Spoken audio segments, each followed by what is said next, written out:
Lights in the sky can be weaponized.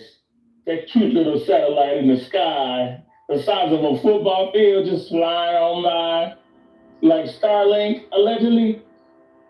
You got weapons on them. You got them satellites. This is like Star Wars, but starring all of us. Ain't that a glitch? Yeah, that's interesting. Allegedly. Excuse me. Allegedly, yes. But explain that one. You mentioned Star Wars and being off. Wait, say that again? Did you mention Star Wars and Yes. These Starlinks and these satellites that be flying in the sky the size of football fields, allegedly. Got little phaser guns up on that bitch, like Star Wars and Star Trek. I don't understand why people don't actually think that that is absolutely crazy anyway, because having so much satellite up in the sky that is having a frequency of energy that we cannot see, that is maybe messing up the natural crystalline grid that is around the Earth anyway, and then it's transmitting into back to Earth to us. Like, that's just not right. That's not right. We should be contesting this. Like, who is Elon Musk? When did he become God? That's the God in the Bible that we're talking about, Elon Musk. Good questions, because it's so weird to me. I can't figure it out. I'm like, yo, okay, first off, your family is all types of fucked up. Like, I don't know if you heard about the father marrying the stepdaughter, you know what I mean? And like, whatever kind of money they had. Oh my God, I didn't know that. Oh yeah, it's like a whole Jerry Springer episode. His whole family, like whatever money he came from, it came from like South Africa apartheid shit. We didn't even have the half the story on that. And then the father's all types of like Uncle Fester, like creepy, weird and shit. He married his stepdaughter. Like what? Right. What in the Adams family's going on, y'all? Okay. So Elon came from that, which is why he's all messed up. He's got like 15 children. Right. He named his. Didn't he name his baby a math equation? I mean, it gets down to the gritty, right? Yeah. I mean, he named his children like after like mathematical symbols and all this shit. That's how. Because when they asked him about it, you know, they were like, "Tell us about your family." And he's like, "You don't want to hear about my family." He's like, "No, we do." He started talking about his family, and they were like, "Damn, bro. Okay, maybe we don't want to know about your family because his family." Yeah, and they were like the tragic, destruction. Can someone explain to me where Elon Musk came from? Because South Africa, allegedly. No. I mean, like, where did he come from? Because there was no. I grew up, went to school. Yeah, because that's what I'm saying. He turned 30, you know what I mean? And all of these 30? That man is 30 years old? Oh, no. I'm saying, like, when he turned 30, like 20 years ago, you know what I mean? And people gave him money. I'm like, why would so many people give somebody so young so much power and money? Like, what is in his backstory? What does he got in his pocket? You know what I mean? Like, nah, you don't roll with young people like at 30 like that. You give them $100 million, like, go here, go start a company. Like what how convenient. Yeah, haven't you ever heard about it before? He was so brilliant. I thought the X app was a porno app. I said, I didn't put that on my screen. And I tapped it. I was scared because I was at the bank. And I thought people was going to see it. And it said, oh, X app. I said, oh, okay. Oh, gosh. That was the other one. Ain't that about a glitch? But then as I scrolled in the messages, it's, you know, popping up in. I'm like, what is all this going in the app now? X is not for the people. That's what I'm going to say. Because it's not. You know, of this trust stuff or these, you know, I see people like Russell Brand or there's a few others got baptized again, things like this. And I'm like, okay. I'm certainly I feel I'm on this path, but I don't really know. I find it interesting to how to think about that in the future and as a whole society in a global sort of way. Yeah, I actually completely disagree that this is going to come back. I think what we're seeing right now with this whole Shred thing is more of a fad that is going to kind of fade away. agree that it should probably come back, but I don't think it will. I think that the damage has kind of permanent in a way. The laws are changed in a way. The religions have been bastardized in a way. That is not going to be possible to recover from for at least some time without a lot of effort being put in. Right. I often agree with you as well. Yeah. I often think that way as well, that the damage has been done. I mean, I'm not saying it's completely impossible to fix, right? But I think with the advent of technology, with the fact that technology is kind of here, kind of balance things out.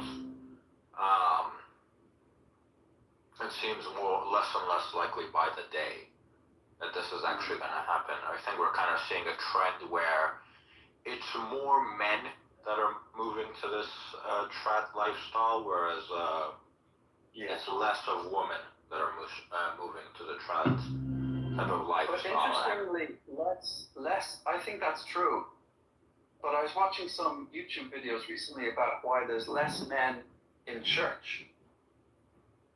So I mean, I don't think we're not putting our money where our mouths are. You know, I think men. I think it is a men movement, this trad stuff. But I'll tell you why I don't think it's there's men in church. Right? I'll give you the reason why I don't think. I think it's because the churches have become a place where the priests have become complete pussies, right? Yeah. You don't respect the authority of the priests, right? Yeah. A lot of churches are now, like, you see churches with, like, lesbian women being, like, priests, and, now you have the Catholic Church saying women don't even need to be virgins to be nuns. You had that situation with the Catholic priests where, they had the whole pedophile thing going on, right? So you have this situation now where men that join churches, they're kind of pressured by their priests to marry women that don't have the cleanest past, right? And these women are quote-unquote born-again virgins, and the men see that in 5 years, a lot of these women go back to their old behaviors, right? They just cleaned up their act for a bit, and then they went back to their old ways, right? So I think we're seeing a situation where the men don't respect the priests because these priests are not worth respecting. And this is not just an issue with Christianity. I think we can make this issue with other religions, but you're specifically asking about Christianity, which is why I'm specifically talking about it. But I think it's I think it's for men to go to church, right? It needs to be a place they can respect to go there, right? If they see the priest as a pussy who doesn't dare read certain parts of the Bible because they think it's going to offend a woman, why the fuck would they go? Yeah. Yeah, I also noticed that I was thinking about this in church, that, the pastor, he brings up things that are happening. I live in London, so he was talking about the riots and everything. And when they bring things up, it's always like, and now we'll have a moment to pray. And that's lovely. It really is. I don't think it's very important. But it just sort of occurred to me that was the answer to everything. There's no sense of anything proactive, like we should march and, campaign in a peaceful way, or, make our voices heard. Everything came back to prayer. And my understanding of Christianity, that yes, prayer is very important, obviously, but there's also action. And I think that's put to the side, which I think would appeal to men. Yeah, I think I've seen that as well. Well. I'll talk to like Christians that will tell me like, oh, I don't need to do anything. God will take care of it. God has already won. I'm like, you're going to let the world go to shit because you have this belief that God has already won. You're not going to do any action whatsoever. This is how we got into this situation that we're in right now. This is how things got as bad as they are right now. Right? Yeah. If you just sit down and you don't do anything, right? How much would have praying done when the Christians were being fucking invaded? Would it have been better for them to sit down and pray instead of fucking fighting, or did they have to go and fight and protect their religion? Exactly. Yeah, I think people don't realize that history. If it wasn't for fighting and defending with the Knights Templar and all of those guys, I mean, there would be no Christian religion here. That it was a very much an active thing, a calling. That's not addressed at all, or anything practical or anything. It's not even mentioned.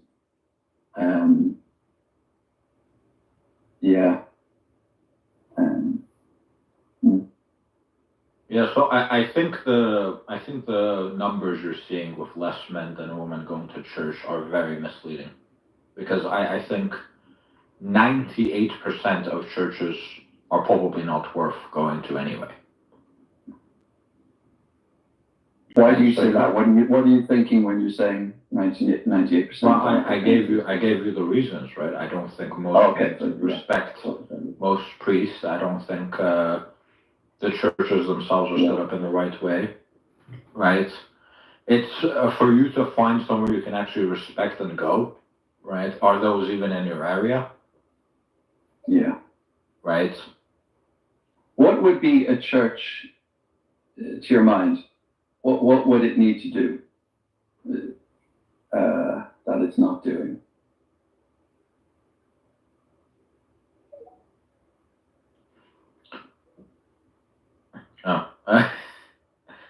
Well, I think it would have to be at least like in accordance to the book, right? I also want to clarify, I myself am not Christian, right? But this is just what I've seen from my Christian friends, right? Yeah. But I think it should be in accordance to the book, and I think the priest should not be afraid of offending women or any other groups, right? Go and see what the book says, and based on the book, based on the Bible, that's how they should be presenting the religion, right? They shouldn't be scared of discussing things that they believe is going to lead to less members showing up. Yeah. That's it. Yeah, I agree.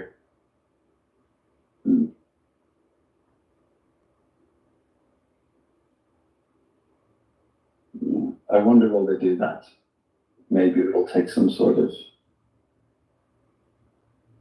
huge difficulty or some sort of,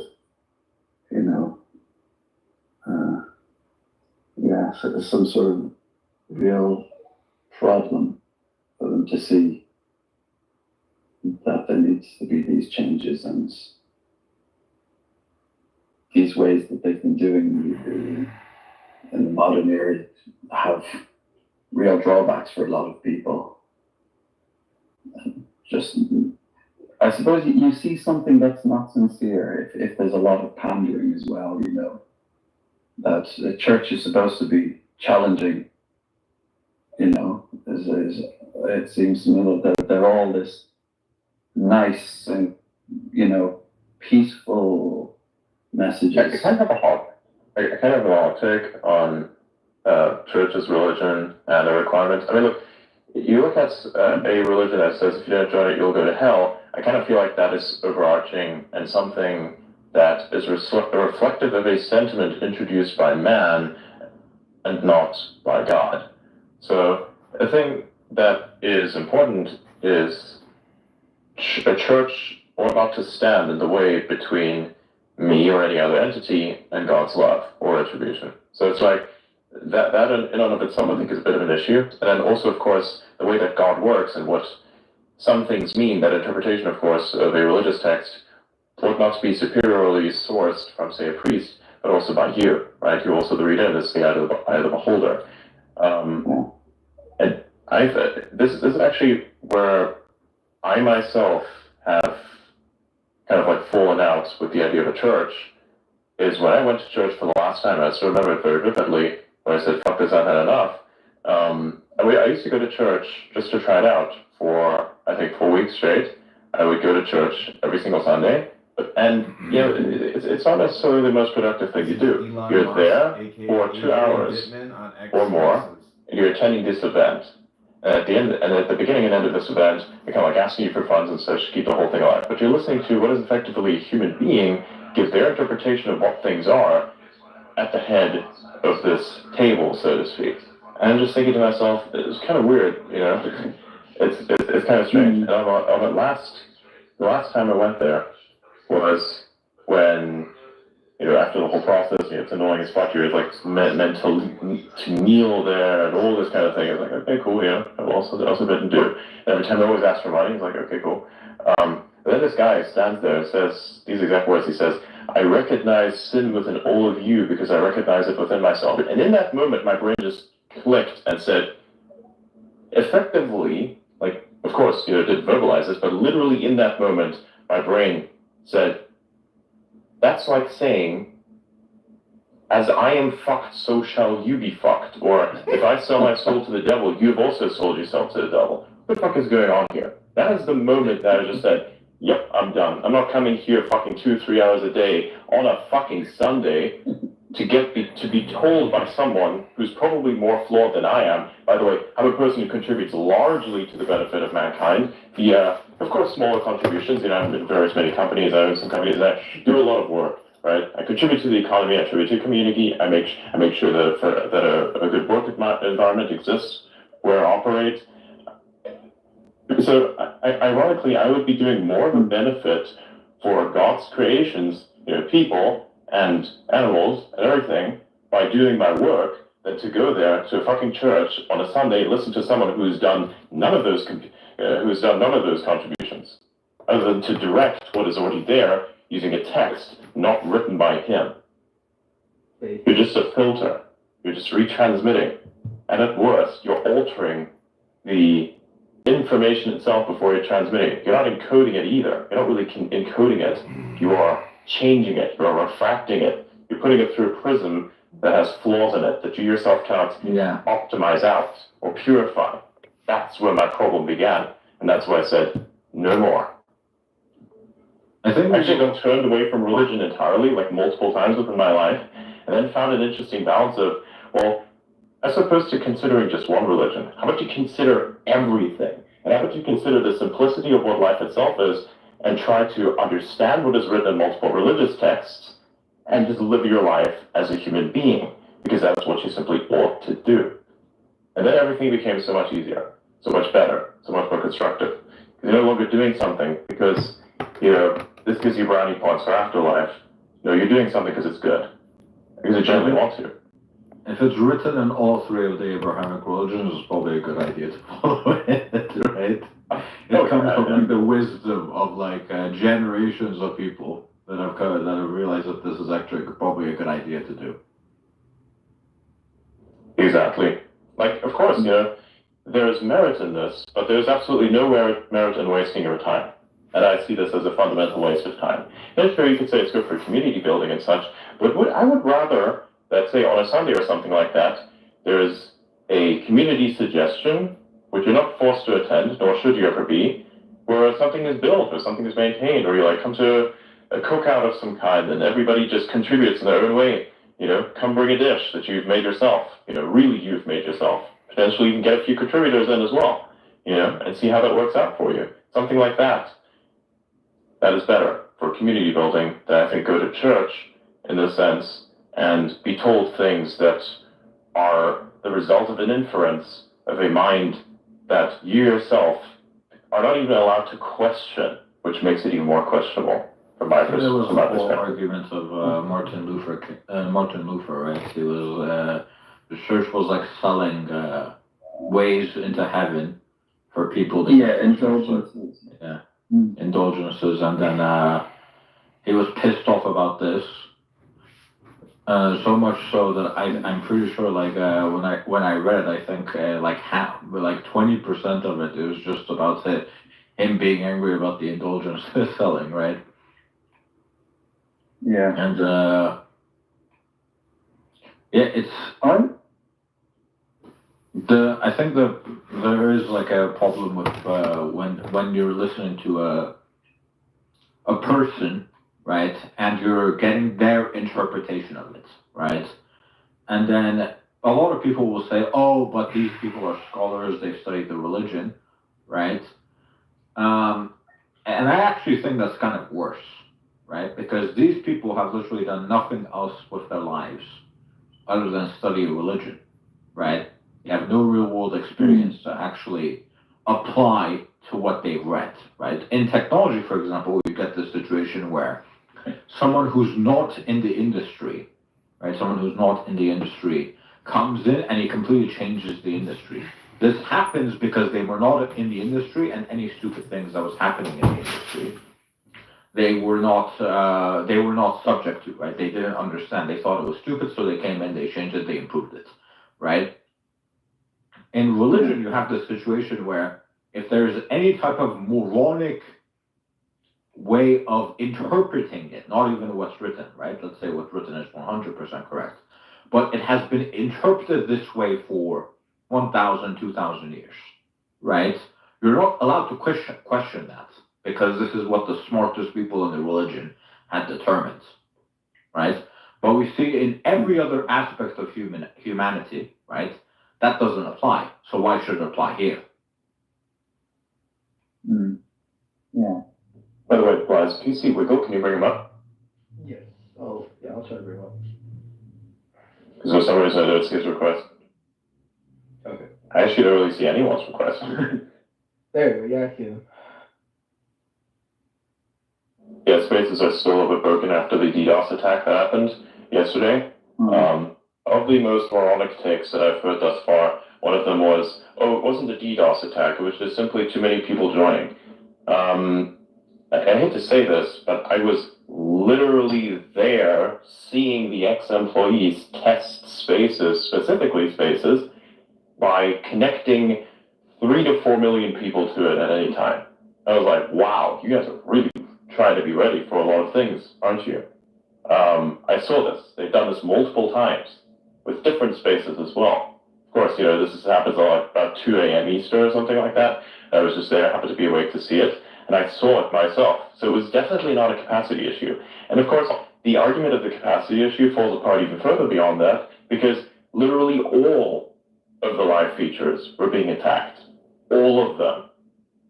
Live streams didn't work either. They all operate off the same thing, that's Periscope. When you look at a live stream, of course, you know, these people don't do anything like that because they don't have much experience on how to use a platform, but still issue takes as if they were some sort of programmer, which they're not. If you look at the fucking source, it literally says .pscp, which is fucking Periscope, which is also how spaces function, right? And this is what was being attacked. That's why also live streams did not work as well. I couldn't get a live stream connected. I just live streamed it after that, after the DDoS attack had been resolved. That's when I was actually able to do this, but I was literally not able to make a connection. I was sitting there on the browser, looking at this thing, and just seeing that there was no connection being made, which I thought was kind of odd, but how I actually then came to realization that there was actually a DDoS attack before it was actually announced. Then Elon, of course, announced it, that it was fixed, and everything worked. But like, if it was a capacity issue, can you explain to me how it is then possible that somehow, right afterwards, more people than ever before were in live spaces after that space had concluded, but still the platform operated? Like, huh? What? You know, where's the reasoning? There isn't any. That's the point. Who was it doing this, Adrian? Fuck me, I don't know. The second time I've been actually asked this question, who do you think did the DDoS attack? I'm like, I don't fucking know. How do you know who's operating a massive botnet? But we also asked the question, who could have owned such a massive botnet? And even then, that's not entirely clear, because you can hijack them too. So like, it's unknown. Also, I'm not a cybersecurity expert, so I basically know very little about any of that. I just know kind of how it functions and how these things work, just general knowledge, right? Common knowledge, actually. So when it comes to, like, say, tracing what it is and what it means, I literally have jack shit on that. So, yeah, I don't care. You would assume Elon, you know, with his ability to foresee certain things before they happen, was likely ready for something like that. But, you know, given the technical I think he is. I thought he was, because obviously, if you resolve a full-scale attack like this within what was effectively minutes, that is, of course, a sign of preparedness. So he was, in fact, prepared, or at least the team was. also they're dealing with the spaghetti code from fucking Periscope, right? So Periscope itself is not. That's just the protocol issue. That has nothing to do with it. No. The one thing that they're actually dealing with when you talk about spaghetti code is just the deeper features of the platform, and that's it. But it's very little to do with Periscope in itself. The integration, it's just what Periscope is in and of itself is kind of a problem somewhere, somehow, this week somewhere. No, I would not agree with that because you saw that X itself was fine, but all the things related to it, like live streams. And so the DDoS attacks. The Periscope itself is fucked. I hate it. I don't like it at all. I've been criticizing it for years. I'm saying the actual DDoS attack seems to be focused on the Periscope services, not X itself. Yeah, the fix would probably be in the network layer, like rerouting requests to another data center. That's likely what think like a measure to mitigate it.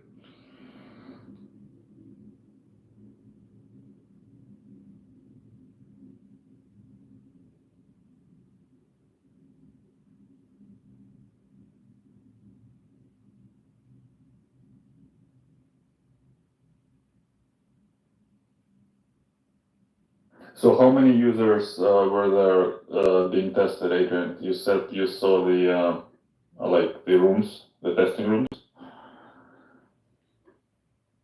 Wait, come again? How many you said you saw the testing rooms before the event? The testing spaces. Yeah, I did. There's millions of connections. Millions? Wow. Yeah, I saw that. It was the biggest test I'd ever seen. It was crazy. They did it before, a bunch, and then the space is still technically crashed. And so they were like, okay, we're really going to stress test this. And I saw millions and millions and millions. It was crazy. Multiple times, too, just to kind of ensure that everything was good across different accounts as well. So, yeah. Yeah, I think Elon said they tested with what, like 8 million? I think he actually said it during the interview. I forget what the number was.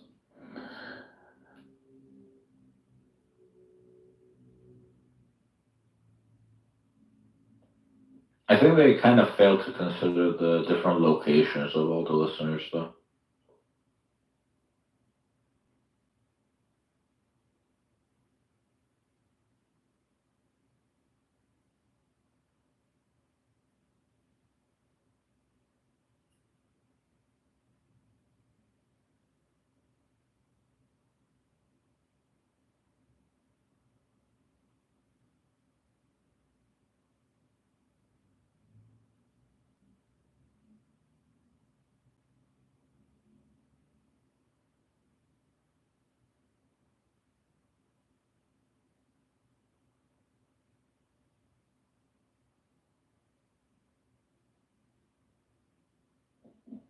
Asking like, oh, how does this work?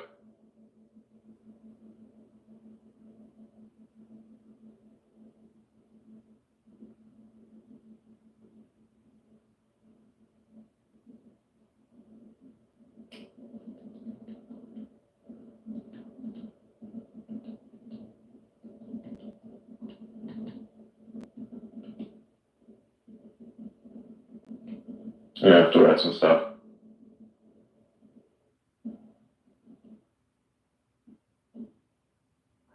Did you guys connect yesterday afterwards? I kind of dropped out. What happened? Did you connect on? I think you mentioned you'd be like chilling on Discord before we like. We chilled. Yeah. Yeah, I was like literally on the couch just chilling there, and after that call, I just basically switched off. Yeah. My brain just went off. Boom. You were holding on the table, right?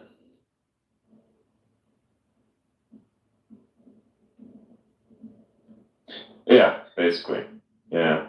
Had a few bit of a conversation, and all of a sudden, instant turn off. Yeah, it was a long night. Definitely.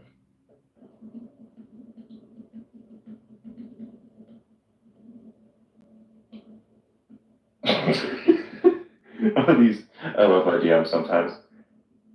There are many of them, but just like going through one of them right now. Pretty cool to see it.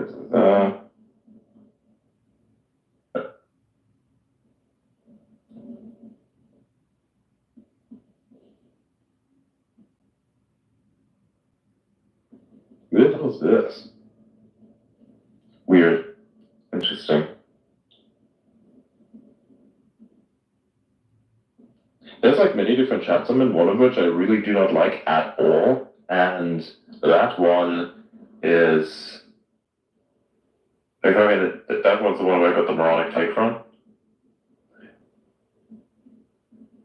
Like, this is the thing, where I see people who have no experience in technology just make certain remarks. It's like wild. I literally work at a fucking software company, but sure, cool. Like, give me more of your takes. Also, tell me how the algorithm works. Just... Like, tell me more about that and see how well that works out for you, because most of it's bullshit. If I have to hear another thing about labeling, again, I'm gonna lose my fucking mind. It's the dumbest thing in the universe. And then some random dude picks it up and says, oh wow, there's an exploit. What? No.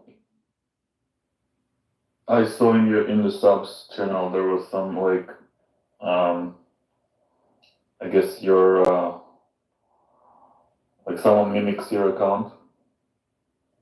Wait, what? I just saw it with some like LA phone number in it or something. I kind of skimmed through it. Yeah, definitely not set to level space. Anyways, yeah, so... What the hell is that?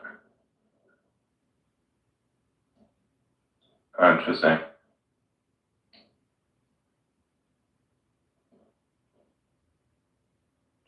Cool. I see Dan's back. Danny.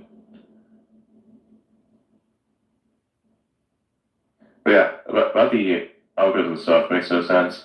I kind of want to probably get back on that. I'm pretty sure since more people are here than there were before, I probably have to explain the context of what that is. So many people are claiming that you can in fact feed a prompt, basically asking for analysis of your account into Grok along with the source code, which is open source available, for a recommendation and for how your account, in fact, is managed, what kind of labels can be assigned to it, which kind of score can be assigned to it. By the way, for a little bit of context, additionally on top of that, every algorithm kind of functions in the same way. It has these things like labels in it for moderation purposes, also scores that allow your account and its content to be distributed in a certain way, mainly just the content, by the way. That's also important to note.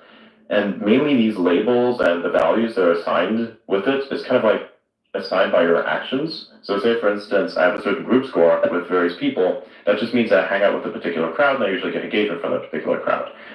Doesn't mean that you're kind of locked in that group either. It just becomes remarkably difficult to switch out of that group if you'd ever decide to do so. But that is just basically the same for everything else. It's like saying, I'm going to start a gaming channel, and then everybody just follows me for my gaming, and then all of a sudden I take a complete 180 and I say, I am going to talk about fucking biology, and I'm going to talk about human-animal hybrids, okay? That's so you're going to take a full 180 on that. That's what's going to happen. I'm not entirely sure that many people will actually still follow you for that, because literally the majority of your audience was built upon you being a gaming channel, right? The same way as also how algorithms work, right? Your posts were distributed and are being distributed based on what content your audience is familiar with, and what content another audience would actually find something that they would find value in, right? That's how recommendation works. That is how it has always happened. But now on to the prompt explanation itself. So they basically went to GitHub, where code is stored, and they just basically copied the section of the code that deals with recommendation, what I just described, then pasted that into the chat interface with the instruction of please analyze whatever handle it counts, and just give an output as to which labels are assigned, right? They then sent that, and then the output was literally a hallucination in that it said, here's the account, these are the labels assigned, and these are the score values. So here's the thing. The labels themselves were just, the output was just an explanation of what the labels do. And I'll give you an example.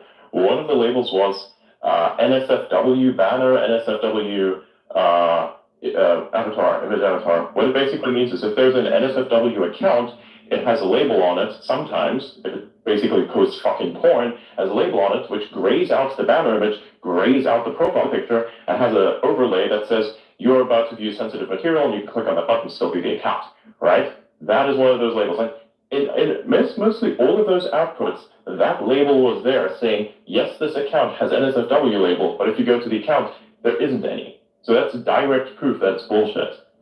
Secondly, then there were the account scores. And I saw that each and every single one of them randomized a little bit. So what I did was I basically took the same source code, fed it in to something like ChatGPT, and without context, just told it, here, give me an output, what is this? It then gave the exact type of output, and then also gave me something with values attached to it. I'm reading through the source code because I actually looked at the source code, which most people don't because they don't care. And there were no values because those values would be determined by the platform, right? And by your actions. And then I asked it, well, how the fuck did you come up with the values? Same thing with Grok. I asked it, how the fuck did you come up with the values? And its response was, oh, I just arbitrarily chose them. I was like, okay, hang on a minute, let's roll this back again. The thing not only hallucinated the answer to my question that I posed, which is unanswerable, but also made something up to make sure it was answerable. So it made two mistakes, and people just were taking this and running with it. That's wild, right? So it hallucinated an answer, fully, lied about it even, and nobody bothered to question it. And on top of that, nobody bothers to question this one inalienable fact. There is no fucking way that Grok has that kind of access. I don't even know if any employees at X have that kind of access, because that's insane. The level of access that looks like is just absolutely mind-blowing. Because that can cause a lot of damages. If you fuck with this stuff, that can cause a lot of damages. So obviously, it is not connected. Because obviously, the moment you connect any system to another, you'll have to deal with the inevitability that someone is going to try and fuck with it. So of course, there was never such an issue to begin with. And you'd kind of think that media platforms in general would take all measures possible to ensure that nobody really knows how their system works in this sense. Like, say, for instance, if you could get your exact scoring after every single time you did a post, then all of a sudden you could literally identify how to manipulate a platform. And obviously no platform wants this. Same thing with YouTube's recommendation algorithm. The reason why it works is because nobody really understands how it works.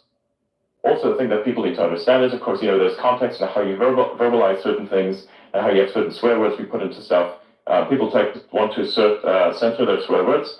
It actually doesn't have much of an effect. The verbiage of how you utter those swear words, that has an effect. Like, put in a quotation mark or something like that, make it abundantly clear that this is just a quote of something, right? And also the type of audience that responds and the type of responses and what words they contain also change the way that advertising revenue can work. But literally, there is no way that you can actually censor your words, because every single fucking tech company, and I've worked with these companies myself, that's why I know, you literally fucking have a list of words in all of their different variations and configurations. So imagine you have the word assassination. This is the word I've seen censored many times. Actually, fuck, it's more general. So fuck usually has like a letter exchanged within it. Let's say you have the word fuck, and then you take the U and you turn it into a V. What then happens is, apparently it's then censored. It is not. Every configuration of this word is on a list somewhere, most likely. And there is no fucking way that there's any configuration that you could think of that hasn't already been thought of. So it's detected by default. So that's another thing I thought I'd mention. I just found the whole thing to be super entertaining, honestly. Because, I think someone ran it for me because I couldn't run it myself. And it was 5 things, and I'm like, oh no, that's not nearly enough for me. I'd be in the 60s or 70s. No. So yeah, I figured it was all fake. Yeah, I mean, let me have a look at your account for a sec. The engagement looks really good. So I've been on multiple bans. It was about 2 weeks ago or 3 weeks ago where I was in the spam or I was unsearchable, just on and off. So it was awesome. But I feel like I'm back now, which we're so back now, yeah. We so back. Yeah. I just generally don't do anything that I would say can have a bad impact. And I think that's objectively definable.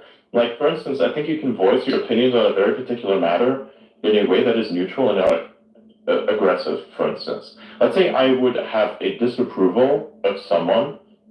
I can't just like go to them and say, you are a fucking piece of shit. They have to be more eloquent about it. And I think there's an art to that roast. You know, you could say, I think the types of takes that you output are kind of structured in a manner that causes maximum damage and maximum offense to the most amount of people possible, and I completely and wholeheartedly disagree with your approach on that and would want nothing to do with you. That is a response. It's just so annoyingly precise and so ridiculously, like, it makes me want to punch myself in the face. I think it's much more effective than to call someone a piece of shit. You know what I mean? So take that as a means of response if you wanted to respond to someone in a way that is, you know, where you try to articulate your complete disapproval and, of course, also maybe dissatisfaction with a certain being. And there's a fun in that somehow. I would punch myself. Oh, yeah. No, unfortunately, I'm not nearly as eloquent and rational. I like to just say the thing, and I guess that's fine. I don't think I've gotten in trouble for it much, but yeah, I should really try to stop. But, you know, being a ginger, it's, like, really hard to just calm down sometimes. Adrian, do you think it's a bad idea to have, you know, to post just general stuff? I was just thinking, I was posting a lot about Keir Starmer, all the stuff that's going on here on X, two-tier Keir, all of these things, but I want to promote my music. So that was my first video that I was telling you is that I put on was great, and but I was thinking it'll be a real mix of things probably if I go the way I'm going. Do you think it's best to focus in on what you want to do, which in my case would be music?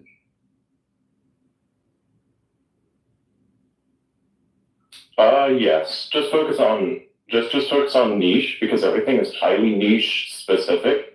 Just like with me, I could post something that's pretty out of pocket for what I usually post, and it won't have any performance whatsoever. It would have limited performance, right? So for instance, my content performs much better if I deal with news events, and there's really no breaking news. So I do what the next best thing, which is offer up, you know, takes that I have, particular hot takes, or just troll and meme all over the place. So that's cool too. But that's usually what I do. If there's news, I'll break it 100%. And people follow me for that because I tend to output things that are very accurate. And I would output things that I think are not constructive and something that really doesn't need to be just, you know. And I don't post a dead horse in terms of news, because if you have a certain thing that's happening and it needs to be covered, I think there's certain platforms themselves, or at least people in various areas, that will kind of be very granular with their description of events, which I don't need to be. I'll just basically say, here, this thing's going on right now, or here's the next big thing that has happened in regards to the situation. Oh yeah, and here's the end of the situation. Here's how it is resolved. You know, there's multiple tiers to how any particular event plays out. And there's certain things where you just don't need to get into anymore. And that's kind of like what I do, right? So yeah. Oh, by the way, always be kind of ready for anything. Just now I was in a space, I just, first of all, I will say something. Let me find the thing. Where was this? So, the Warner Bros.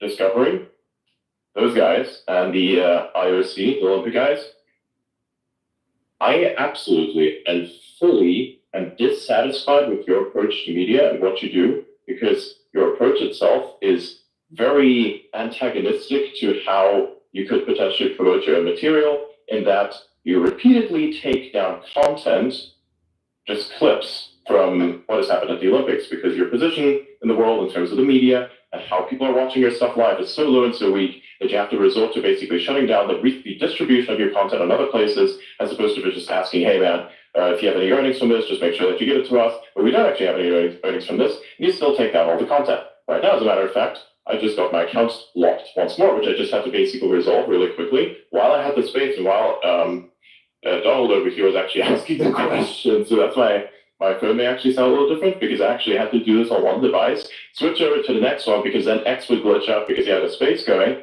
So yeah, this again, I could have just said fuck you, fuck CBS, and fuck all those guys, but I'd actually, voiced my dissatisfaction in an eloquent manner.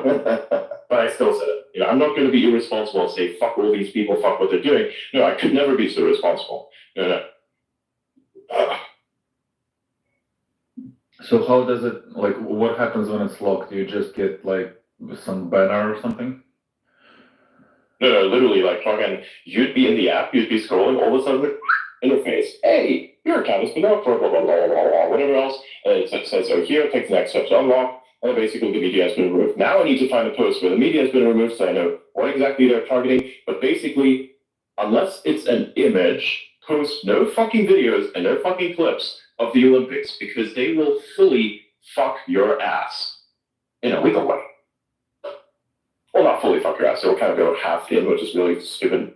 I don't know, just kind of go half in on that situation. They're not really the full commitment type of deal. They're kind of like a one-night stand in that they don't pursue legal action. They just basically take down your shit. If that's a common frame of reference that I can use for today's society. God damn, I'm locked in today. Would you rather the whole thing? Well, isn't that the full reach of the experience? Bro? I guess.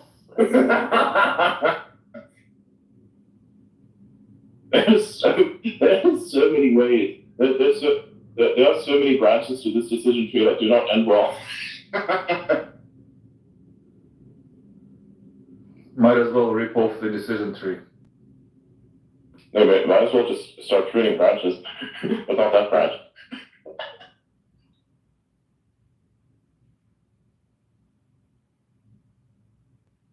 It's like a deep inverse troll. Anyways, I think we'll get back to that before we start making more biological references. Well, I mean, we can't. Imagine being a biologist today, and you have to answer this really amazing question, like, "What is a woman?" Dear God, you're gonna have to revisit some aspects of how DNA works, because wild, and other things too. You may even need a degree in sociology. Define a woman without using the word woman. Oh boy. Then you have to start talking about the genealogy of things, and you have to start talking about how exactly that genealogy plays out in various contexts, and to which spectral degree. There's so much stuff about genetics. There's so many details that I was not aware of up until the moment where people started to debate what is a woman, and I actually had to read up on all of that. And there's so much more stuff now about genealogy. I was like, wow, I'm actually not salty about the fact that I had to read all this. I actually think this was really constructive. But still, fuck you guys.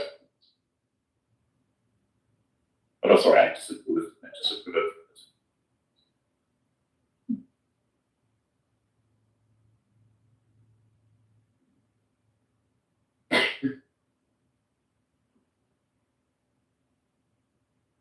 Yeah, I have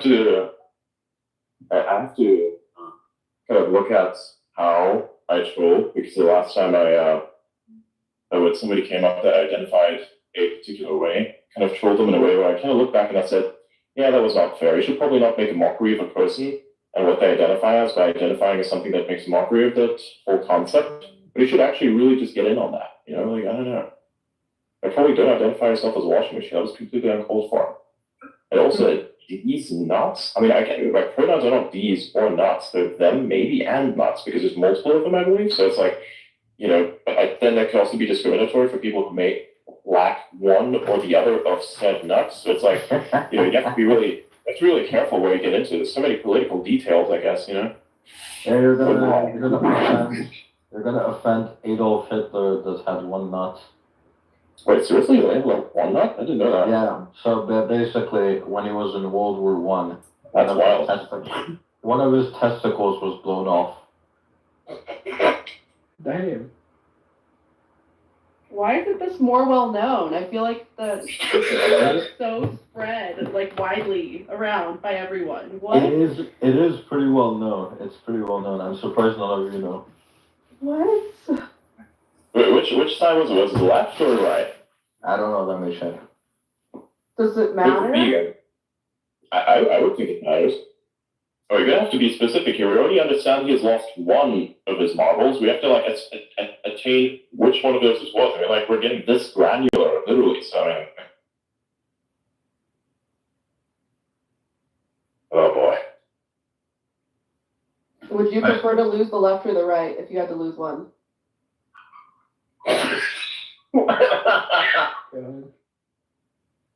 That's a question I'm not prepared for. I don't think it really does matter too much. I mean, which is there some sort of asymmetry with your family jewels that somehow, not to be disrespectful to the concept of family jewels, but like, is there some sort of asymmetry that makes one of the two like more relevant than the other when it comes to say reproductive activities? Well, they are asymmetric. Okay, if they're asymmetrical in the sense of their appearance, or asymmetrical in the sense of their function? Appearance for sure, function. We'll have to attain that, huh?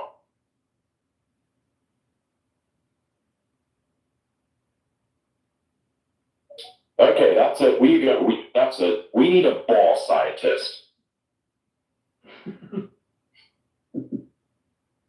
It's like that scene from Rick and Morty, where they jump into the vat of acid, and then they accidentally release to fake their death. They jump into a vat of acid, fake acid, and then just basically release a bunch of bones. And one of the gangsters, to test whether it's actual vat of acid, throws in a rat, and then the bones that come up are obviously quite numerously larger in terms of an amount than an actual rat would have in terms of bones, right? And so the situation kept getting worse and worse, and then the gangster said, "That's it. Clear my schedule. I'm calling a bone scientist." So that's kind of like what that's meant there. Looks like he has left. Oh my god. So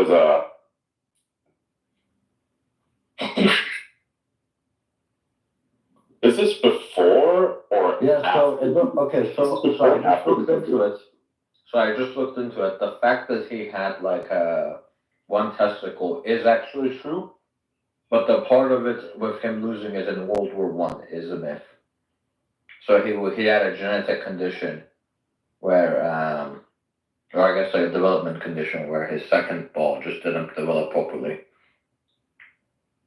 Yeah, he was wounded, I believe, like marching. He was like first in line marching, and he was wounded perhaps during World War I. No, that I just looked into it. That part of it is actually a myth that he lost one of his testicles. That's what I believe too. Wait, so he didn't lose a testicle? Wait, I've gone on a whole roller coaster. No, he did. He never lost the testicle at the beginning. He never had one. Is that true? No, it was just underdeveloped. The second testicle was just underdeveloped, so it wasn't even a proper testicle. So okay, so he never lost any. Okay, so all of his nuts are still technically intact except for one of them, which is kind of, didn't attain the expression that it would otherwise be. To be clarified, I wonder if his left nut actually is like still considerable in that sense, because think about this. If you want to speak with us about that, apparently the condition he had was leads to an infertility. The condition is infertility. So it's called right side cryptorchidism. What the fuck? Just send it to me. Send it to me. Right side cryptorchidism. Yeah, just send me the the thing itself. Preferably on X, of course. I already sent it, but one second.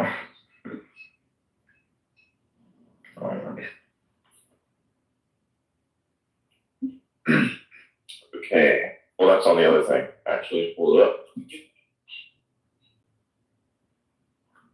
Where did I put my other device? Oopsie. Oh, there it is. Very nice.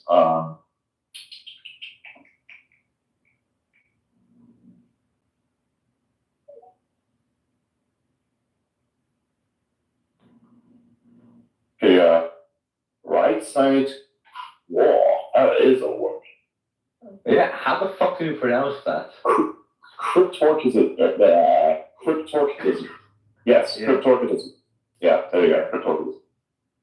Yeah.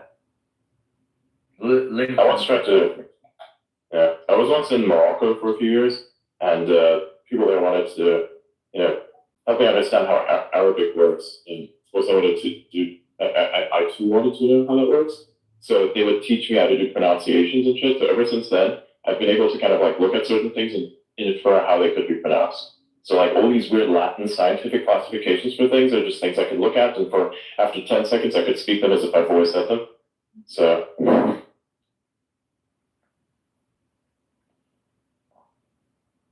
I'm pretty sure I was a kid at the time. That's why I'm aware of it. But now that I'm thinking back on it, I'm pretty sure that what they taught me was not necessarily okay. Cultures have this, but all cultures, they have this meme that is swear words, yeah. Yes, and they try to get the foreigner to say the swear word to a local guy, so that they basically it's a joke for them. It's a joke. It has always happened since I became aware of that. Ironically enough, it was also this is like 10 years later. I just learned the swear words of every culture first before I went to the place where that language was widely used, so I can understand if one of the people who I would be chilling with is trying to fuck with me. I've been so many times. Also served me quite well because when I started playing CSGO for the first time, I had to deal with a lot of people who swore at me and fucking like rushed or something. Oh, yeah. And I recognized all of the swear words. Listen, at least it wasn't fucking Xbox 360 line. I mean, dude, there you just get the English swear words plus all of the unfiltered, closeted racism. It's really an experience. Yeah. I didn't mind that, to be honest with you. I can deal with that. I was actually just fascinated with the bullshit that they came up with. Microsoft, he's gonna ban you.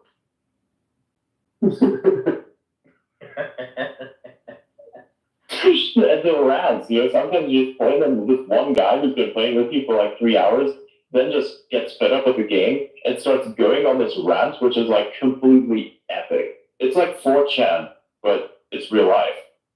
Oh yeah, by the way, do you remember the one time the fucking 4chan identified the potential existence of a Egyptian cult? What? Yeah, I don't know what it's called, the Oculus of Anubis, yeah. And literally they started to identify the location of which and some of the details and the people who were potentially linked to it, and then one of which was an actual eye clinic, and they literally one of them recorded a call calling them, and bro just literally asked, "Hey, are you guys some kind of cult?" Literally, just like that. He said the exact words like, "Are you guys some sort of cult?" And the person responding was like, "Am I supposed to answer that question?" And the guy literally was like, yeah." I'm literally right. I was like, "Hey, this is my current call of action. I'm just gonna call and ask him if it's a call. You sure that will work?" Yeah. I'm telling you, don't fuck with 4chan. Like, I told you about the fucking ISIS base, right? Multiple governments were looking for this ISIS base training camp.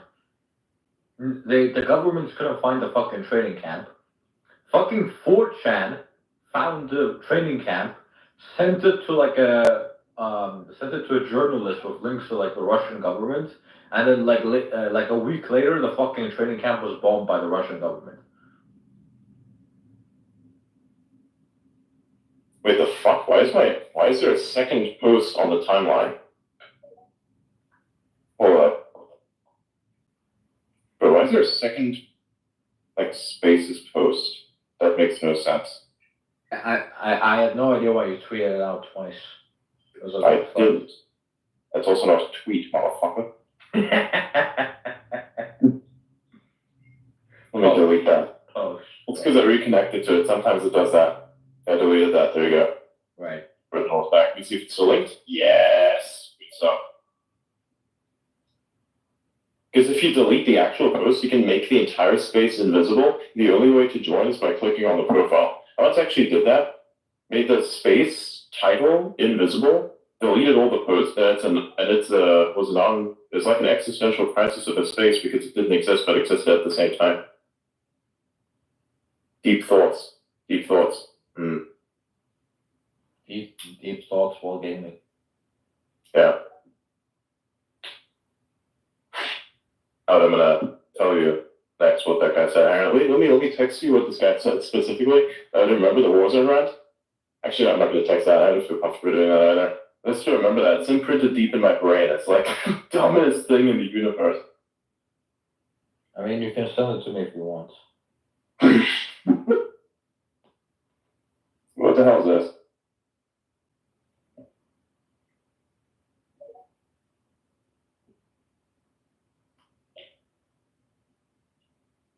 You have to say the Forbes 30 under 30, prison pipeline is absolutely undefeated.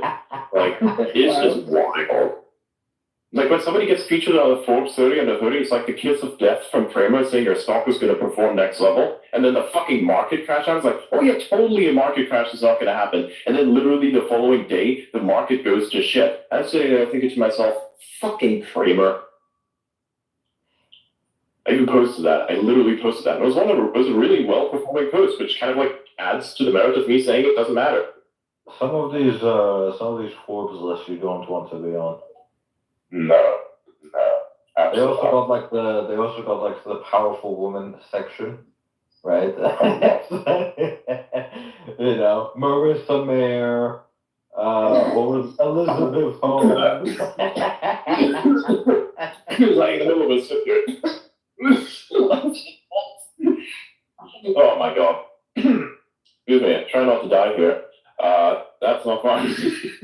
Elizabeth Holmes. Oh my god. Those of you that remember what Elizabeth Holmes is a person who wanted to come up with this thing called Theranos. This fucking mobile blood testing machine thing, where basically they went over the amazing failure of a strategy that historically has always led to failure. Fake it until you make it. Getting VCs to use the thing, but in the back room, basically having an entire fucking lab to test the blood and then giving a result as if it came from the machine, which it didn't. The Edison one was also, that's not the worst part. The fact that she actually put people's lives in risk, right? Because she didn't take enough blood for the actual tests, right? So people got like fucking cancer tests done for this shit with this machine, with the actual machines, but there wasn't enough blood to go around. So the test came out wrong as well. Not only was she testing on traditional machines because her machine itself did not work, she also had to draw less blood than she required for those machines, leading to worse results.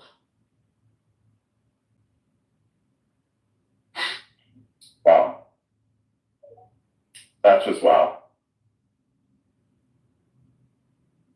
She's basically Sam Bankman-Fried of pharmaceuticals. Fried. Yeah, Sam Bankman-Fried. It's not fried, bro. Well, you could say he got cooked, sure, I guess. Yeah. And then you got Marissa Mayer, who fucking caused the destruction of Yahoo. Brilliant. Amazing. I'd actually like her just for that because I don't like Yahoo as much. No, what she did was... I know. What? She literally did like a reverse Elon. So like only like $12 million of her compensation. So she had like a $400 million compensation package, and only like $12 million of that was dependent on her performance. The reverse Elon. Nice. You could say, yeah, the performance was bad and for the company. Cool. Yeah. She also bought a lot of the companies that she bought from Yahoo's money were companies that her friends ran. Right? She got a lot of a heavy hint of nepotism, huh? Yeah, she also fired like a lot of the top-ranking members of the company, which were like all men, and like in 4 years she made it like 80% women. Right? Wow. There's like a whole fucking PDF dedicated to Marissa Mayer's failures from Yahoo shareholders before the company was eventually sold to Verizon. And it's like 20% of 20 pages is just dedicated to the failures of Yahoo, and then 70 pages is just dedicated to what the fuck Marissa Mayer did. And we're like, we need a new CEO.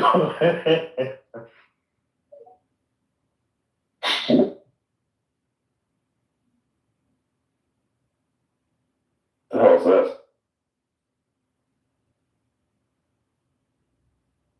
My God.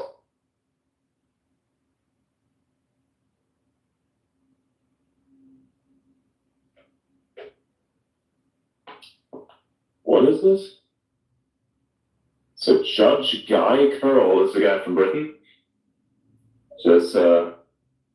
He just sentenced a man to 20 months in prison for, quote, armchair rioting and racist posts on Facebook.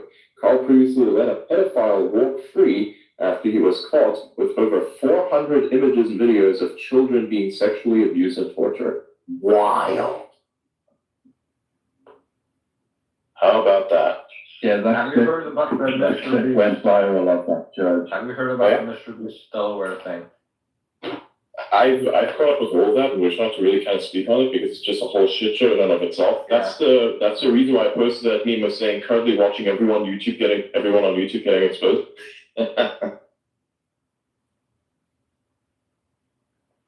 So, by the way, I sent you like a Yahoo presentation.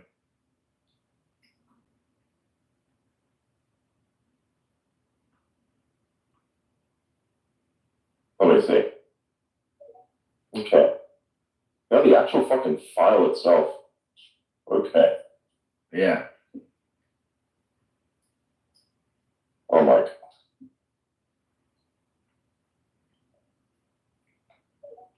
So everything after page 33 is just dedicated to the Marissa Mayer's failures. I'm starting to see that now. Yahoo lost its way. That's an actual slide. Section 2, Yahoo lost its way. And then literally the first thing is the title, Yahoo was... Oh my God. Oh wow. So if you go to page 36, she costs like $10 billion in misallocated capital. Oh my God. $3 billion in research and recent mergers and acquisitions is valued by investors at zero in Yahoo's current stock price. Dude, that's crazy. And the mayor has a history of buying companies run by former Google AMP members. Should men wash dishes? It's not acceptable to pay $230 million for zombie companies run by former APM members. Nope. I think that's called a scam.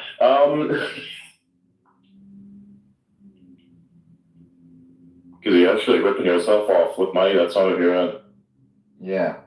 Mayor is on track to receive $365 million for 5 years of work at Yahoo. Oh my God.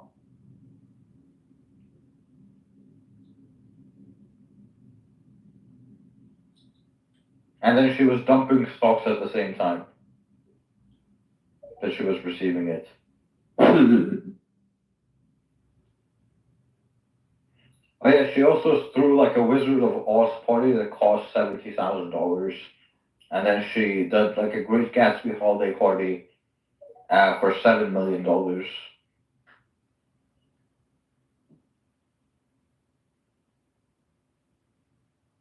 Yeah. That's funny. Yeah, basically she fucked the entire company. Brilliant.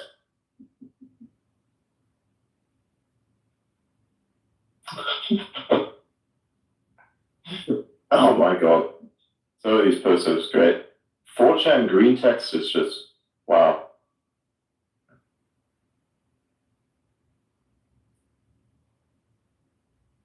Pick unrelated. Yeah, pick related, yeah.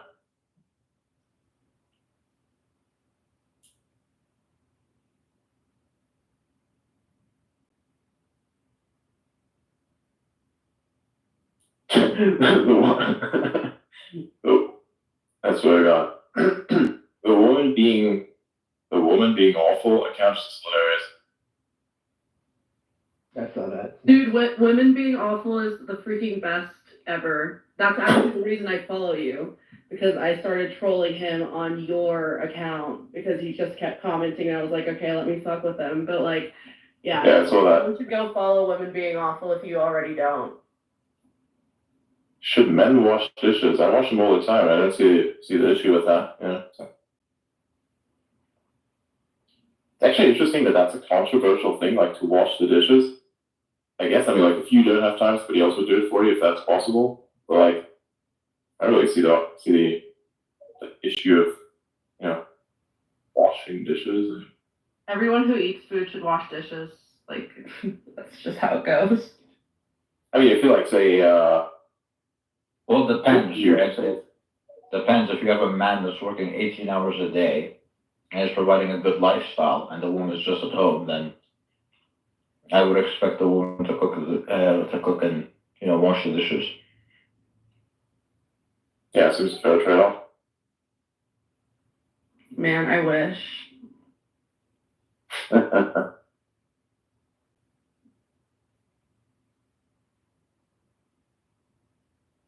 Don't let your memes be dreams. Yeah. My memes are becoming reality, unfortunately. That's the problem. What's the unfortunate element of that meme becoming reality? I would like to know.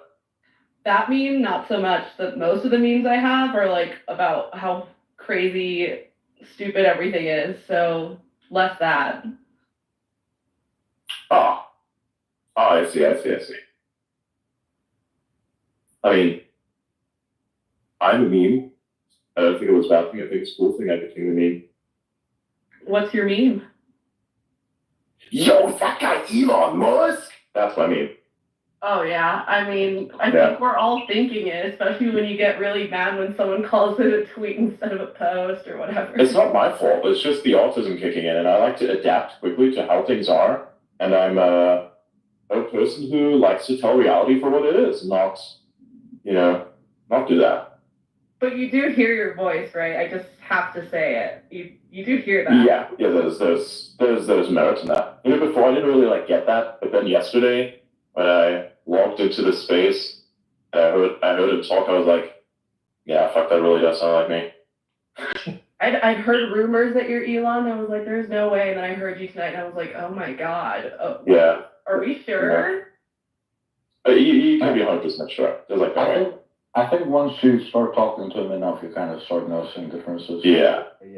There are differences. There are many. Like even when I saw the video where I think it was C.S. Sally that was sitting in the room with Donald Trump, and I heard the voice that was coming out of the X space. I was like, dude, that legit sounds like me. Holy shit.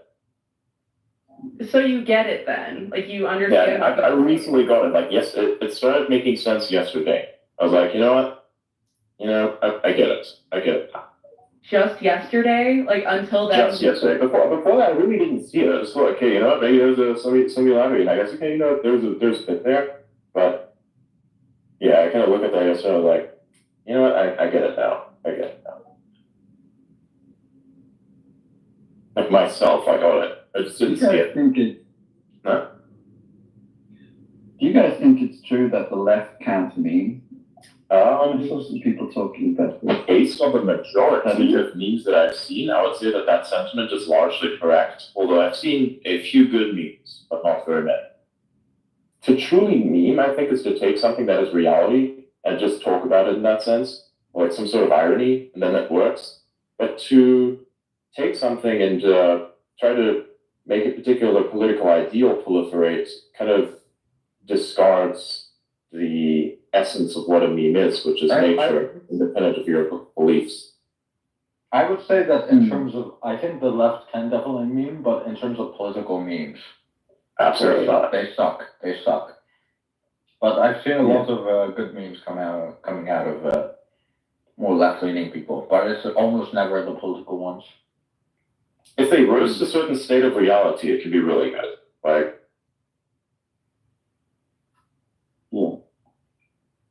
I have no problem maybe because it's a lot like of memes comedy. good, but they're like never good. But if I do see a good one, I'll post it. Sometimes I think they're really funny.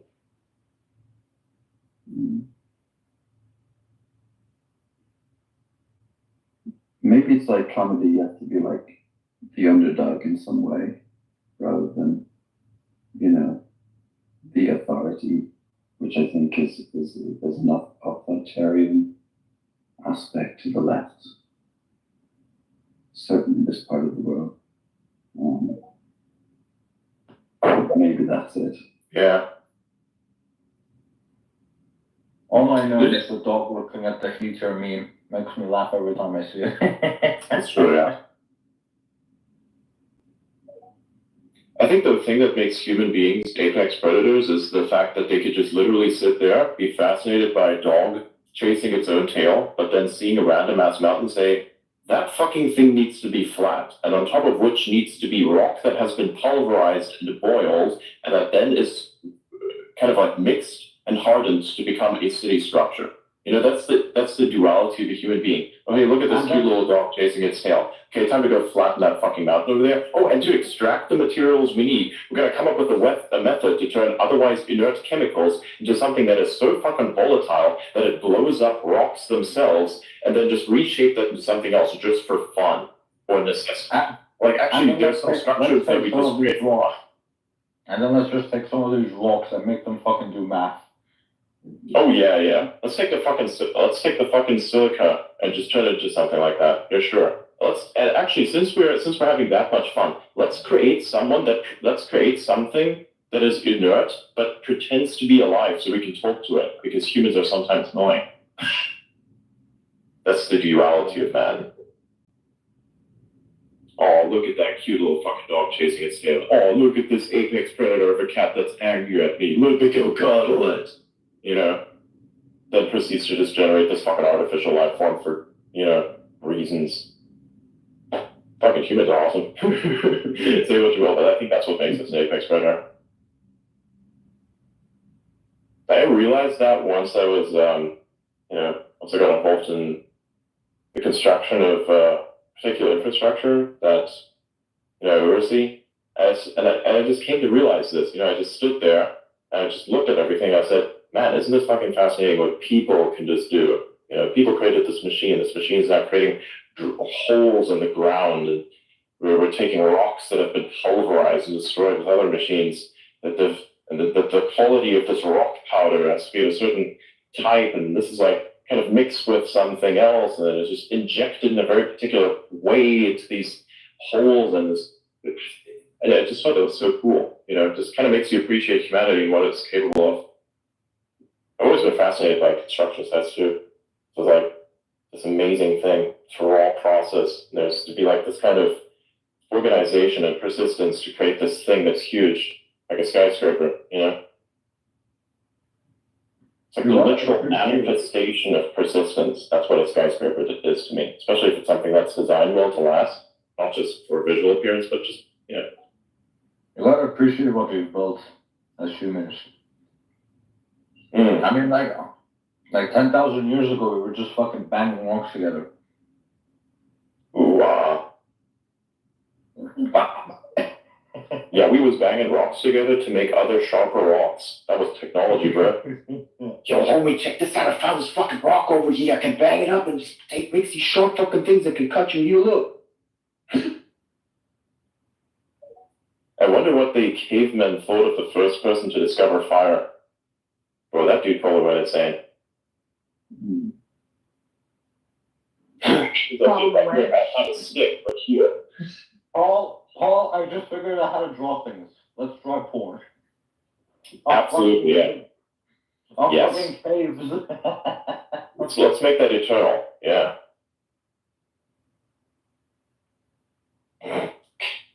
But if I could find a chisel, yeah. And the Chinese and their inventions and shit. The Chinese create fucking gunpowder, don't use it. I know, right? Just use it for pretty fireworks. We can't make the ass, like, who gave that to them? Did they really discover that? I know the Chinese were so fucking concerned with, like, how they looked to the outside world that they literally lost money on every single trade they did. Mm. They because whenever a merchant would come to trade with China, they would take them like throughout all of China, throughout like these expensive vacations. They would pay for them to stay. They would pay for the food. They would do everything. So they literally lost money on every single trade they did. Yeah. And then the British thought, let's bring some opium. Yes. Hey, y'all already know this beautiful glass structure in Kew that's called the Kew Gardens, in which there's literally an entire tropical ecosystem. It's been around for like hundreds of years. Well, that is the place in which the poppies were grown that then became the thing that was used to create the opium epidemic in China. So that's a little cool unknown history. So now when you go to the Kew Gardens as a fucking tourist and see its beauty, understand where it came from and what it costs. You know, the story of opium in China is very interesting. So it wasn't even the British government itself, it was a bunch of British merchants. And then when the Chinese sank the opium down to the bottom of the ocean, this British diplomat basically made them an offer that the British government would basically buy it off them, right? For like a price. So it technically was the British government who the Chinese property which the Chinese government got rid of. That's how they got involved.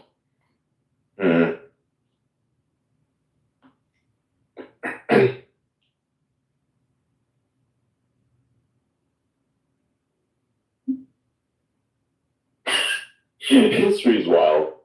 Yeah. That's another way to say this. Yeah, the more complicated life for contemporary, the more interesting it is for historian. I suppose come join, I'm yapping.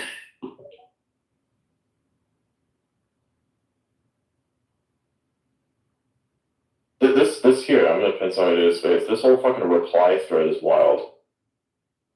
Like, it's hilarious.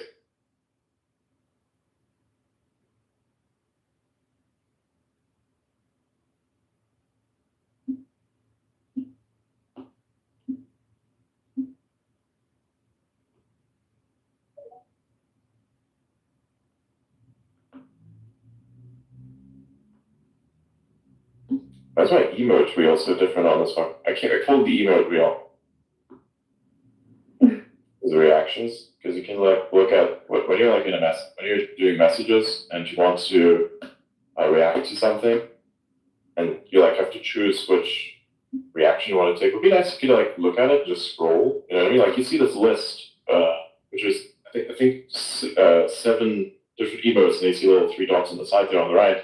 If you like looked at this and just were able to say swipe to the left to just scroll through it, that would be kind of cool.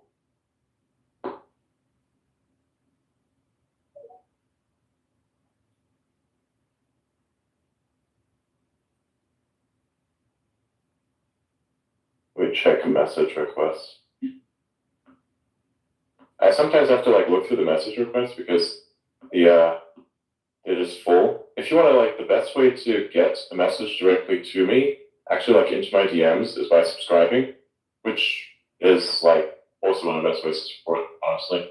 And it costs very little. It's like only $1, which is practically nothing. And I don't even get that much from that $1 because like taxes and shit. So it's like you get taxed on the $1. The $1 is just about 2 cents at this point. I kind of regret setting it that low, but it's literally the lowest amount. So, oh well, you know, you just get $1, I guess, or a fraction thereof. I was surprised I like subscribed to you today, and I actually just had my own subscription approved today, and I was like, how am I worth more? Because I really shouldn't be. I don't think I should be $3 if you're $1. Yeah, well, I mean, it's just kind of a mistake. I actually wanted to set it to 2. I guess it would make it higher, but you know, the fact that you're not able to kind of set that differently is, I think, an issue. But well, I mean, you know. There's a lot of issues with that, but yeah, it's crazy because $3. I feel like that's too much right now, but it might be too little in the future, depending. But yeah, very true. But yeah, that's me. I gotta go into all of that. So However, don't abuse the fact that you have DM access, because if you spam me with shit, I will not hesitate to block it. Okay, or at least prevent you from DM, because I don't want to be overloaded. There's like people who just do that and spam me with bullshit. It's like, but why did you? I see what you're doing. I didn't know that would actually occur, because I think just for people to piss you off, they'd always do this on these unverified accounts. So I always assume that they would never associate a pay method. But then they do that, and it's like, okay, I guess I was wrong. I didn't know how bad the problem was. I mean, you could say you have to be verified and pay me $1. Well, you can set to verify, but if you basically pay the subscription, then you get DM access. So I was like, okay. Right. Do not abuse it, effectively. So subscribe, you can send me stuff, but please don't spam me.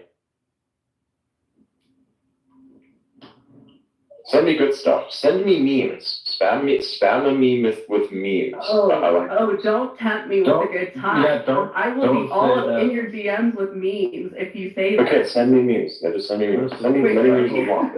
Yeah, Record has 92,000 posts. Oh my god, yeah, no. You get 92,000 posts. I don't know. I live here, I guess. Yeah. Oh, 2014. Okay, that explains that. So no, that 2014 is misleading. I didn't post until 2019 on this account, really. Like I made it in college, and then I was in charge of the Libertarian Party of Colorado account for a while, and then I got bored of that, and I was like, I want to be my own person, so I came over here. And I've been doing this, and then I just decided to actually try and get monetized, and that happened in April within 2 weeks, and I was like, okay, well, hell yeah. So that's where I'm from. Nice. Also, the meme that you have posted at the top of the conversation, thoughts? I think that's fucking hilarious. The comment, $10 that male scientists are still looking for it. I'm like, oh wow, I see. Yeah, it's the joke that men can't find the clips. Yes.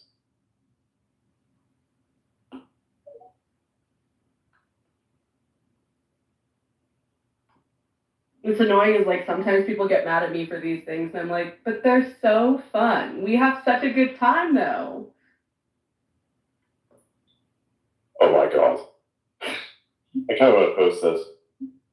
I think you have to realize that most people are sensitive crybabies no matter what side you're on. Mm. I think most people on the right are also sensitive crybabies, similar to the left. It's just in a different way.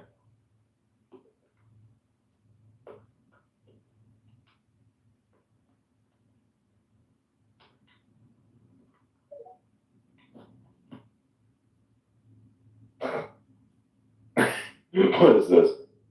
Oh, fun. I need to post some stuff. Actually, this is a really good name.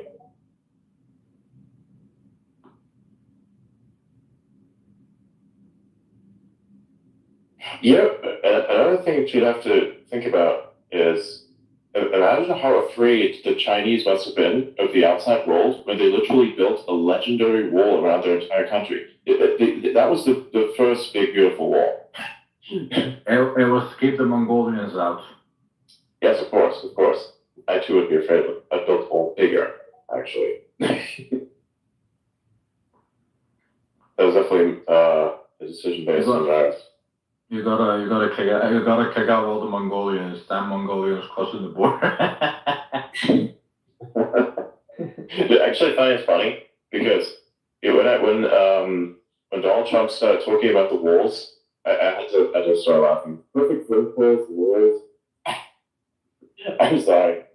I kind of troll with that as well. Because one time I had somebody over who was a visitor, and I had to show them the sites. And there was a wall that we built during the COVID time. We were all locked in. I couldn't go anywhere. And we built this big, beautiful wall. and we couldn't go anywhere. And so whenever somebody looks at this, I say, oh yeah, look, this is this big, beautiful wall that we built. And I just say it so nonchalantly. And every single time I have to literally watch a person's face go from light humor to confusion, to disappointment, to confusion, and then to, okay, I must understand, it's completely off topic. So intentionally say, look at this big, beautiful wall. And to get the reactions, it's worth so much to me. I love this big, beautiful wall.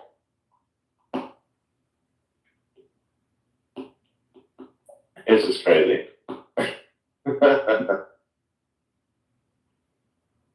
You're out. I'm going to send you something on X. Okay.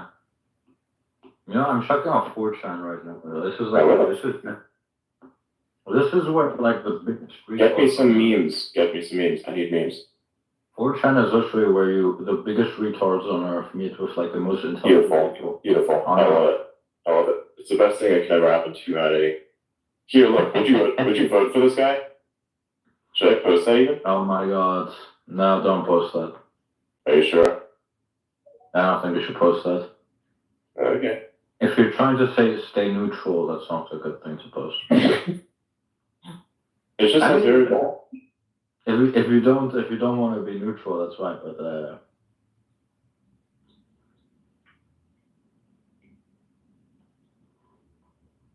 But I get the meme, but it doesn't line with your account if you're trying to stay neutral. But how does it make how neutral? I mean, you're clearly making fun of one side of the political spectrum.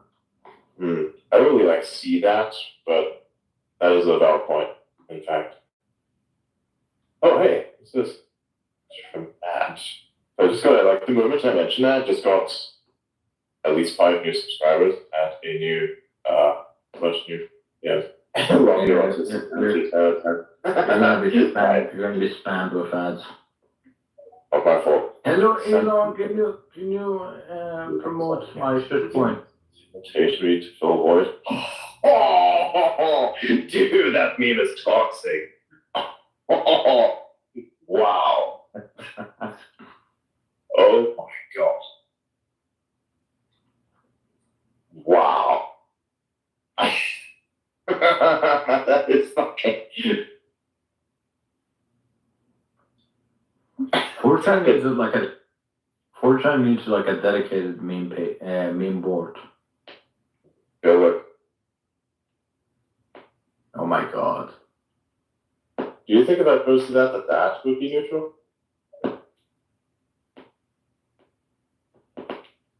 That's fine. Okay. Hang on, let me read something from first guy last year.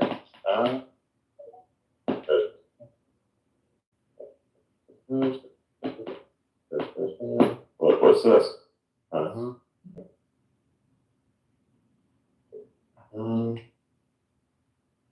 wow.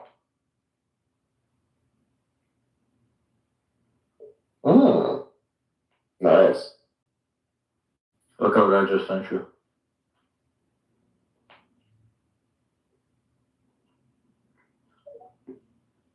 Let me see.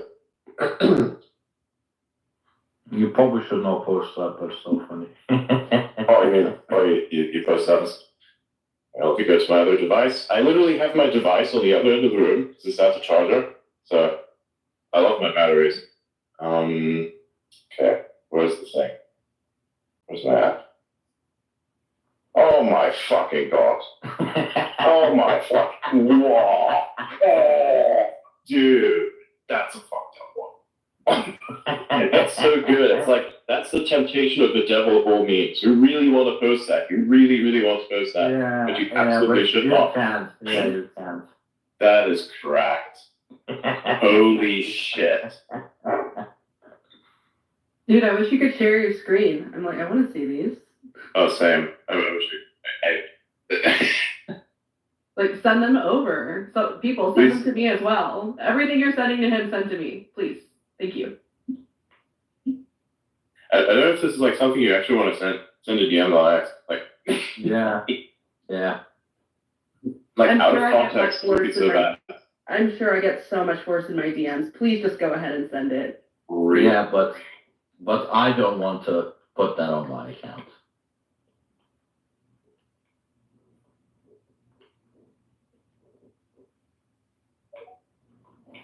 dear God.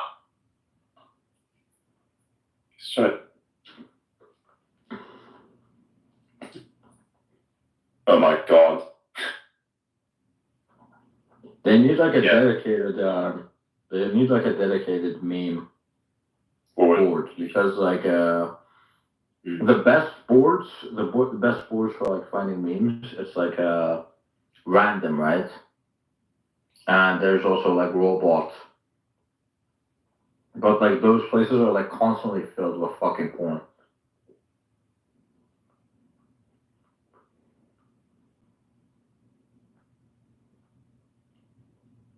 What the fuck is wrong with CNN? Seriously. Hey, next level interview happened. Well, I'm totally not salty and or becoming irrelevant. Let's go and just start editing and selectively taking out moments out of context of the Elon and Trump interview and start flooding both of them, calling one a fascist and the other one a liar, but I guess also fascist. They have to like update their board and rules of engagement. I need to keep up, okay? I need to buy into the latest psyop, okay? I need to do that. I can't troll more effectively if I don't. Yeah, there's a whole bunch of posts like, they ripped out of context. And for example, Elon said that, he thinks that most of the illegal immigrants are probably good people, but they cannot be vetted. Therefore, you don't know who they are. And then Trump responded, I agree. And then they took it out of the context and, saying that, that they are basically welcoming illegal immigration. Like it's terrible. Oh yeah, I also saw that they when Elon said that he wanted to, like he said that nuclear isn't that bad. He went to like Nagasaki and Hiroshima and ate things there. They interpreted that on Reddit to mean that he was actually encouraging nuclear war and not nuclear energy. But you gotta give it to Trump with the term nuclear warming. That was I know. That was crazy. Nuclear warming. It's just so like profound, Hang on, Morse code spam incoming.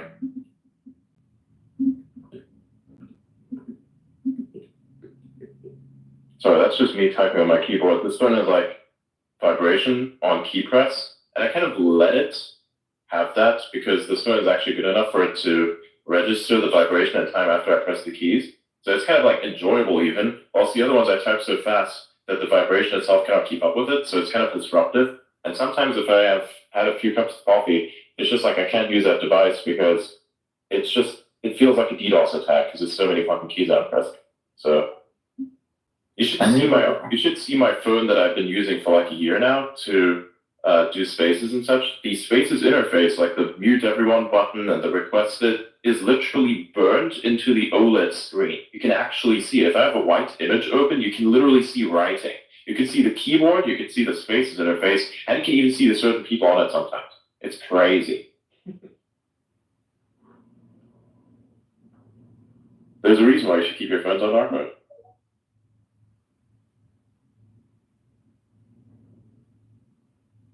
I just assume anyone who keeps their phone on light mode is about 100 years old. Sorry. Oh, ironically enough, Trump had his phone on light mode. Yeah. I was like, Yeah. Yeah. Did you see like if you zoom into his phone, you can see like he has like obviously Elon, and then I think the next icon is Tesla Silicon Valley. It's like so subjective because literally everyone is always first because they connect. So it's subjective to like kind of what they saw because they kind of changed up as well. So new connections come in with people that have more of a linking to that account and who follows them. That kind of then makes them appear in a certain order on the screen of a space. So like if you're followed by a bunch of people, it's also how replies are kind of gauged in terms of relevancy. They're based on your connections. So like say for instance, if you are replying under someone who's followed, okay, let's make an example. Let's take an example. You have an account that's followed by a bunch of VC people. They make posts. Lots of people interact with that post, but you are also followed by those same VC people as a commenter. So you comment on that post, your comment will be shown more likely, especially even if a lot of people follow those VCs as well, who are also now commenting on that post with you. So like they'd be seeing your comment. That's why some comments actually have more impressions than others, even though they have a shit ton more engagement, technically speaking. Like I could put a comment there that has just a few likes, but it gains way more impressions because the following is of different impact, right? In the context of the post. Like I could literally have a post where I put a reply and I get a lot of engagement but very low impressions, but then I have something that gets very little engagement but a lot of impressions, right? That's just basically me being connected well.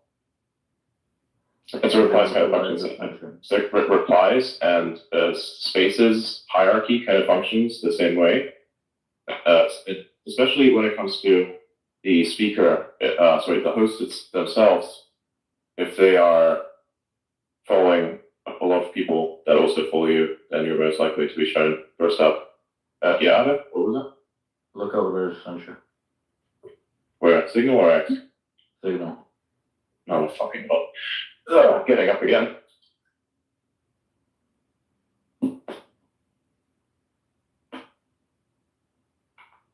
Wait, but you already sent that though. No, the one below it. Yeah. The one you sent me a minute ago, yeah. Saw that. No, what do you mean? Depression thing? The Canada one. Yeah, the depression thing, yeah, I know. Oh. Wait, what? The Canada one? No, yeah, it is. Yeah. Yeah, I saw that. Oh, okay. Came from someone else as well.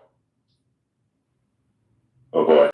I think after I posted this thing, this is probably going to cause a small little issue. I wonder if this is going to make it to the news. Thanks to, Did we get one? Yes. Well, that one came from woman being awful. So thank you for that legendary DM.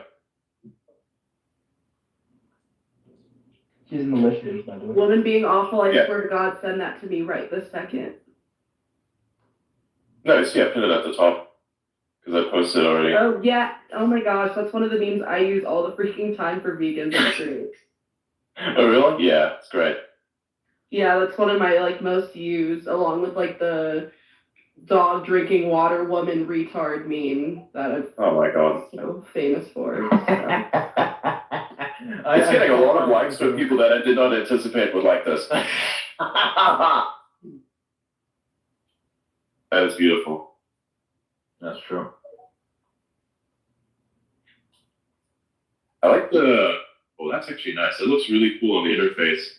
So, Freckle, your account, the screen name that you've chosen has a little flame next to it. So whenever you interact with anything, I just see the name and the little flame. That's fun. Yeah, I've always liked that. I think it's kind of fun, spicy, yay. Yeah, it's awesome. Freckle, I just sent you the meme. I'm very excited to see it. The real thing's always better. I'm done. Repeal the 19th Amendment unironically based on that meme as well. Thank you. Immediately, if not sooner. Yeah.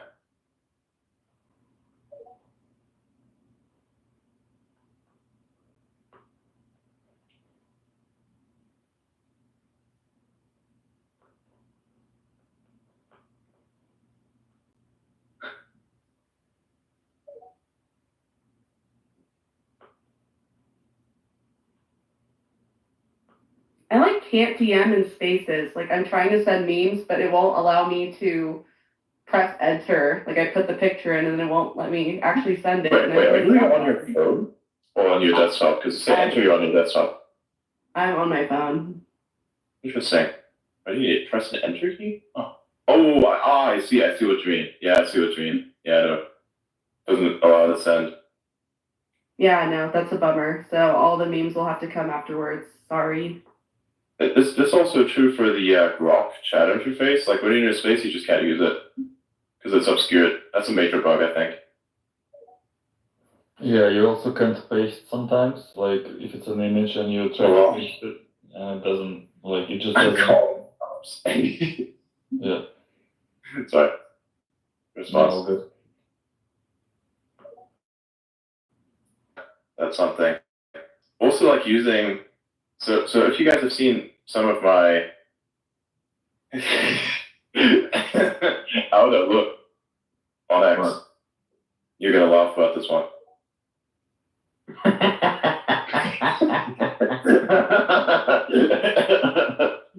Is that the resident retard? That is our resident retard. I love it so much.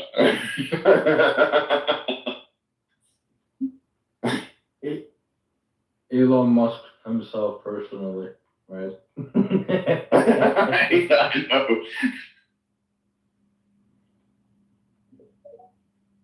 I would be so good for his PR team because I would know all the insults before they happen because I get all of them. Because everybody thinks it's me. So it's like, you get to understand what it's like, kind of, to be him in many different ways. Like, it's so interesting for me personally. The amount of people who'd send you crypto shells and other stuff and talk about their like really strange experiences is the reason why he turns his DMs off. I understand that. I've actually gotten to the point where I almost considered turning that off because even the requests are cursed. It's like, oh my god. Because you have to vet all of them. You have to go through most of them at least anyways because I can't actually go through all of them because it's like hundreds every now and then. But the stuff, it's like, oh. Have you considered posting your best ones like I do? I don't know if that's like I don't know if that's okay from the perspective of TOS because that's like technically leaking a private conversation. So it's like I don't really know. Also, I wouldn't really want that to be done to me. So do unto others as you would want to be done. I mean, if it's like a weird ass DM, you can probably post it. What if you? Yeah, it's only like the weird, like creepy, horrible shit that I post. Like it's never just like, oh, something normal. It's something horrible. Sure. Yeah. Like they broke terms of service first, I promise. I mean, just a few days ago, I had like someone accusing me of being behind like all the fake Elon accounts and stealing their money. Yeah. And you know how it started? Apparently, somebody lost $2 via PayPal transaction or something. I'm just sitting there thinking to myself, hang on a second, you are having a next level meltdown over $2 and you have no proof to back up any of what you say. Actually, I kept that going for a little while. I like allowed the conversation to happen just because I wanted to like see how far this would go. Like I know when to stop, beating a horse if it's dead. So it's just like, this is a really terrible thing to say out of context, but in the context of the metaphor where you say beating a dead horse, that actually makes sense, but we're going to move on from that. I actually just like saw that whole conversation. I said, this is probably terrible, and it would be very irresponsible to just take this person without context. So I'm just going to allow the context to be made by itself. Yeah, it was crazy. They were like accusing me and being like, "Oh, I have the evidence," and I'm like, "Okay, go ahead, like post my fucking email," and then they never did. Gave no evidence, just kept saying I did it, but yeah. My email address is sug.on@these.nuts.com. Yes. Do not make that. These.nuts. Yes. I wonder if you can buy that domain name. Ooh. Why would you want an AI like .ai? Just get a fucking .nuts. Or instead of .net, you'd get like a .nut. That's great. Yeah, that's good. I have yourmom.com up in my bio, and it's broken. And sometimes I get like DMs being like really mad that it's not like an OnlyFans account, and I'm like, no, it's just like some broken link. I don't know. I think it's funny, but you should link it to scamwebsite.com. Oh no. Trust me, that's not worth the controversy that it will bring. Trust me. Why is that a controversy? It's just Go It's on like the a big website. website. Yeah. Go on the website and click on any link. That doesn't sound like a good idea. It's not a scam. Literally. It's not a scam. Trust me. Like, I don't know, I'm not like a cybersecurity expert, but like go on some random website and click any link. No. This random website does not have links that have any danger in it. Trust me. Yeah. Look, I know it sounds very shady about the source. Trust me, bro. So just trust it. Yeah. The source is my source to what I'm saying right now is a fucking Dr. Manhattan floating meme. I made it up. No, but generally go on the website and then click on any of the links on the website, any of the buttons on the website. Yeah, well, if Leon's voice said to do it, then like I have to do it, right? Yeah. Fuck you. No, but I'm serious, nothing bad will happen. Yeah. My laughter is not reassuring. I just have to trust Congressman. Yeah. Believe him. I don't even remember the URL. What is it? Scamwebsite.com.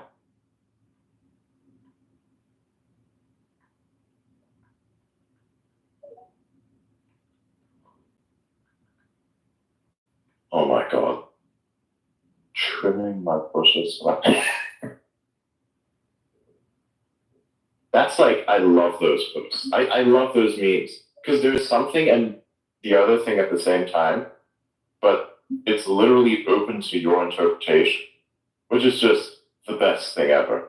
So if somebody gets offended by that, it says more about them than it does about you.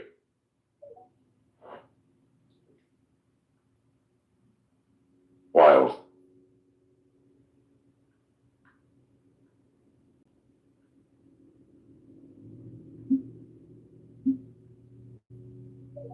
If posting this makes me a meme king, I guess if somebody else posts that, in this case, Freckles meets the meme queen. That's cool. Hell yeah. Everybody's sending me like, oh, that was messed up. Did you Brett, check out what the fuck? Did you really just rickroll me? What the fuck? Yes. What year is it? Am I in middle school? Yes.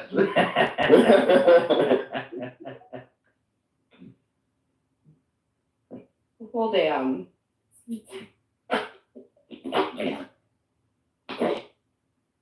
That was worth it.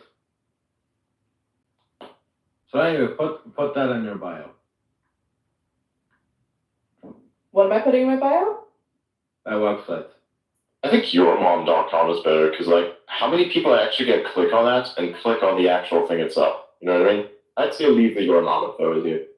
Dude, I'm keeping it. And people just get mad because it's nothing. And they want it to be something so bad and it's absolutely nothing. Yes. Why are people getting mad because it's an open OnlyFans? Like, what the fuck? Because I'm a woman online. Are they really that desperate? Yeah. Wow.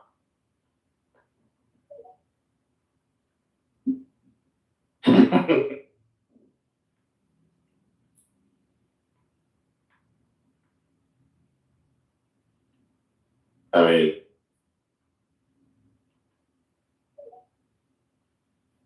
Yes. oh my god. I don't even have anything to say. What the fuck? I mean, I got subscriptions like today, turn on, and everyone's like, boobs, and I'm like, no. But oh yeah, I have this thing called a father. Oh wow.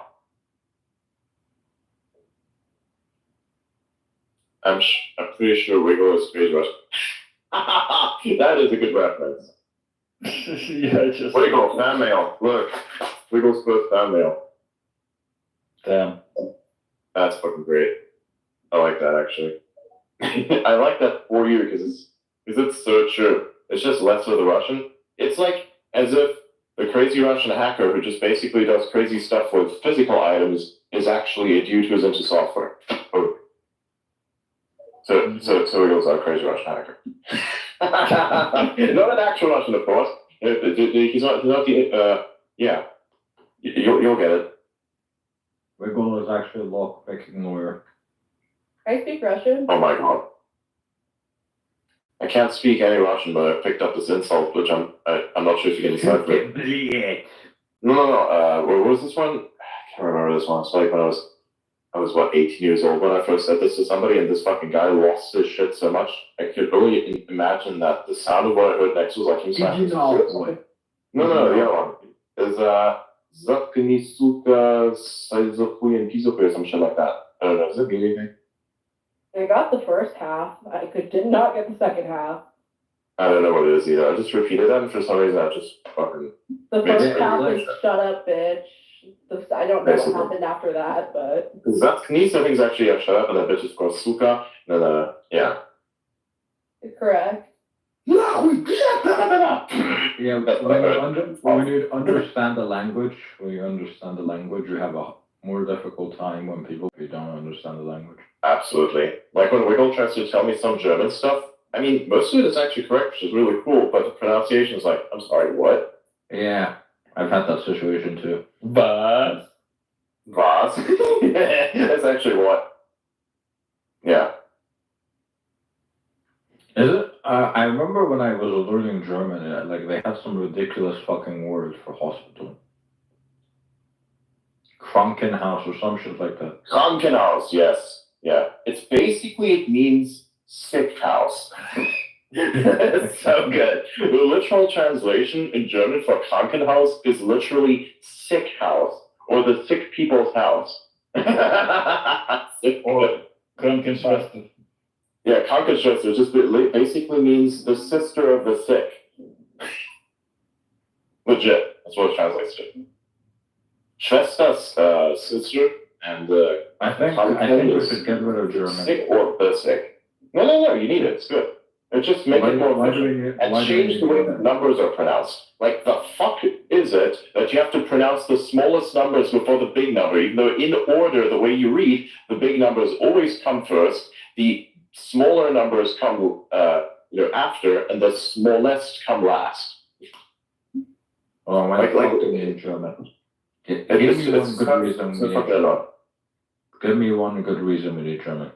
The memes. What memes? Shit German jokes? No. Hey, there's some good German jokes. They just have shit translators. You know the age-old adage that German people are just not funny.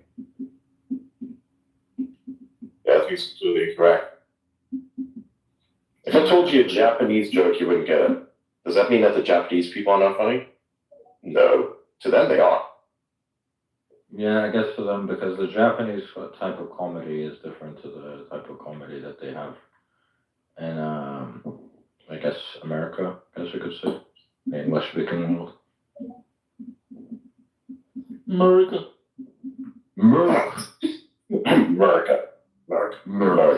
So do if you're like, I could do it because I'm naturally equal. America. Tomorrow, I'm going to come around with men and guns. You shall have my life, or I shall have yours. That was literally a line out of a book that I read about the antebellum South, like pre-war South. So antebellum, of course, Latin means pre-war South of America. So it's really, really interesting. Definitely, I highly recommend reading up on that period of history. There's a bunch of books. Yeah, it's amazing. It's going to redefine how you see everything, and some of the insights you'll gain when you read that are ones that you probably don't want to speak of because it will just be very offensive to you. It's really weird. It's really weird, the history of the South, the pre-war South, and how after the war even, and with the U.S. entering the Second World War, how that then basically melded everything. It's really, really cool history. Like the steamboats, a lot of steamboat accents were not the result of the steamboats themselves being of poor quality, or that they weren't serviced as effectively as they should have been, which is also a contributing factor, of course. It's actually because people are crazy and they would race each other in the steamboats by clamping down, like adding more fuel and clamping down the valves on the steam engine so as to like race one another. And the winner would be declared as which ship would make it to the harbor, but often the ships themselves would explode. And everybody would be with that. They would applaud this. And the people who are like more reasonable in that sense would kind of have this as a joke or a meme at the time, where they would make a joke about actually traveling on one of the steamboats because there was a frequent thing that the steamboats would just like have some sort of issues with them, or in fact, as a result of some people just going crazy because they see another steamboat explode. So, fun history. The History Channel at 2 a.m. The History Channel at 2 a.m. I'm the History Channel at 3 a.m. Okay? Oh my god.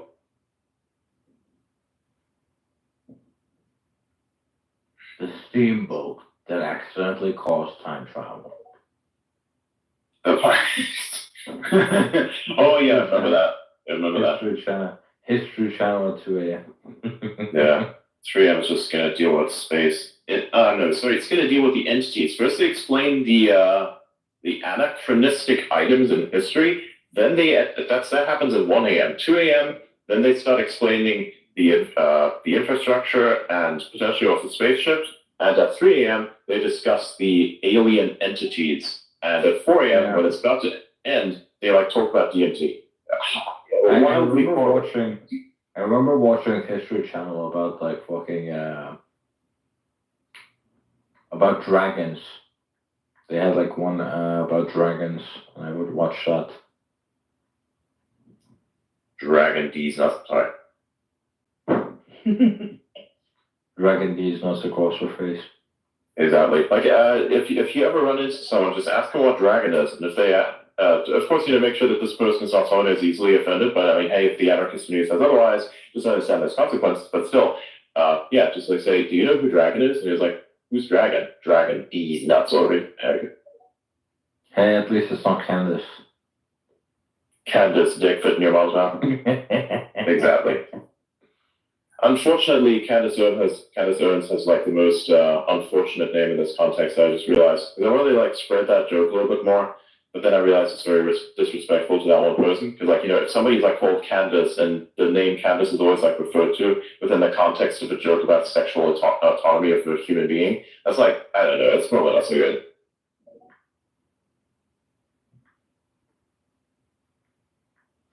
Oh my god, dude, I thought you died of ligma. Ligma balls. What about Steve Jobs? Remember that meme came out? Yeah. Oh my god, did you hear Steve Jobs died of ligma? And then this guy's like, who the fuck is Steve Jobs?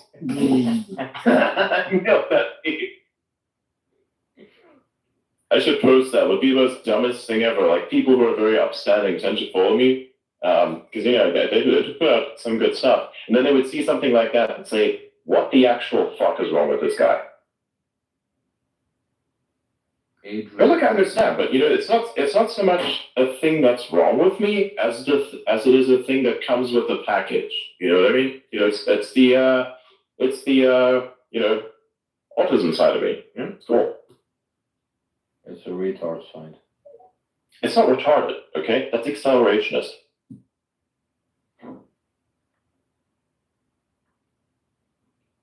Isn't it interesting? Because imagine you're drinking both coffee and alcohol. Doesn't that mean it's iceberg accelerationism? I made a post about iceberg accelerationism once. It's about sitting in place faster. Good one. With all the dirty talk in my head, whenever you reference certain pieces of material, or say, whenever you are talking about various things, the brain kind of or at least my brain, acts as a type of relational database where it'll just find things that are connected to it. And at other times, if you're particularly tired because it's late, you've done a lot, you'll start to kind of hallucinate things above reality. Say, for instance, the comment that I pinned at the top of the space, that guy's screen name is Dusty, but also has the handle @DustyDiver. And I literally read that and said it was Busty Diver. I'm like, the fuck is wrong with me? Oh yeah, or the very stupid ones. Can't believe I just fucking said that to half of other people. I don't know, man. How dare you admit to being a straight man? That's funny. That's not allowed. We don't do No, that. that's like socially unacceptable. I'm such a bad spaceman. Say something gay to balance it out. I love socialism. Perfect. I'm sorry. Look, it was Socialist Sunday, not a couple of days ago. I was like, you're really, really, really tempting me. The East German side of it is coming out.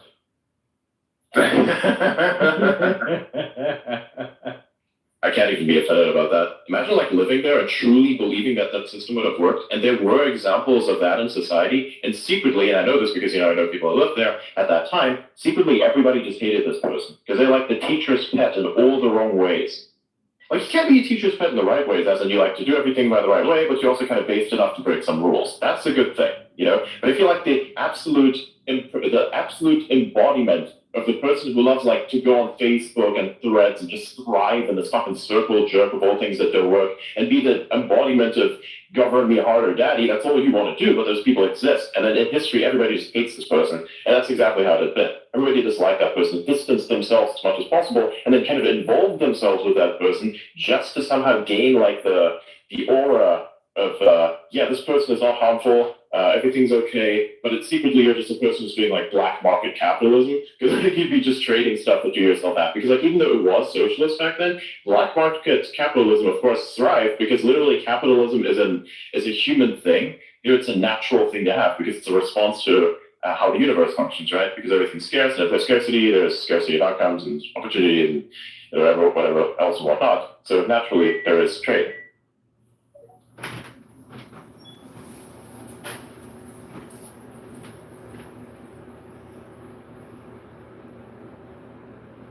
Yeah, I think this really functions well, the new space title, The Conversation. Yeah, it's great. What was it before? I used to call it the Information Space, but before I used to call it the Information, and then I realized, oh shit, there's a magazine that's called the Information, Legal Concerns, and so I ended up like changing it to the Information Space. But I think it sounds a lot better if I just call this simple The Conversation, because imagine you bring someone else and say, welcome to the conversation. That's so good, because the conversation was already happening. I'm identifying a person in the speakers section, I bring them up and I say, welcome to the conversation. That's crazy. It's so meta. It has to be meta. Yeah, I don't know if I would have joined an information space because I'm not very smart. I prefer conversation. I think it's like look, I mean, if you're kind of like wanted to have a good time, be philosophical, whatever, it just kind of matches the vibe of whoever's in the space. And that's cool, I think that's really, that works out well. So it's actually good that you told me this exact thing, because if you kind of use deprecating humor to reference, how you function, you like just told me that this is kind of intimidating to see information, and then I'm like, okay, cool. So that's even more of a reason. It's more general, less, intimidating, because I don't want it to be intimidating. It's the information space. Although, sometimes we happen to have people on that are quite remarkable what they've accomplished. Like, for instance, this one guy, John Spencer, who's like the urban warfare, does urban warfare studies at the, what's it called? He's West Point Institute. He's really cool. Actually in the Westerners right now. Oh, how about that? That's a coincidence. If you want to come up, would be great. I don't see him. Actually, I don't see much of anything in terms of listeners right now because the space interface is still a little wacky, but Bly's or Wiggle, if you see him request, just like bring him up. Will do. So yeah, if you'd like to join us, join the conversation. That's so meta. I'm loving it already. Yeah, it's pure meta. Yeah, so we're gonna have this like every single day. So if anyone wants to be like regular here, who's on the speaker board already, then yeah, come around every day. We'll have it roughly about the same time. We'll last around about the same time that we do right now. It's a couple hours now. So I think fuck this coffee spot. I'm gonna have some coffee just in case. It is not so much that I enjoy the effect that coffee gives you. Does it? As Does I it just give you? enjoy the taste and the warm. Does it give you any energy? energy is like wrong in that sense, but yeah, it does boost me. Why? No, as you know, I don't get any energy from fucking caffeine. True. Right? So I literally drink fucking energy drinks to go to sleep. Yeah, it's true. He's like iceberg accelerationism, but inverse. The more he accelerates, the slower he becomes. Which ironically is exactly how the light speed limiting factor on, well, accelerationism works. Yeah. You know, the faster you get, the slower you become, right? Because you need more energy to propel yourself further. So you effectively need infinite energy to even like approach light speed, or to be at it. Yes, I'm trying. I'm trying to find particles something. and also waves are just doing it already. I'm jealous of you, fucking photons. I'm trying to do find something like caffeine that would work for me. But Oh, this is a funny post. I love this.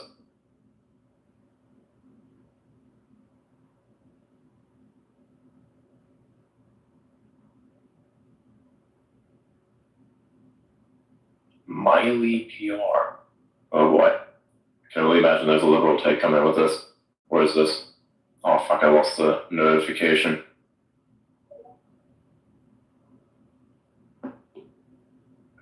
Where is it? Okay, I guess I'll just have to go to their profile to see what their take was. Because there's always like a...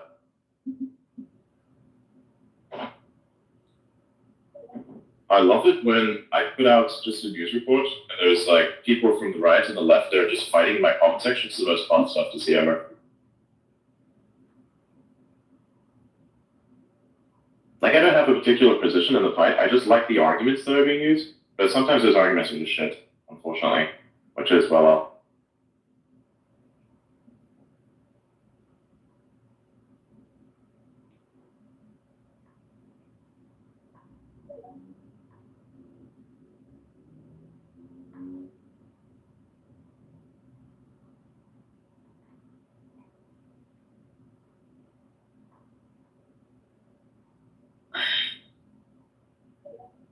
wait, what? Yeah, I'm not seeing it. Damn, this person replies like crazy. I kind of feel like the, Are you talking about a resident retard? Oh, no.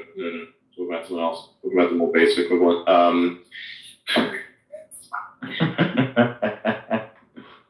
I just love, you know what I find is funny about the notification settings? Is like, when you follow, I follow the parodies as well, because they're funny as hell, but also kind of weird.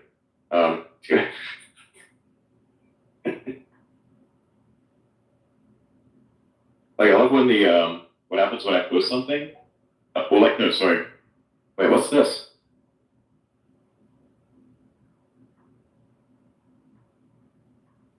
Oh, wow. Hang on. I didn't even notice that you posted that to the top. Yay. I'm glad you saw that. Yeah. It was actually in my For You feed. I didn't even see the tag. I just saw the For You. I was like, oh, that's fun. Really? That's so bizarre. Yeah, that often happens. Like, I kind of feel like engagement itself is not the only reason that things kind of get shown. It's more or less the quality of certain things if you have a well-optimized feed. So say, for instance, when I posted this thing yesterday where I said, edit is coming, or like supercut is coming, or it received a like within like minutes from Elon. So I was like, ooh, that's cool. Then we put it out there, and of course he grabbed it and used it. But it's about signaling. You have to identify the algorithm as not just something that's manipulated in a way with just figures themselves. It's actually all about signaling. It's a signaling system. It's a information management system in terms of storage and distribution. So it's a creation, storage, and distribution. So it's just so cool. It signals, and I just love it so much. Yeah, it's wild. Like, I did not expect you to see it at all, actually. I figured it would get buried. But, dude, one of the comments says, you are guaranteed to blow up either via internet love, weight, or any combination. I'm like, whoa. Wow. Yeah, I'm just seeing that as well. Like, what does that even mean? Are you okay? I don't know. god, I love it here so much. Same. This is great. The bullshit that you will see is just. Oh, this is the reason why 4chan is so nice, and I think also Elon loves 4chan.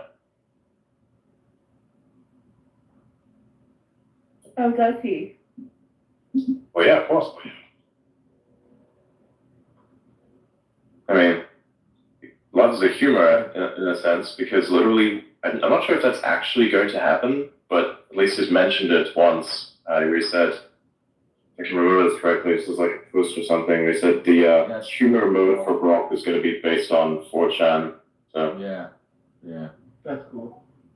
which would be just beautiful, because imagine like the epitome of all next level 4chan posts, all the intellectualism, all the retarded stuff put together and curated in such a perfect way that you get AI generated green text in ways that you've never seen before. I mean, yes! Fucking make it happen.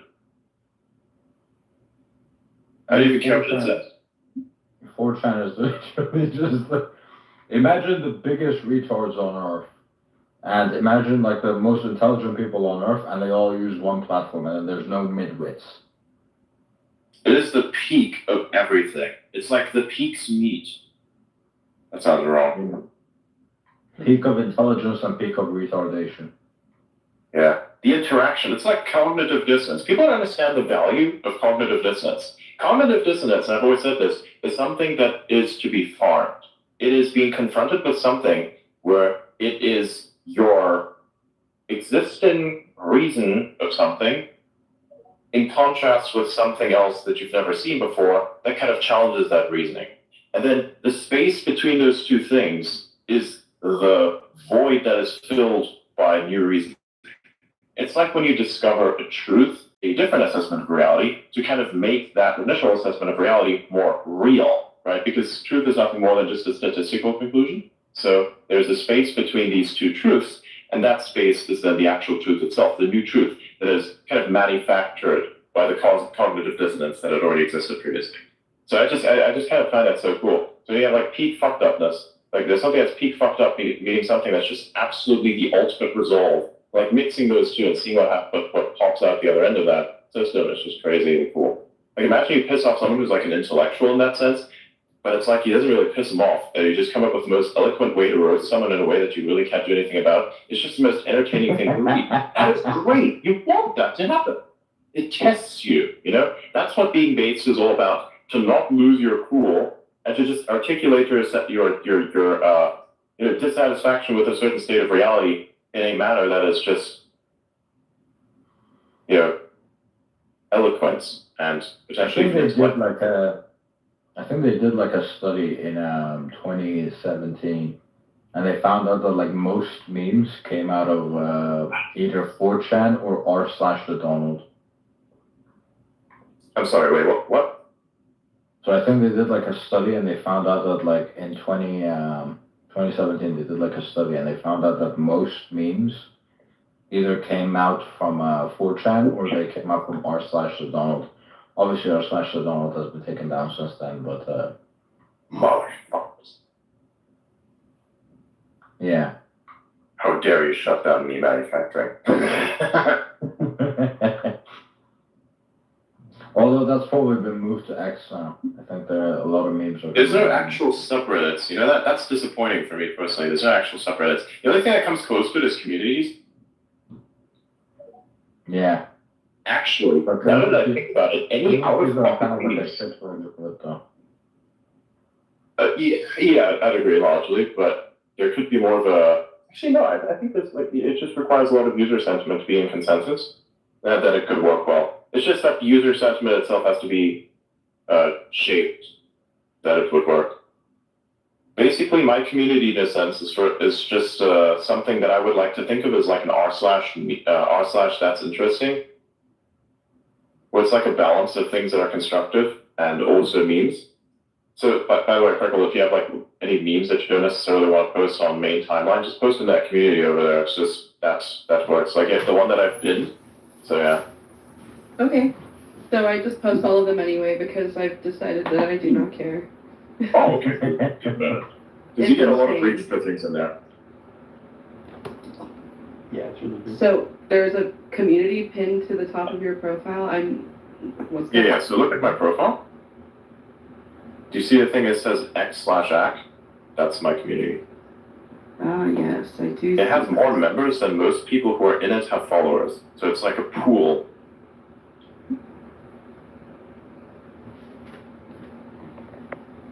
Oh, if you like see any scams or some bullshit, just send them to me. And if you like have a good track record of that, you could like become a mod or something. Sweet. I'm just looking for people with exceptional ability. Wait, what happened? Don't become a Reddit mod, though. Yeah. It's like opinion-based things. You probably don't. It depends though what it is. If it's LinkedIn engagement farms, absolutely boot the person. No tolerance. I have zero tolerance for the bottom, absolute bottom of what is engagement farm. If it's slow, get the fuck out.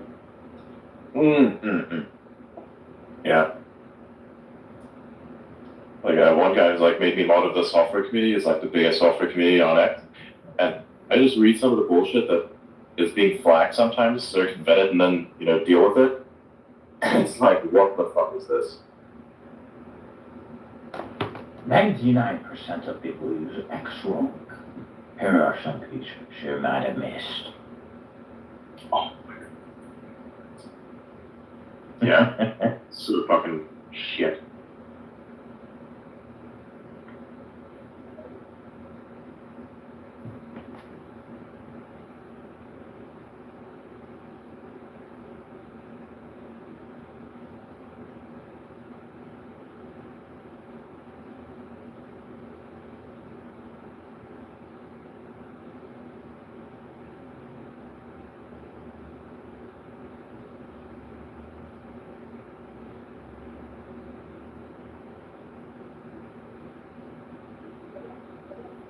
Iron Man movies were so good. Now that I look at that meme again, like the Iron Man movies were so nice. This is a later return. It's so funny that they basically killed off that character, and now they brought him back as Doctor Doom. Yeah, don't hug me. I'm scared. Wait, what? Oh, sorry. That's the name of the channel. I was like, wait a minute, what? Yeah. Right. Don't hug me. I'm scared. It's like 3 million subscribers. Jesus Christ. If you were actually based, you'd say, fuck me, I'm scared. Have you watched it? No, actually, I don't care. No? You don't care? Okay. I'm surprised you haven't seen it. Lots of memes came from it. No. Damn. Oh, nice. Beautiful, beautiful. Let's see, Wiggle, can you give me like a screenshot of all the requests? Because I just can't see any. I just know there have to be. I just can't see anyone. Or just like that, which ones can come up or not. Yeah, spaces still have a little bit of an impact after what happened. So things are kind of broken. I'd assume that would get fixed in probably a couple weeks. Because they'll have to identify. I'm surprised how quickly they shut down the attack and what they did to do that. Damn. Okay, let me check. Wiggle is like the human notification system for me.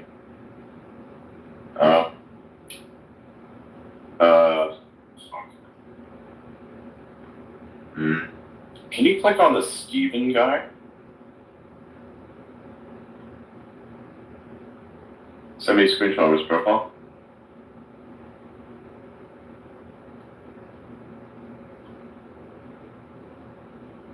Imagine if Gordon Johnson comes up again. Remember what happened when I asked him about the sources? That was fucking hilarious. All right. Yeah, who are your sources? I can't give you that information. Why? And then runs. You gotta be kidding. Yeah, I gotta go. I was just like, there's no way. You just handed me the easiest victory in my entire life on the internet. You have no idea. I was just like so surprised. So like, this is a guy whose entire career is built on TV, and he just hands me a victory like that on the silver plate.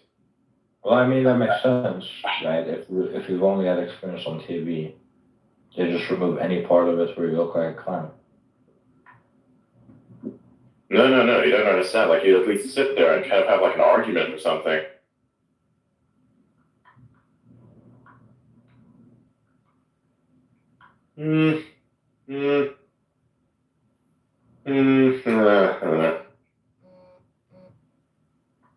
I'll look at the request later.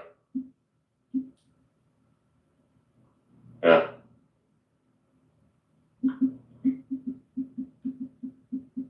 Sorry for the Morse code. What are you typing?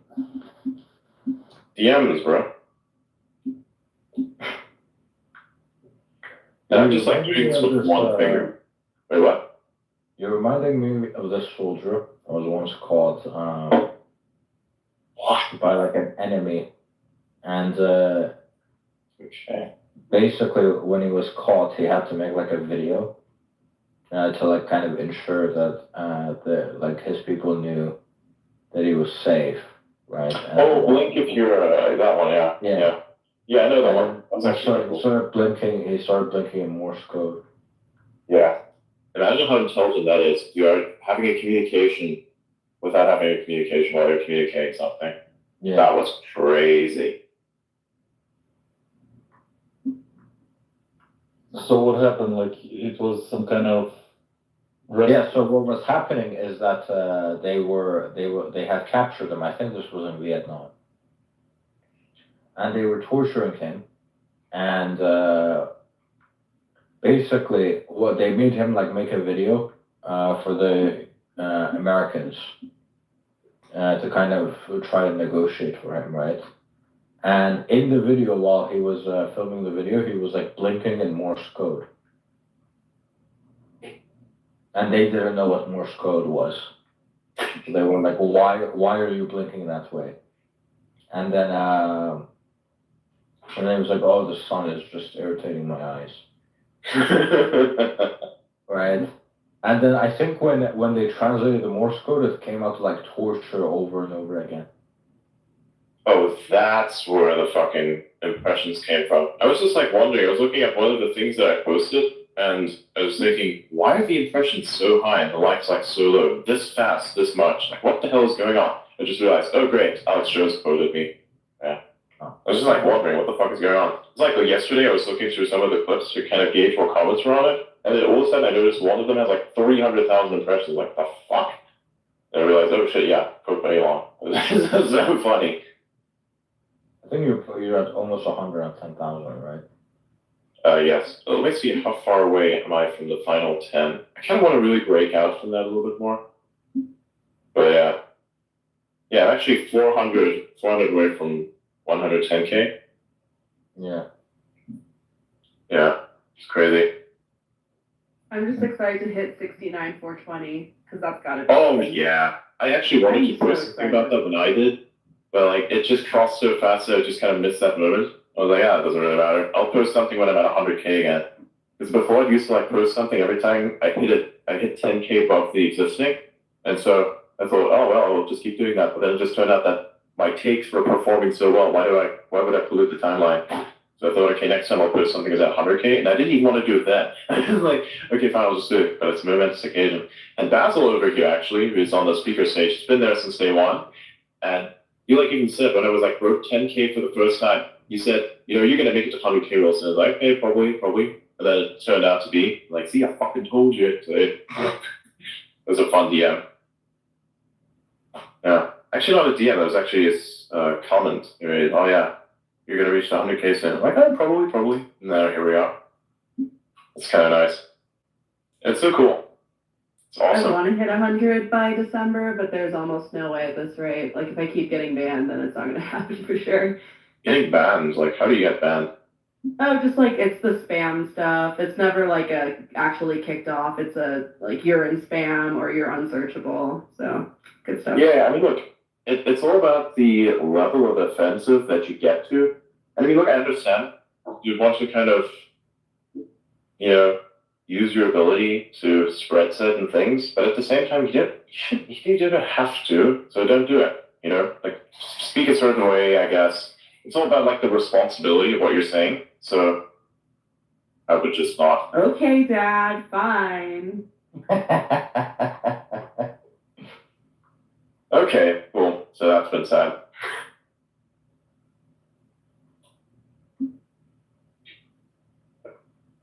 Okay, Dad. Wild. That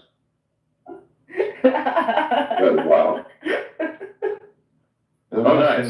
I remember from England, listener to the conversation. Let's say hi.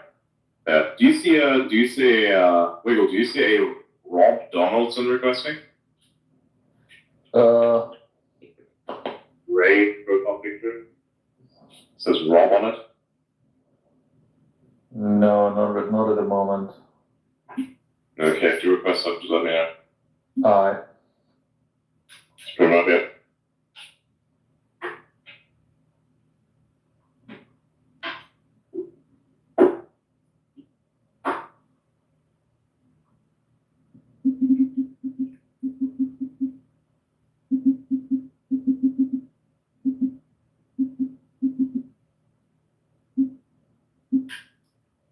Jesus Christ.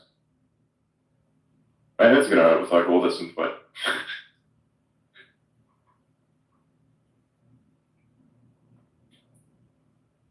Yeah.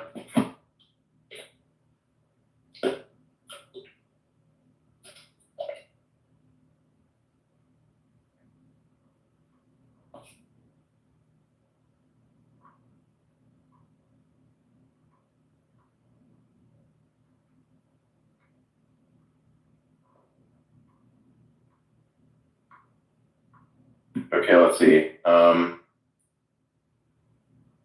Wait, what pussy? Wow, I never saw this coming from that post.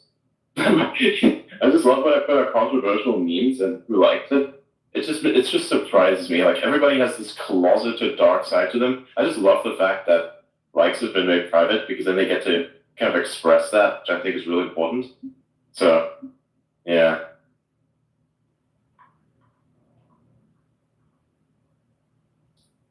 I'm gonna post a new one. Okay. Here's a gaming meme.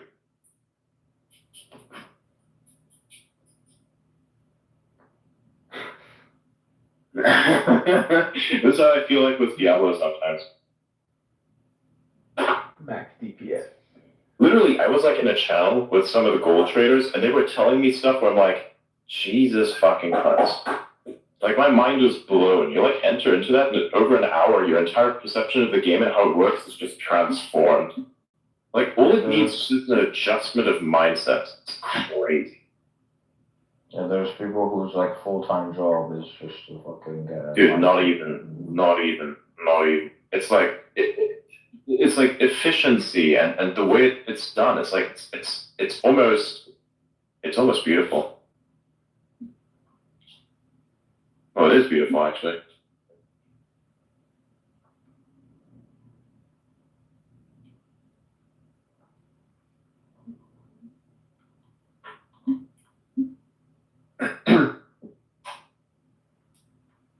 Some pretty good memes have been sent recently, some of which are like too controversial for me to send, but I still appreciate them. They make for a good laugh.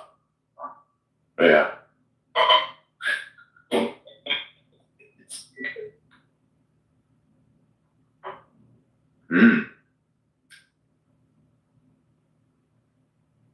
How does that post have so many questions? Wild to me. I remember like the one from 4chan that I posted about the Ho math, the inflation. I thought like, dude, that just went completely hyperbolic, like completely out of control. Yeah. I just posted it. I thought nothing was going to happen to it, and then it turned into like a multi-million impression fucking post that went everywhere. People were like criticizing me. I was like, dude, the fact that you're being triggered by this proves the points that it's making. If it's just a meme, and if it didn't have a point whatsoever, you wouldn't care. But you somehow seem to, so perhaps there is some merit to the meme. That's why I like offensive memes, because they're not supposed to be offensive. Like they say, oh, it's totally not true. Well, if it's not true, then why do you have to reaffirm that it is not? Wait, is it the one, like, it's the Hoflation meme, right? Where Yes, it's like yes. yeah, okay, I posted that as well, and that also, I mean, everyone gets really mad when I post stuff like that, because I'm a woman, they're like, you're not a girl's girl, and I'm like, I'm not a I'm not a hoe girl. Like that's exactly that's point. I have nothing in common with them. Leave me alone. Yeah. Like some interpret it as random ass, random ass offense. You know what I mean? Remember the guy that was like, Elon Musk is talking shit, and then I checked his account and he was just like fucking like thirsting after OnlyFans girls. Oh yeah, then I responded. Like he sent me a screenshot of this thing. Then I sent him that screenshot saying nothing. I didn't say anything at all. Just posted the screenshot, and then he deleted his post. Wow. Instant regret. It's like that gorilla from that meme, regret. Yeah. I should do book reading. I don't know.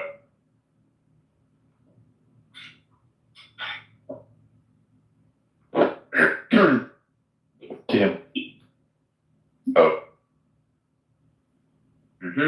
Let's see. Yeah.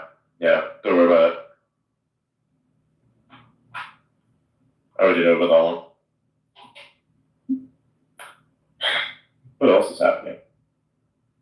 Hang on, let me check. Let me check my news list. Actually, does I have a news list? I have a lot of lists. Helps me parse things. Let's see. I'm looking at it too. Dude, it's fucking slow today. Lots of political things. Explosions of explosions.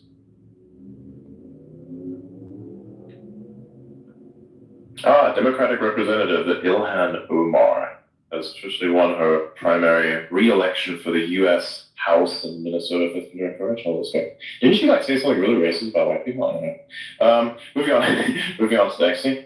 What was this? Oh, the New York Post getting roasted by the Trump war room. That's pretty cool. Oh boy.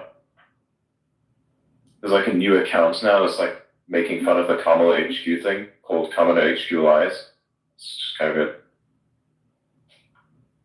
They're going to be like the inverse Krasensteins as opposed to trolling anyone with a political opinion that is right-wing, they're just going to troll everyone who's left-wing. Which I think needs to happen in the market. I think that's good. If you can defend that, it's like really... Like I'm not saying, it's... I'm just saying it's funny. Yeah.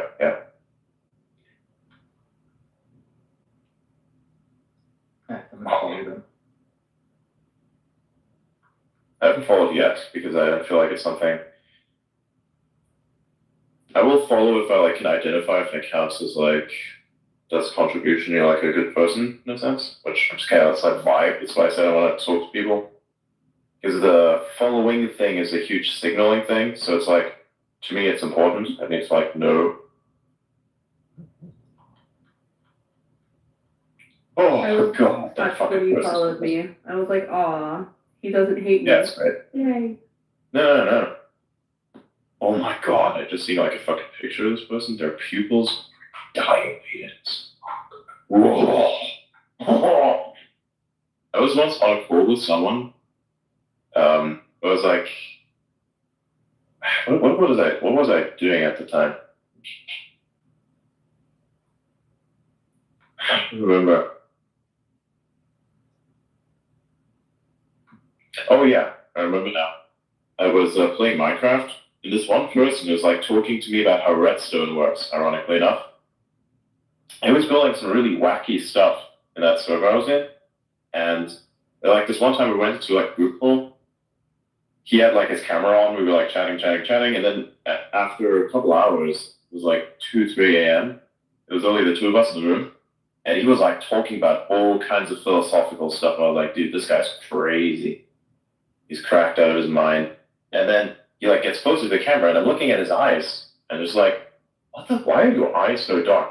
And he says, oh yeah, and I'm on some stuff right now. Just goes closer to the camera, and his pupils are so fucking dilated. I'm like, holy shit. And he was aware of it. It's dude, it's fine. It just powers me up. I'm like, Okay. Don't do that anymore, though. But sure. Fuck. That was crazy. I keep saying this about people who are very, how do I say this? They're very advanced in terms of software and things that require a lot of autism. I think he must be, in order to be cracked, perhaps he must be actually cracked. So, I guess, you know.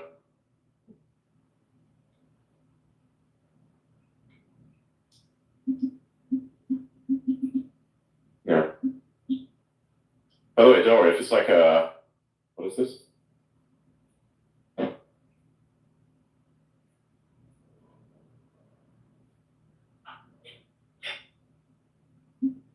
Oh, nice.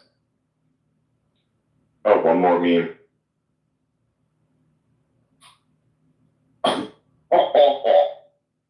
Wow. Wow, that's a good meme. Wait, did you send me something as well? Okay, hang on.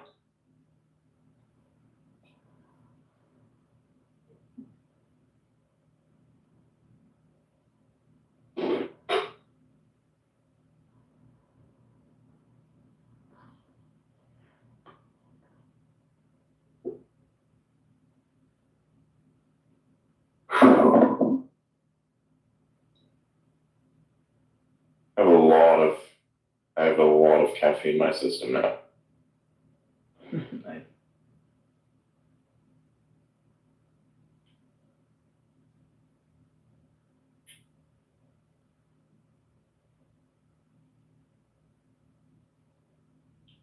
It's wild. There's like one thing that I kind of like see as a common, so I'm just putting it out there, common guidelines to like DM. If you have account issues, in a sense, like believe you have account issues, it's mostly related, like don't send me that type of stuff. I don't work at X. I wouldn't be able to fix that. I can't escalate it for you. So if you have like, there's some issues, for instance, you have bad reach that's normally due to content-related things, which is kind of like fixable on your end by either deleting stuff that's not supposed to be there. Actually, here's a general etiquette, I think, for posting, which is very successful, is your replies, keep them to a minimum. Don't reply on everything. Less reposts is important as well. Generally, I think your posts should outweigh the reposts by 5 to 1. So, yeah, for however many reposts you want to make, have at least 5 posts on your timeline. So frequency of posting is important as well as the nature of what you distribute. And think of comments as a similar thing, where it's like distribution happens for the person that you comment on, as well as also for you. But it also kind of dilutes your presence, because every single reply that you make counts as a post. You can actually see this yourself. Look at the, if you look at any account, look at your own account actually, and you were to make a few replies, you'd see the counter of posts go up, even though you didn't make any posts at all. You just issued replies. So imagine what it would be like to the system if it saw you outputting 10 replies a minute. Imagine if you were like make 10 posts a minute on your main timeline. You don't think that looks like spam? I'm just saying, like, that's an example. So that sometimes causes limitations and potential issues. I've tested this out myself. Like this one time, I just tried it out because I thought that perhaps there maybe was some merit to this whole reply guy nonsense. And so I did it myself for a while, and I noticed my reach was actually going down. I was like, dude, that's crazy. So I looked into why that was happening, and I saw that correlation, and yeah, interesting. And like when it comes to well for me for a while, and then I feel like it stopped working more recently. Because like before, like it was really effective before. Like I doubled my account size basically just by reply guiding. It was nice for a while, but I feel like the problem is the fixes come in, right? Because then the distribution would be too high, and then the information itself across the board would be devalued because people with an engagement farm with reply baiting posts, and that then would uplift accounts temporarily because then the replies themselves will function to distribute pieces of info, but that causes collusion, and which commonly people kind of complain about. They're saying there's so much slop on the timeline. That was a result of that, at least I can imagine. And then there was a fundamental shift change, which then caused a huge issue for many accounts where the engagement was just completely gone. Then there was the reply guiding that was fixed. And I think there was some other thing that looked broken, which then was also fixed again, which then caused recommendation issues to happen to every single account, even mine. It was like, dude, what the fuck is going on? I thought my posts were like off topic, but they weren't. So I just decided, okay, you know what, it's probably going to get fixed in a couple of days or less. So I just kept posting and doing my thing, and then one day it just got fixed and everything got turned on again. So they're just fixing things in the back end. So yeah. And when it comes to, say, account-based issues like suspensions or something like that, I just absolutely, there's nothing I can help you with, unfortunately. Because I can't really escalate it to anyone. And even if I could, this is like a thing where they themselves would potentially have some sort of, whenever there's an issue of any kind at a company that's a tech company, these issues are solved, especially when it comes to content management. There's like a whole procedure, and this is like with every single company. At least experiences that I have had with companies that I've worked with, there's like that kind of thing where there's a protocol that needs to be followed. It's like generalized, just direct personal requests that do not come through support chains. Sometimes can be a little, the protocol behind that could be limiting. So again, I really couldn't escalate anything if I wanted to most of the time. Of course, it's like direct online, or like there's an suspension for political reasons, which obviously is not good. Then you have someone who's much bigger, who focuses primarily on these types of things, kind of bring that to their attention, which is the what are they calling it? My purpose. So I can't. Forgive me, I'm tired at the moment a little bit. And super sharp with coffee, just trying to stretch it to the show.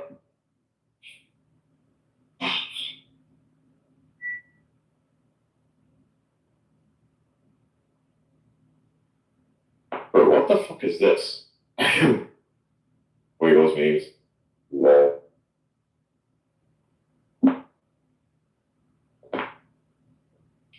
Okay, let's see.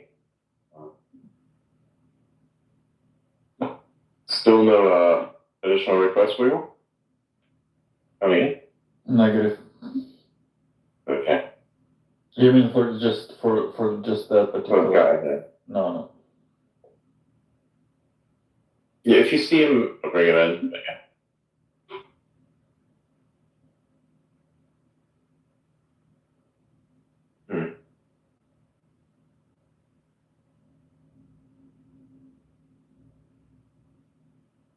But yeah, that's for the DM stuff. I feel like wrote a DM things to me or bring them to my attention.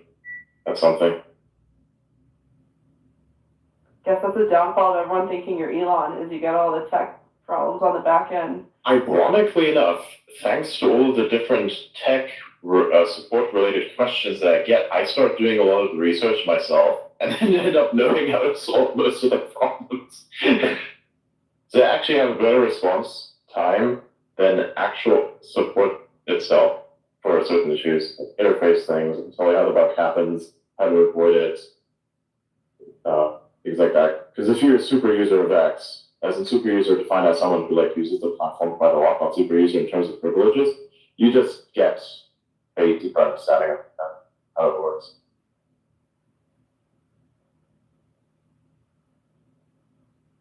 So if you see some things that are wrong, mostly I can provide an answer from the user perspective at least.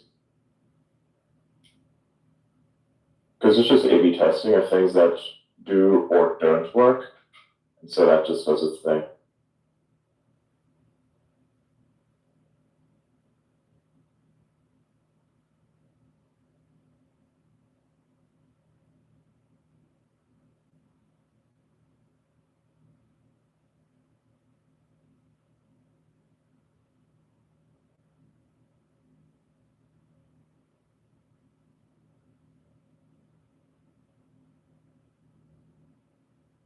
where was I?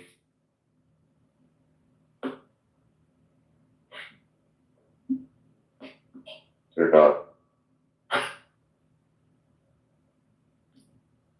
What are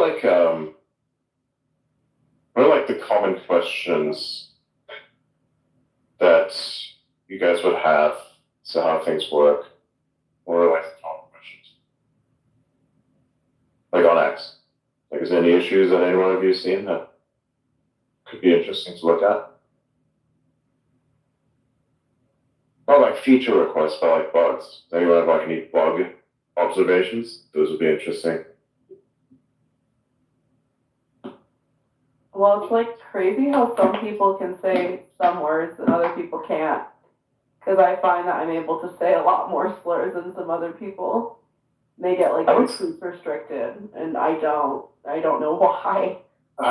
That's because of like what I said before, type of content that you usually post. Like you literally just said it in your own sentence, right? Where you said, I post a lot of that stuff, so a lot of people are familiar with that. So if you post something that's quote out of pocket, that's just kind of what you're known for, then you'll just have a lot of engagement on those things. For a long period of time, that was actually something I've observed with my own accounts, where there are 3 tiers for things that perform very well. There is the news reports that perform the best. Then there is the memes. Then there's the takes that I put out and the memes. Like, those are the 3 tiers. Because people are most familiar with the news. They are a bit familiar with my hot takes, but less familiar with the memes. Right? So they have different levels of performance for things that people are familiar with. And in your case, like, imagine that you're a professor and you start putting slurs in your speech. I cannot imagine if that performs very well. So of course you're massive, you've always known for like keeping your decorum. Then all of a sudden you're like out of nowhere say, hey, you fucking bitch. That's gonna get a lot of engagement, I guess, if you're like a big person. You say that for the first time ever in the account's history, and everybody's like, yo, the professor is cracked. You know? Yeah. So that's the thing that I see. That's why some people can get away with swearing, because they tend to swear more often. But then I also kind of think it depends on the context. Yeah. Like I literally posted an image of a post by Jim Cramer, and basically saying that market crash wouldn't happen. This was during the time that there was a market crash, and I just basically sent it out there saying, "Fucking Cramer." You know, I don't usually include any swears in the stuff that I say, and that was the first time I actually put that in a post that I put to main timeline. So yeah, that's a good thing. How did you do? I mean, you saw it yourself. It did well, like very well. Fucking Kramer. I actually discovered a bug once. Oh yeah. It's a bit of a weird bug. If you go to like the X advertising section, and then you open up like the tab, and then you go on twitter.com, it does not redirect to x.com. So it's like a weird ass bug. Wait, say that again. So if you go to the ad section of yeah. I know what you mean. Yeah. And then you go to twitter.com, it does not redirect to x.com for some reason. Yeah. There's like one that happened for quite a while where the there's a problem. So when you are let's take a link that leads to something on X.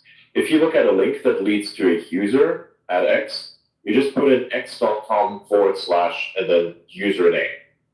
The problem is some of the pages on X are actually kind of named in the same way. So say, for instance, if it is x.com / home, leads you to your home timeline, right?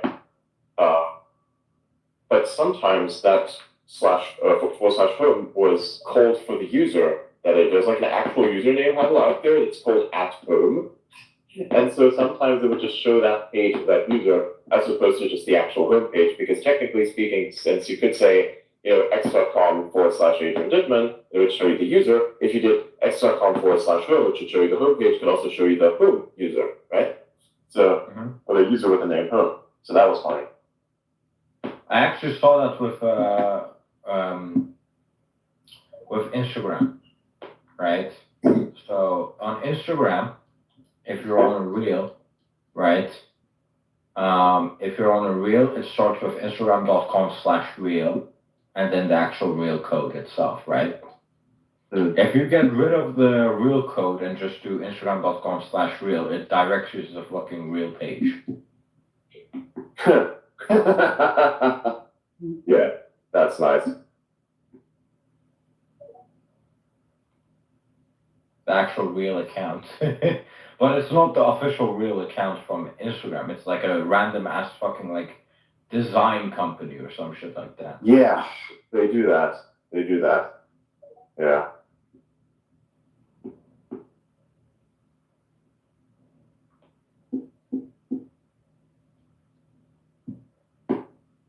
Let's see if that works. Yeah. Are you testing it with Instagram? No. I don't use Instagram. That's about Real comment section. I actually want to post that. Something about the real comment section? Yes. Comment section on Instagram is terrible and I hate pretending it's not.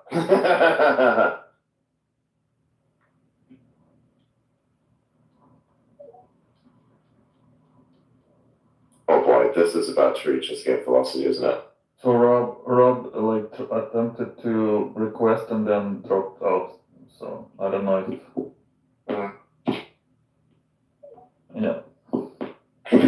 Yeah, I sent him a space in DMs. So I don't know what else to do. Rob Donaldson, right? Yeah. Yeah, he popped in and then canceled. Yeah. Tell him to do it again. Should. Yeah.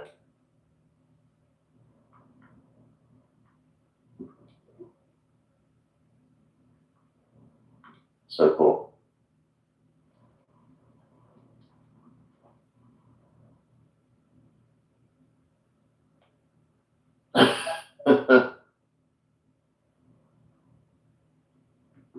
You know, I feel like this would be such a good thing to kind of like live stream once there's like an actual comment section chat for. Hey, Blythe, can you like see if there are any questions for me in the comment section of the space? I'll look right now. That'd be cool. I feel like that'd be something we could actually live stream at some point. Like thinking about that. Yeah. Ah, there we go. The Rob has finally joined us. Yeah. Welcome to the conversation. It's quite early here in England. Ah, beautiful. 5:30. So what brings you back? Yeah, just what's happening in England is just crazy. It really is crazy what's going on. It's just scary times. How do you feel like you're impacted by this? Like, do you feel afraid to like say certain things online now and posting and such? Like, how does that affect? 100%, Adrian. You're petrified of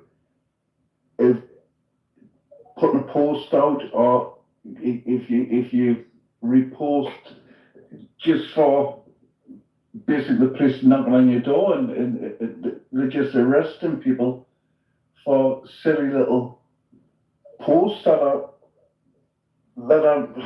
not controversial or anything, but they're just it's really it's definitely two-tier. It's not good. Mm. Do you have any like personal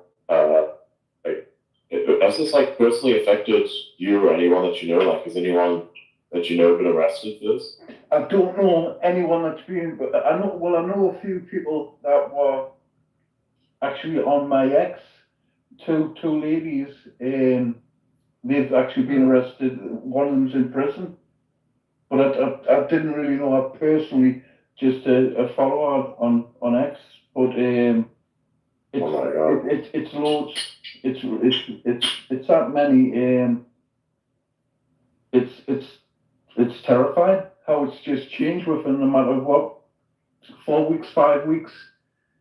And well, I mean, this has been going on for years, though. It hasn't changed in a few weeks. Oh no, yeah. It's usually the actions itself, like the way that the actions have been taken a lot more publicly, with a lot more issues coming on with it. You just feel like you've got no voice. You feel like you can't speak out. You only got X. It's the only platform on the planet. If you didn't have X, nobody would know what's going on in England, because the mainstream media all they do is lie, and nobody would know. If it wasn't for X, we'd be screwed. We really would be, because Facebook wouldn't do it. TikTok, Instagram, none of them would show what's happening in England, but X does. So we're lucky, but it's just crazy. It really is crazy.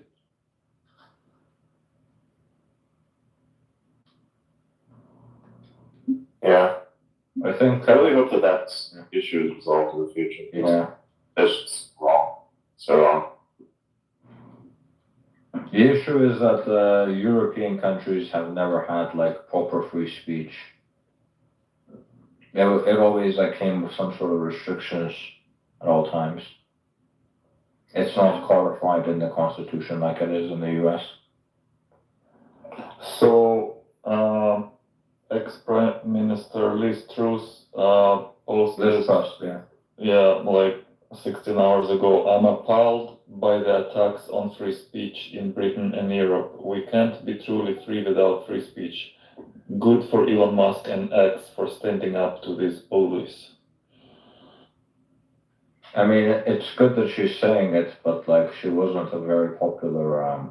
Yeah, she was only for a few days prime minister, but still, it's something.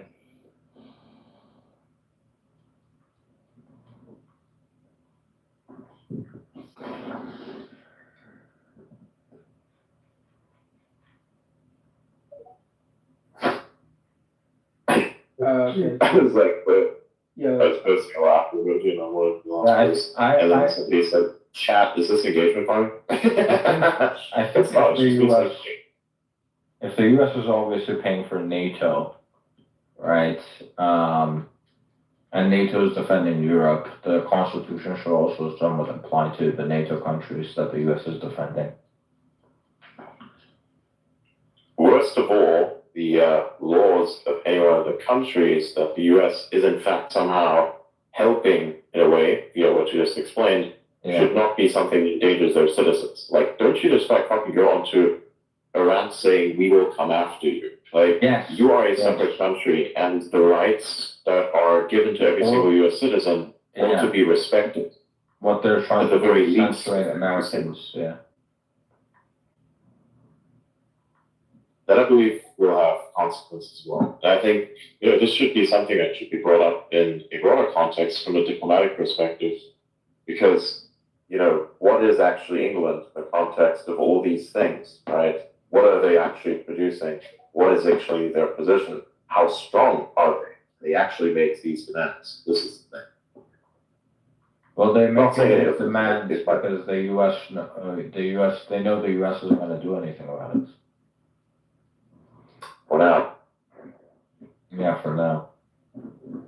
I was at Tommy Robinson's march on the 27th, and there was a great feel there. It was a really great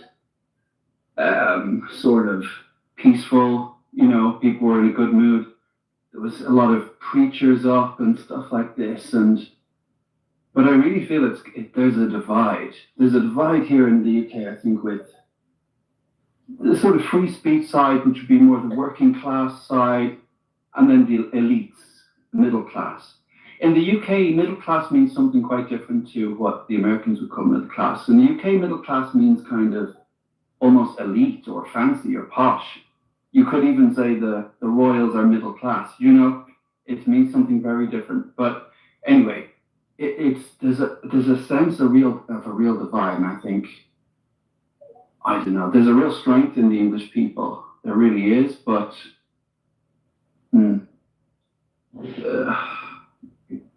kind of elites have really sort of taken over. And Keir Starmer, he's actually extreme in his views.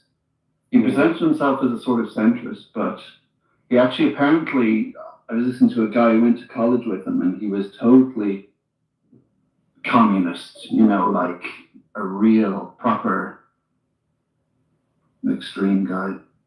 Do you think there is like a correlation between Sunak resignation and these events, or it's just kind of occurrence?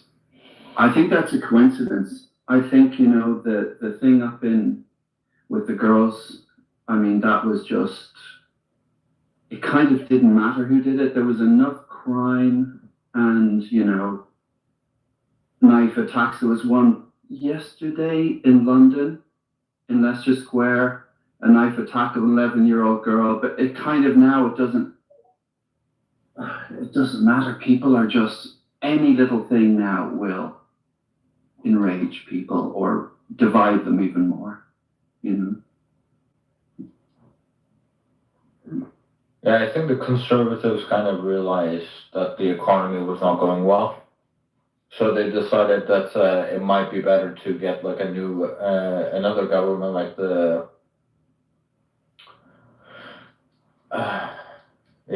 like Keir Starmer's party to the Labour, the Labour, Yeah, well, the Conservatives were in for an awful long time, but yeah, the Conservatives weren't much better, I think, but like not really. Labour is much worse, yeah. And a thing about London is, I love England and English culture, love it. And also I love people from other cultures, like different races, traveling, food, whatever. But where I live in London, you wouldn't see English people at all. There's no English shops in my area. It's about 5 to 10% English. What part? I'm in West London, Hounslow. Hounslow, yeah. It's the same as the East End. If you go around the East End, it's just you think you're in Bangladesh. Oh yeah. Oh, there's no English shop. Yeah, exactly like the East End. Every butcher would be a halal butcher. In the only supermarket in Hounslow, the butcher is halal. There's no sense of identity, and that's called racism. And that's what's annoying, because it's not. If I was in London and there was an Eastern area, I would love it. I'd be there wanting to talk. It would feel exotic. I have nothing against this, but it's when you're in an area, then you find yourself, and there's nothing of the original culture. It's like, well, that's I heard them talking about that Trump and Elon, like what happens when it comes in. You've lost your culture then, and I'm like, oh yeah, I'm there. Yeah. That's where I live. What they're talking about in the future, I think it started in with Tony Blair. It started with Tony Blair, and it's just been carried on, and it's uncontrolled mass immigration. Immigration's good. Well, people that's going to contribute, and we need immigration. But when you've got illegal immigration and people that's coming in illegally and they're committing the most horrendous crimes, and you can't even speak up about it, or you get classed as being far right or a bigot or a racist, it's wrong. I kind of want to add this. I think a lot of people don't realize how much the politicians are prioritizing certain types of immigration. I know people that are worth tens of millions of dollars, and no criminal background, no corruption, made money through businesses, right? And they have been denied immigration to these countries in Europe, right? Yeah. And they're letting in like people that are just stabbing people, and they do nothing about it, right? Those people are allowed in, but the multi-millionaire business owner that's going to create jobs, that guy's not allowed in. It's crazy. It makes no sense. But I tell you what, I have noticed in England recently, a lot of people from Africa, from the Congo, and from Senegal. It's a big influx of African nations coming over to England. I don't know. Well, it's just like one big melting pot at the minute. It's really, but not a melting pot in a sense. There's a way this could go, like you know, that you could have people, and traditionally, like, they would mingle with the original culture, and you would have, you know, an Indian neighbor and everything. No one has a problem with that. You know, this is like a whole section of, and they're all thrown into some, you know, all in one area, and it just changes the culture. Yeah, it's very true. I think in the past you had this situation where they would kind of assimilate a bit into the culture. Until you had assimilated into the culture, you weren't allowed to be a citizen. But that's right. That's kind of they've made it less strict over time. That's what happened. Exactly. It's too easy for the wrong people to come in, and it's too difficult for the right people to come in. Exactly. Well, they're literally coming over just on little rubber boats and just landing on the beach and getting put in 4-star hotels, giving mobile phones, money, and a lot's coming over by plane and haven't even got passports. If I wanted to go to America, I need my passport. If I want to go to Germany, I need my passport. I don't know how they're getting into the UK on a plane. Well, none of us can just arrive in these places. That's it. No, that's it. I have some hope in Nigel Farage, you know. I think he's very intelligent. I've been in touch with Nigel personally for the last couple of weeks. My company was destroyed by a government body in 2012. I had a very successful business that was destroyed by a government body. Just totally illegally. It took us 12 years in the High Court. I've been fighting since 2012, and I hired the biggest law firm to take the government body to the High Court. And it turned out that they worked for the government body, shouldn't have took all my money. So it was like conflict of interest. So, cut a long story short, I've been in touch with Nigel and explained the situation. And he's emailed us back a couple of times. But at the minute, he's actually panicking that the government might be coming after him, the establishment, and he's MP for reform, and he's panicking because they're trying to blame him for the riots. He's never instigated no riots. Neither has Tommy Robertson. Really, nobody. The only person who instigated these whole riots was Stormer. The minute Stormer said, "We've got to protect the Muslims and protect the mosques," you had literally right around here. You had gangs of them, Muslim people, obviously trying to protect the property, walking around with swords, machetes, bottles, baseball bats, thousands up and down the country, and he caused the problem. He caused the divide. There was no divide till Stormer done it, and I don't know why he would do that. All I can think of, he done it on purpose, so he could then control, like what's happening now, where you can't go on X, and you're frightened to put something on X just in case the police are going to knock on your door and take you away, because the amount of people that's getting arrested and getting. Well, one guy, he's just got 3.5 years in jail. All he put his post on X was, or maybe Facebook, it was one of them.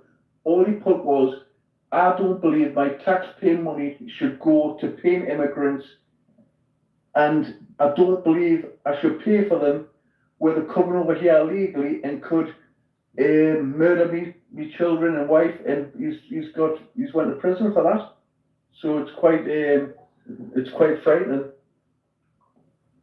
Yeah, they're coming down on like a ton of bricks on people who just speak out on things that they don't feel safe or something like that. You know, it's just causing anger. Anger is the main thing in the air, I think.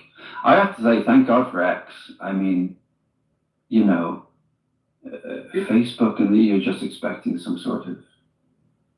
You don't. If you go on Facebook, you don't see nothing of what's happening in England. It's all. Oh yeah. You're not seeing nothing. It's full of middle-class boomers who have been reading the same newspaper and CNN for the last 30 years. And that's their religion. What do you think about Ireland? Because Ireland, that's going through similar troubles at the minute. A lot of immigration. Similar, yeah. It's crazy. You know what people don't realize, I think, you see there's a kind of now a bond with the English nationalists, like Tommy Robinson and stuff, and the Irish nationalists. That is wild. In a million years, I never thought that would be the case. And the Scots as well. Yeah. Oh my God, I have family on both sides of that divide. I could never imagine there was people walking arm in arm. And actually, they're supporting each other. I think it's wonderful. It is, yeah. I've spent a lot of time in Ireland, north and south. It's beautiful. But now, it's just, what I can't understand, like the Sinn Féin, what wanting this, and I'm thinking, why would you want this influx of, it's the number, the sheer volume and numbers of people coming in for a small country. It's just. I don't understand. Any establishment group seem to just go that way, isn't it? That's the way. I don't know why. I think it's to do with Davos, to be honest. I really do. And it's too much of a coincidence happening in America. It's happening in England. Look at France. Look at Germany. Yeah. Look at Sweden. Look at all these Scandinavian countries. They're unrecognizable. They're totally unrecognizable from what it's got to be some end game, but who knows what it's got to be some reason. That Sinn Féin party traditionally were the Irish party of Irish nationalism, you know, our culture, our language, all of these things. And it's like they get in the last few years, they got some sort of recognition and they've kind of changed their appearance to be more establishment. And they're just completely all full of this stuff, you know. Yeah. Everyone in, you know, and it's not what their people want. So they're going against the people. The real people on the streets, they don't think like this. They think, oh yeah, this is a bit out of hand, there's just too many, you know. Yeah. What is with the Irish, they'll not put up with it. They'll take so much and I don't know what will happen, but it's a bit like the English. It's a bit like the whole of Europe, to be honest. I think the only place in Europe that hasn't is like Hungary, Poland, because they won't tolerate it. Yeah. Croatia, all the streets are clean and beautiful. Poland, beautiful. They won't tolerate it.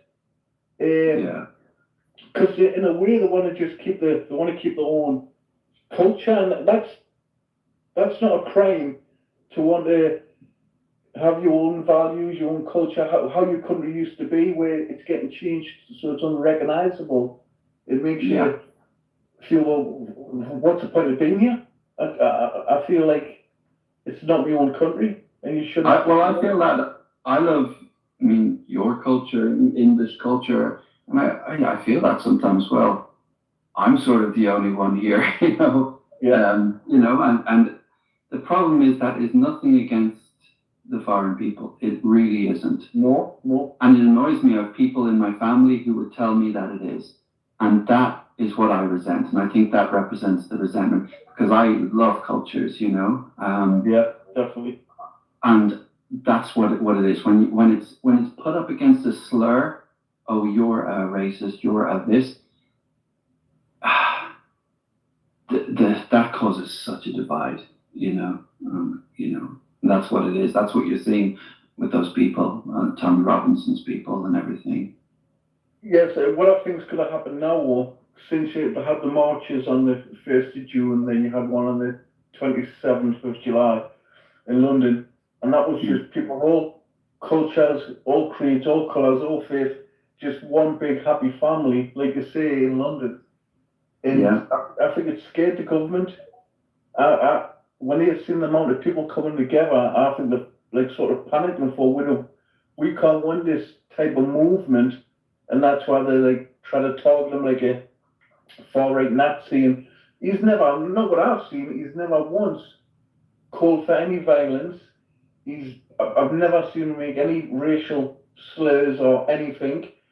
It's just the way the media portrays people, that he's this monster, and not what I can see, not at all. Yeah, I agree. Quite the opposite. He's been calling for peace, and things like that. There was criticism of him on the 27th. They were saying, why isn't Nigel Farage here? He should be part of this. And I was thinking, Nigel won't. He can't. He can't show that support. Yeah. He has to. He's playing. Yeah. Nigel plays the long game. He kind of, he knows how to manage the system. And even Tommy Robinson, it's a similar point they're making, but he won't show that connection. Because at the moment, because I think what Nigel wants, I think he wants to be eventually he wants to be the Conservative. I think he wants to be the leader of the Conservative Party. That's, I think, his end goal is. Because Prime Minister. Yeah, definitely. That's what I think he wants to be. But this Starmer guy, he's just a commie, Marxist, Leon Trotsky wannabe. He's dangerous in my view.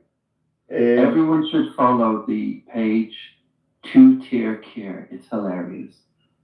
It's like pictures of him, but he's like Chairman Mao and Stalin and all of this. It's hilarious. It's so funny. He's almost like a robot. He's got no expression. He's got no. I don't know. He's got no empathy. He can't communicate. He's got no emotion. Yeah, it's like he's personalityless. He's just no. Yeah. Yeah, he literally looks like a robot, talks like a robot, and just has this dogmatic point of view of everything. I wonder what's like in America at the moment with. I know they've got a lot of problems with the immigration, with the border being wide open, and it could be fixed overnight. Do you know what I mean? Once Trump gets in, and he will get in, come November. That's what you need in England. You need someone like a Trump, but I just don't know who you got. I was sure Trump would totally get it this year after the shooting, and then I started to worry. I started to worry in more recent days. I was like, I don't know, something. Kamala, she's also dreadful. Everyone thought she was dreadful. And then all of a sudden she's like this savior person. Yeah, for some reason Vance seems to be very unpopular with women in general. Right. Yeah. Yeah, he's a real traditionalist, and he's very outspoken in his trad views. Yeah. He doesn't pull any punches with his sort of Christian. I think he's a Catholic. I think he converted to Catholicism. I think. Trump or? No, Vance. J.D. Vance. Oh, J.D. Vance. I'm not sure of his religion. But I like him. I like him too, but yeah, he's very... He said something about cat moms or cat women or something. And I agree. Yeah, basically the cat ladies. That's Yeah. children of their own. They don't want kids, but I know so many of them, like girls who like talk to their cats as if they're their babies. I know so many friends, sisters, like so many. Sorry if that offended someone. But in America, you have this issue now where the people that are coming in legally are getting treated worse than the people that are coming illegally, right? That's wrong. Yeah. So the people that come in illegally, they get all this favoritism, they get money, they get free housing, food, all these things. The people that get coming in legally, they get completely fucked. Is that, have you noticed, like, if you on X you see places like New York, it's just insane what's happening in New York and different places. But like so Texas, my cousin's in Texas now. He's working over. He's been in Texas like 4 years now, and he loves it in Texas. But like so New York and different places, California, Seattle, and just places like that, it's just totally changed. So I think America's feeling the pinch as well with illegal immigrants. So it seems it's the same problem. Yeah. Except I think America has more hope because you can have in America you can actually have a new person coming into politics. You can't have that in the system in England. It's always the same too. So you've got idiots nobody likes. England has literally the worst democratic system in the world, I think, right? Because you first got the first past the post system. Yeah. It's set that the two parties will just be there indefinitely. Yeah. And also the party gets to decide who's the prime minister, right? So the people don't. So you don't have a situation where the prime minister is different than the parties that are voted in. There's no system where Trump could come in. I mean, Farage got a lot of votes, but very few seats. Party, I mean, because it's the first past the post system, right? So even if conservative leaning people make up the majority of the country, if it's split up between a bunch of parties, then they're gonna lose. They're not gonna get many votes. No. Yeah, makes sense. Yeah. I hope Farage has a long-term thinking works. In the U.S., you have systems where if people believe the president isn't doing well, 2 years later they can vote for a different house, right? And the house kind of keeps him in check. Yeah. But I don't think that's ever happened to a sitting president, has it? After 2 years when it's been. No, you've had situations where it's been changed a bit, so the president couldn't get anything done because the parties in power were different. Got you. Yeah. So the people can kind of keep the president in check in that way. The president can keep the parties in check. Got you. I think Trump's going to walk it. I really do. I just think this lady, I can't pronounce her name. Kamala Harris. Kamala. I just think she hasn't got to pray. I think she really hasn't got to pray against Trump. I think he's going to walk it. I hope you're right. I was just wondering, all these people who want a woman in and can't stand Trump and all of those people. Yeah, but I just hope they don't all get together and vote. She's even worse than Bernie Sanders. She's far left. She's come from a communist family as well. Can you see the pattern? Like England, you've got Stormer, you've got Kitover there in America. It's not good. Trump must win, and I think he will, without a doubt. The only reason he'll not win if they start like World War III, and that means you cannot remove a sitting president. That's my theory. If they try to start a war with Iran, that's my theory. I didn't know about that. Yeah, of course, right. They can keep the president in so as to deal with the war. Yeah, Okay.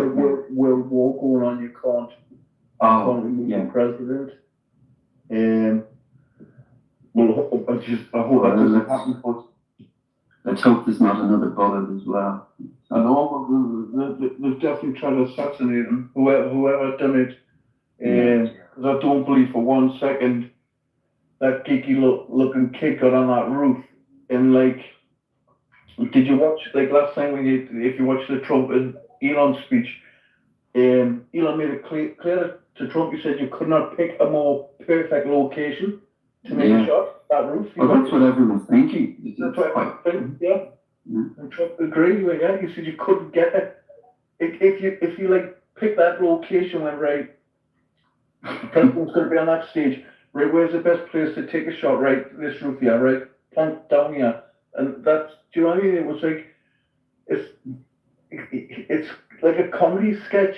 Apparently you walk 2 mile carrying a big ladder, and nobody's pulling him. He's walking around with a gun. But just really, pure look, that he just takes his head and he's here to tell the tale, because he's so lucky. He was definitely so lucky. If he hadn't turned, game over. I think people will never figure out or believe what happened there. How the Secret Service couldn't find someone, where people in the crowd were just going, "He's there! Oh look, there's a guy with a gun." We were all shouting. There was a guy with a gun. I'm like, what? The Secret Service up on roofs were like, no idea about this?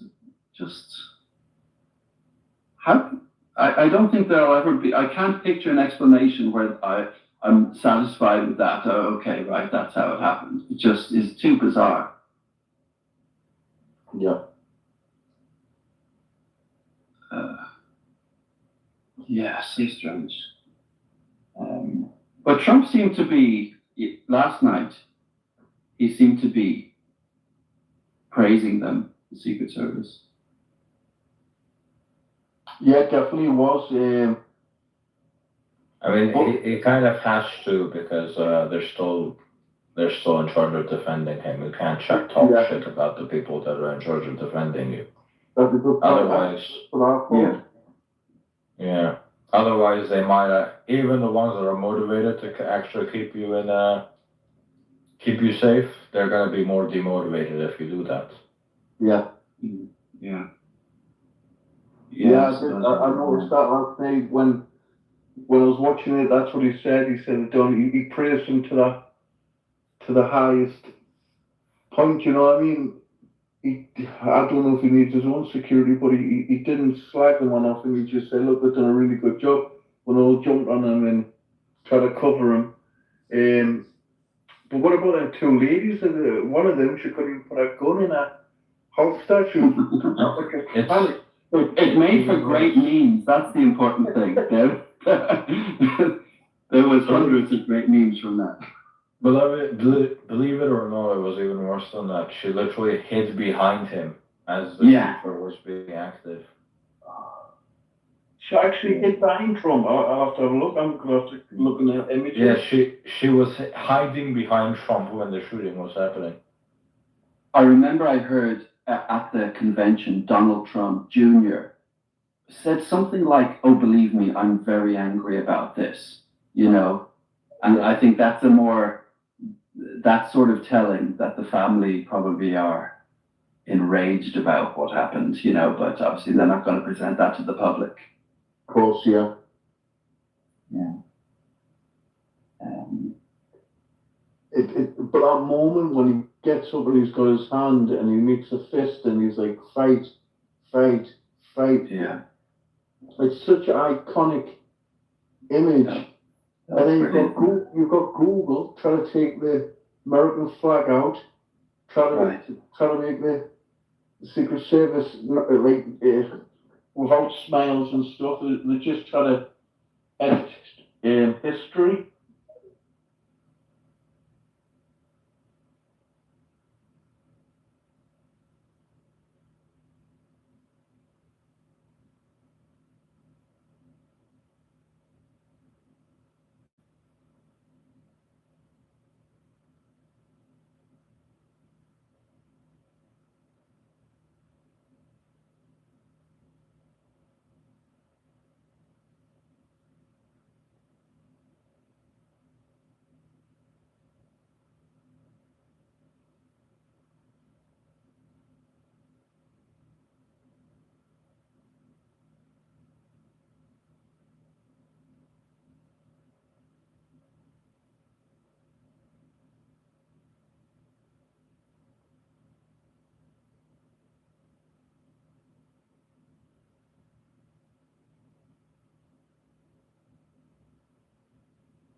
So even just in men, there is, he's a straight man, you know, he's many kids.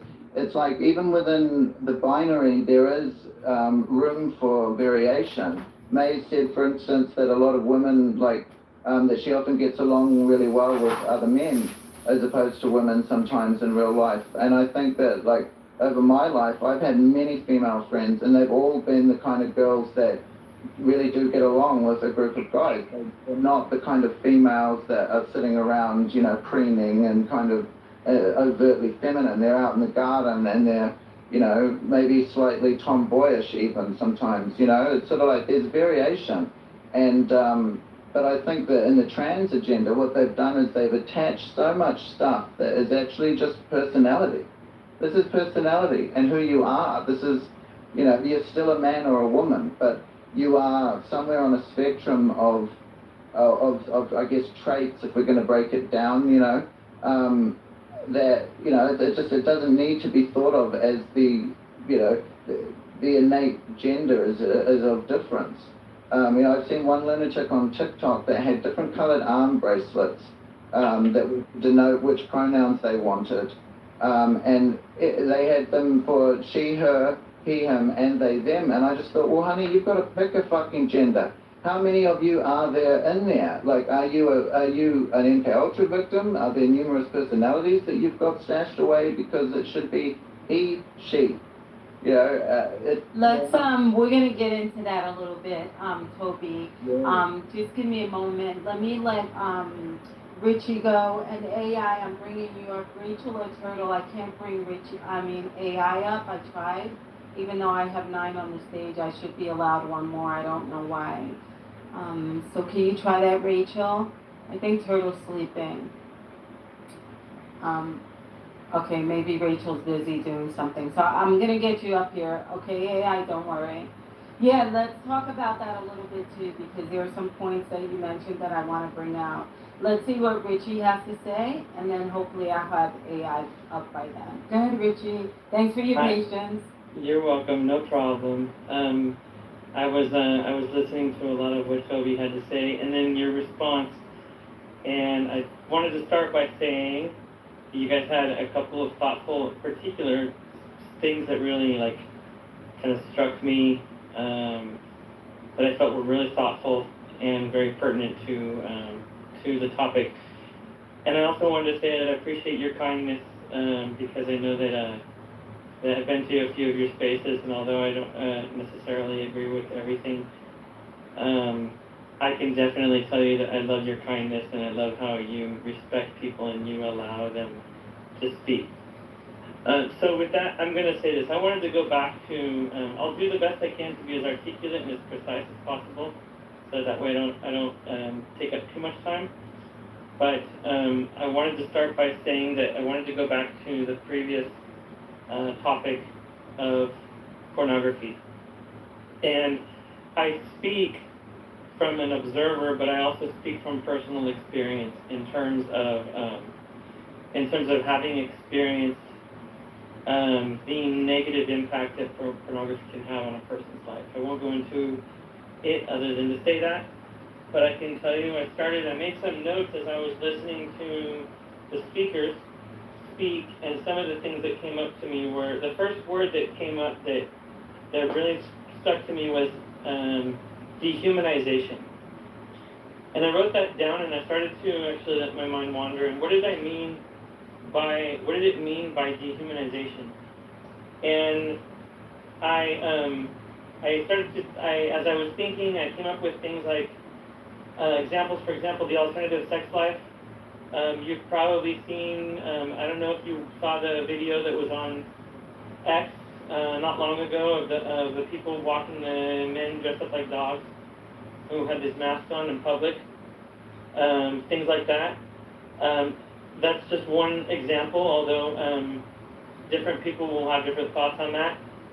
I look at that explosion of that, the free sex life as a result that's come from the proliferation of all the pornography that we have access to, especially to the internet.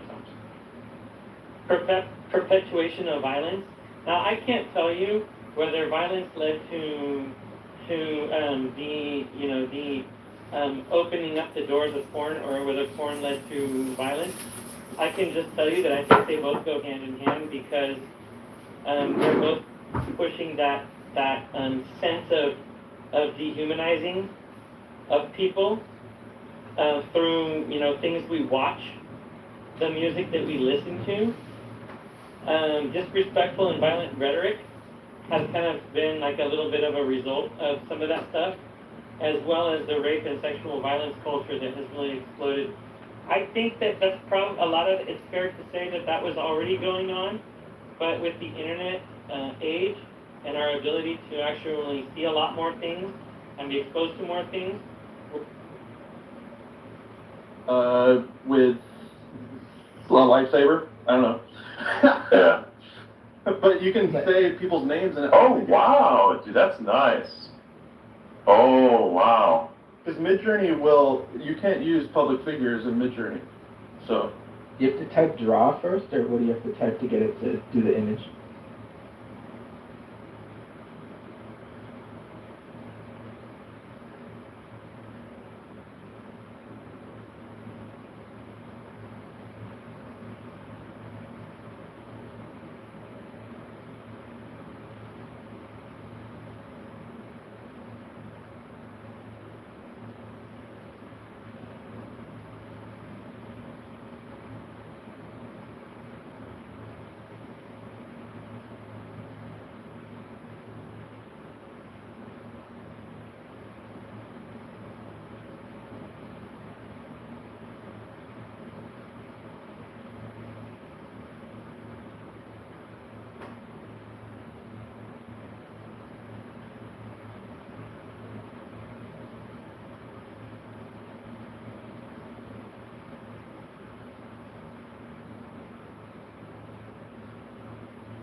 I cut out the times when I'm typing and see, yeah. So I'm going to upload it as a separate project, so you can just like do something with that. But yes. Who are you talking to? I'm talking to Blythe. We're going to do some live editing, and then just put that into the phone frame that I have, or at least I will do it. But yeah, just like cut out the type parts where I'm typing, and the beginning leave it in because it's essential, because it's hilarious. Okay, leave the beginning in. Okay. Yeah.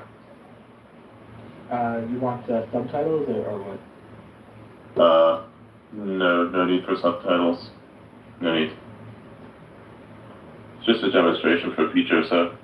So I'm a full-time thumbnail designer, and I use Magnific AI for AI upscaling, which kind of does this really magical kind of last 2-3% of realism effect to it.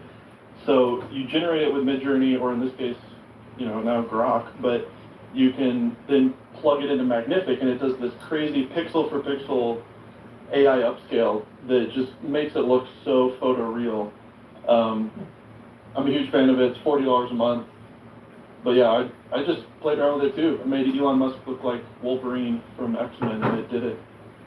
It's not flagging it for any copyrights.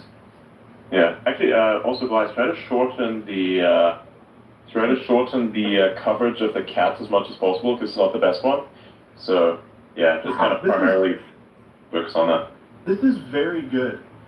I'm really impressed with the quality of it. Holy cow. The image quality is better than Midjourney. Holy fucking Christ. I mean, that generated a cat with a third limb. I was about to say, like, this is game changing. So wait a second. Yeah, we're all paying for X premium anyways, right? That's wild.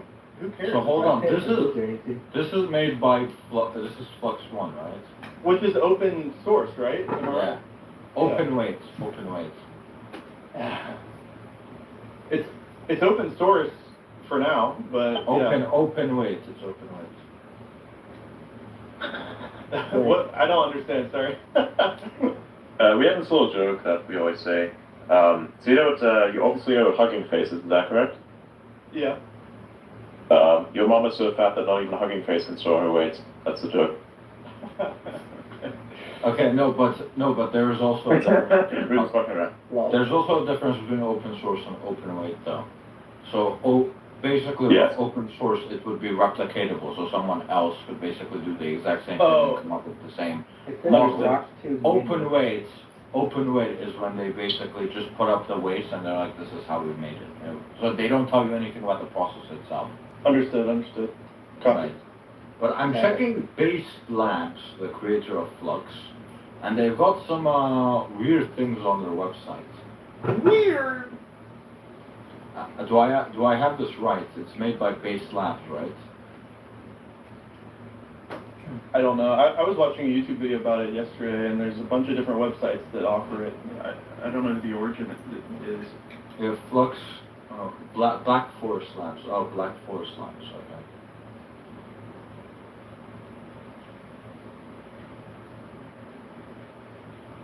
Yeah, I saw some weird ass things from that website. Okay, I see. It's made by Black Forest Labs, okay.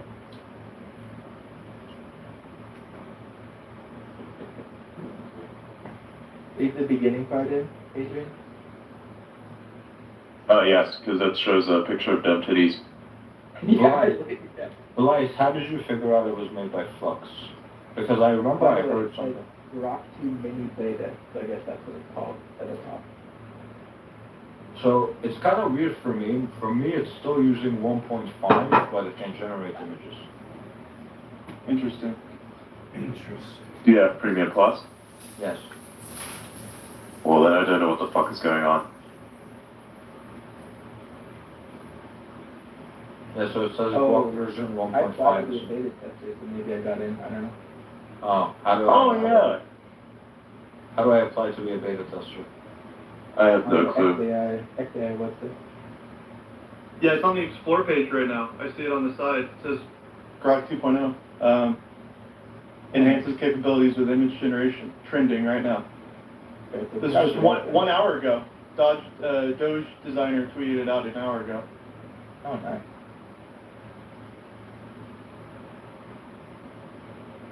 This is fantastic. This is a big deal. I work with AI imagery every day. I'm going to start, I'm going all in on this. This is fantastic. This is fantastic. I'm already paying for it. Exactly. So you already have like image generation. That's crazy. I just love, God, I can't get over how freaking amazing it is that Elon did this. Like, he doesn't need to make any money. So like this whole platform is just for us, it feels like. Like, he doesn't care about profit. I mean, yes he does, but like, there's just so much that's happening with this platform that's so exciting. Because you can't I think that's the wrong way to look about it. Because he needs money to sustain this platform either way. You can't just throw unlimited money at this platform and make it lose money all the time. Of course. But, like, I've been on Twitter since 2008, and there's been more happening on this platform in the last year than the entire time that I've been on it. I 100% agree. I use this platform now more than ever.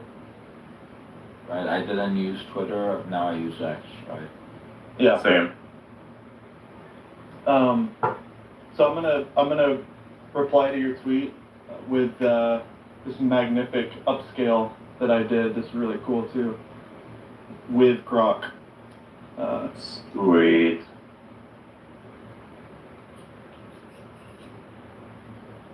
Dude, it's really fucking good. Like. Wait, which part do you want me to cut out of this again, Adrian?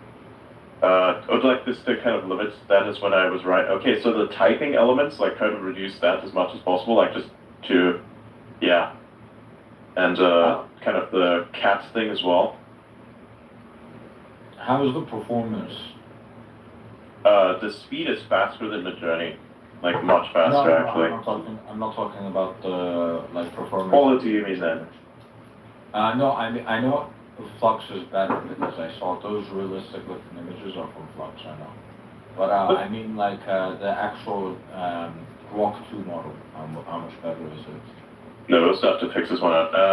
Okay, let me test something I've done before, but it hasn't really done. Flying cat, Lamau.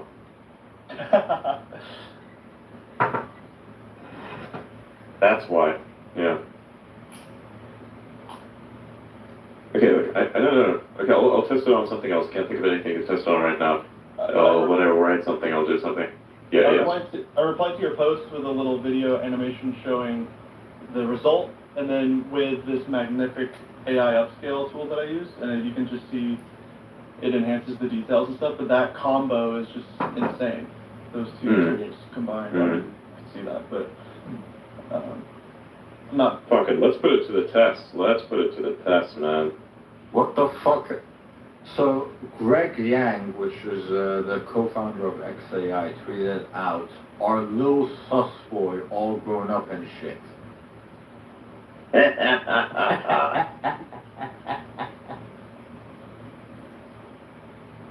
What? Our little sus boy all grown up and shit. That's amazing. Well, hold on, I'm gonna pin this at the top. We're gonna do this. We're gonna ask Grok what the fuck that means. Actually, I can't do that in this space. Actually, no, I can! Because they put it at the top now. Much great.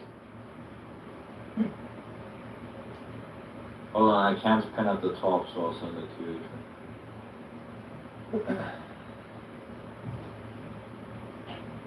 No, I already know.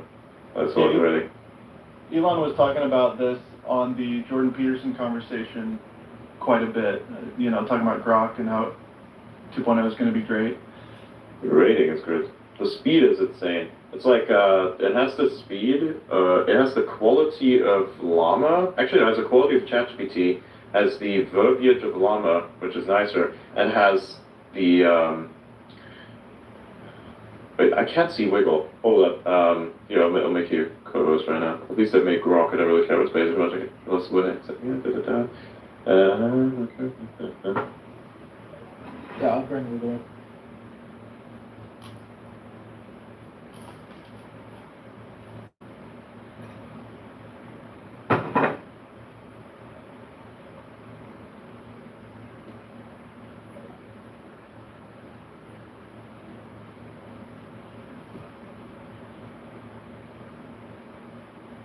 Hey, this is big. Oh, I just got Grok 2.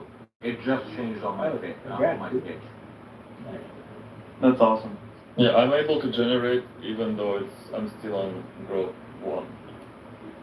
Yeah, I noticed that too. I was also able to generate while I was on Grok 1.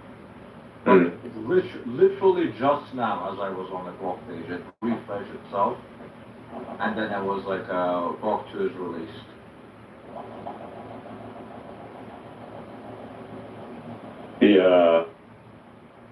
The frequency of mind-breaking outcomes. Wow, it's crazy. I'm gonna ask it how many R's are in strawberry. I tried the memes, but that needs work still. Oh my god. It's better than, it answers better than ChatGPT. Yeah, I use ChatGPT AI image generation constantly. This is absolutely better. This is absolutely better than Yeah, way better. More accurate. And there's no restrictions on it. You can do you can use celebrities' faces, and I assume, are they doing NSFW as well? Ask it for densities and that's your answer. The answer is probably yes. I mean, yeah. Let me ask it right now. Ladies and gentlemen, welcome to the Dystopia. Oh, gosh. Okay, let's see here. Then the actual fuck is this response?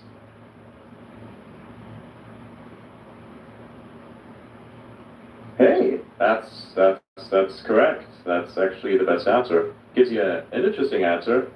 Yeah. Well, no, they don't generate any NSFW ones. I guess they'll generate like kind of lewd ones, but not NSFW. Is that sadness in your voice? No, I don't. He sounds angry and sad at the same time all the time. That's normal. Don't worry about it. Yeah, that's me. That's me normally, yes. No. He's a psychopath. Sorry, sociopath. My bad. But like he takes sociopath in a way that's better. Like it's like Sigma male grinds it if it was actually real. Look, I'm memeing, okay? It's not my fault. Yeah, but if you don't know me, this is literally how I sound like all the time. Yeah. That's default. That's default outer. Fair. Yeah, this is my first time speaking in space, so I appreciate you bringing it. Ah, great. I'm glad to have you. I love it. There's actually many first timers who come to my spaces, so this is good. Good to have you, man. Hope to see you around more frequently. Just like jump in whenever. The conversation is always open. So if you want to talk about anything in general, yeah, that's cool stuff. Good moments all around. Thank you. I assume unstable is gonna rip out whatever censorship is in. Yes. I'm sorry. The super crack laugh came out of me. It's not my fault.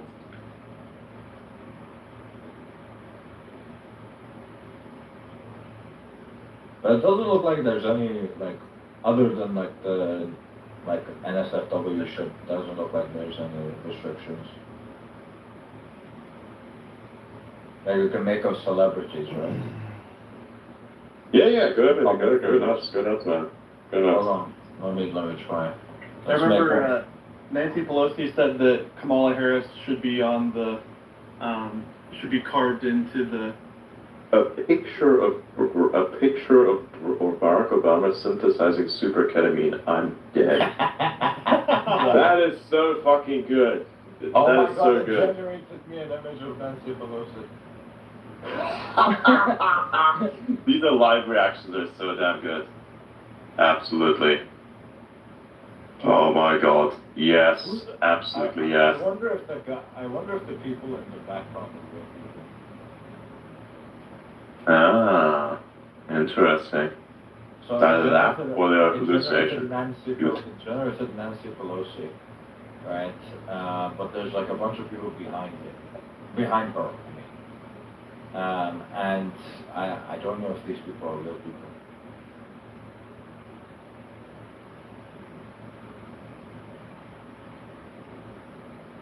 Huh. Yeah, so other than NSFW, it doesn't look like it has any restrictions.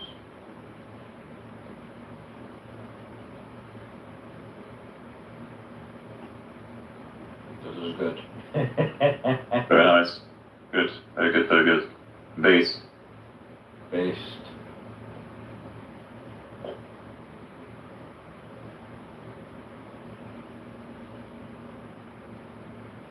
Does yours say Grok 2 Mini? Yes. Okay. Interesting. Yeah, mine says Mini. Mini beta. What the fuck? Why is there no Grok 2 page? So when I click on Grok 2.0's release and I click on read more, it takes me to looks like you've stumbled on a deleted scene. There's nothing to see here.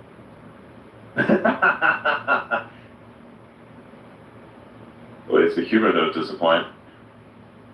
Dude, I'm gonna start posting like crazy about this shit. You don't even know. Yeah, I posted the meme it generated. Wise, how are we going? About Biden and the I got it trimmed. I just have to place it onto the phone frame. Sweet. Good job. Placing it on the phone frame is basically keeping the phone frame itself in lock position, so you just kind of drag it into there, put the screen recording on lock, and just include everything, including time doesn't matter.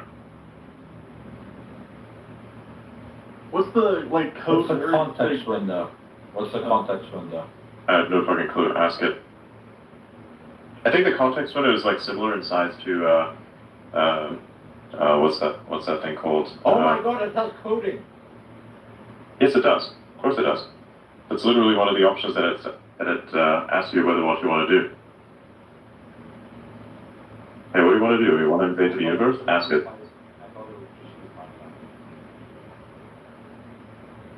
Ask it to build something in assembly, and then. Hold on, I'm asking it to write something in Rust.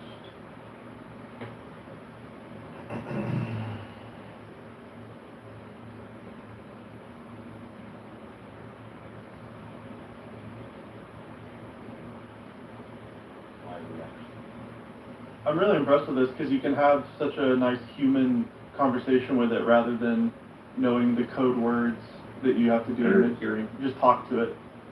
I know, dude. That's so fucking true. That is so fucking true. It's like that. Like I just did one. I was like, no, remove this. The coding still has like some issues.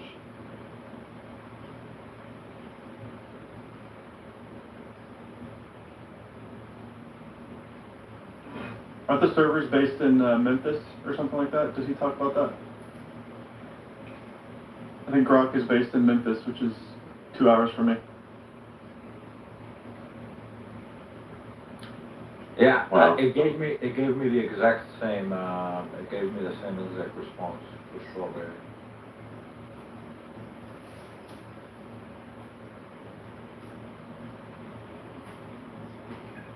But yeah, the code itself, like it's structured very well, but it still has some issues. I wonder if it's better with Python. Here, check this out. The strawberry test. I put it up at the top. That is good. That is actually really good.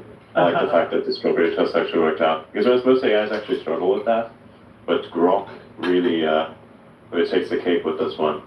Yeah. What's the issue with that question? Sometimes they say that there are more. Or less. Yes.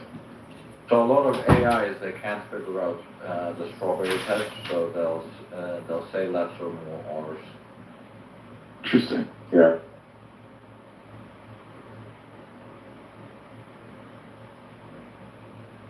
Here's another test I did.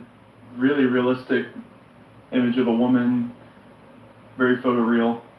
Very impressed. Yeah, but I don't think that's really fair to like say is made by XAI. That's just Flux. Yeah, that's true. But it's still nice. It's still very good. It's by the original creators of Stable Diffusion, which left the company. Isn't that ironic? Really? Yeah, so Stability AI, if you know Stability AI, it had like a bunch of people originally working at it. All the original people left, and they started this company. And they made Flux. So Flux is actually built by the original people behind Stability AI, which made Stable Diffusion. Interesting. Yeah.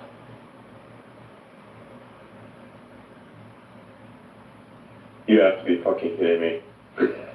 Yeah, so for code at least, well, I guess since it's a mini, I can't compare too much, but for code at least, Claude is still the best.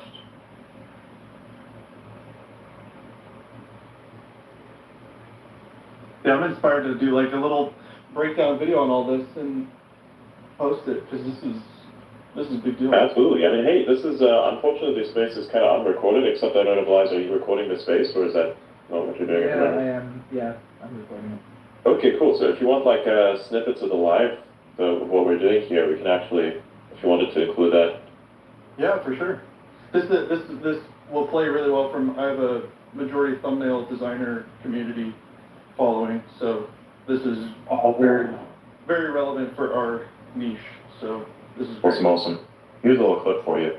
David, can you generate, David, can you generate something with image and something with text inside of the image? Because I'm just doing this right now, and basically I just said space, give me like an image of planet Earth and SpaceX written at the bottom of it, and actually generated that, wrote something into the image just like that. That's actually kind of cool. So that works too. Oh wow, okay. Yeah. It doesn't have any like upscaling yet, like what Midjourney has, but so you have to take a different tool to do this as well. So yeah, which of course you have. So that kind of fits in. You can create a workflow out of that. I wonder if it's good for graphic design. Let's see.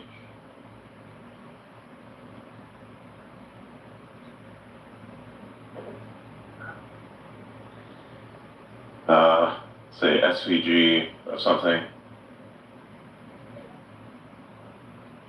Oh wow, yeah, I just did a generation.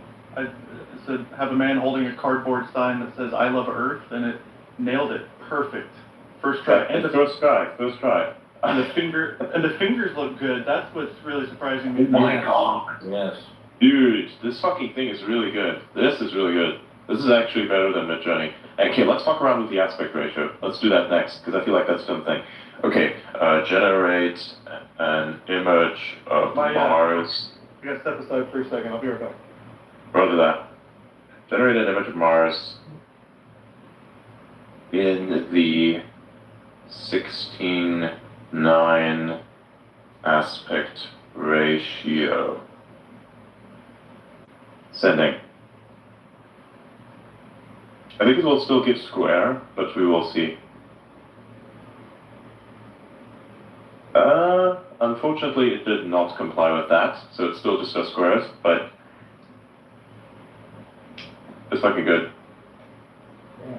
I'm sure they'll add that eventually. Yeah, it's really good, and you can actually polish just with words without parameters specificity.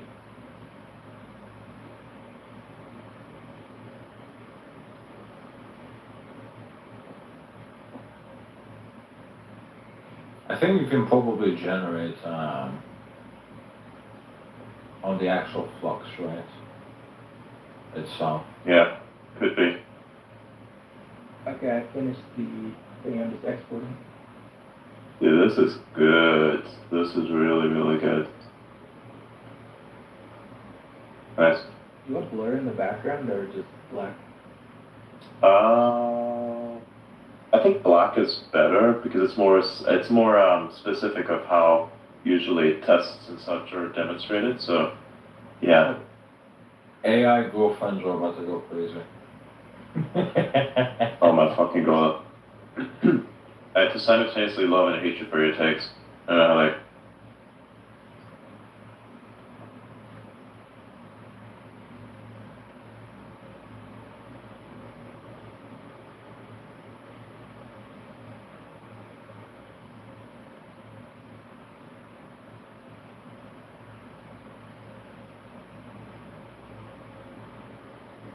Yeah, dude, I think literally everybody starts now using this thing. This is like a good asset test for like a product launch because this is going to be peak usage, I believe. So it's really good to see how well it's performing. Thus far, like the generation output speed is just much higher than anything that has come out before.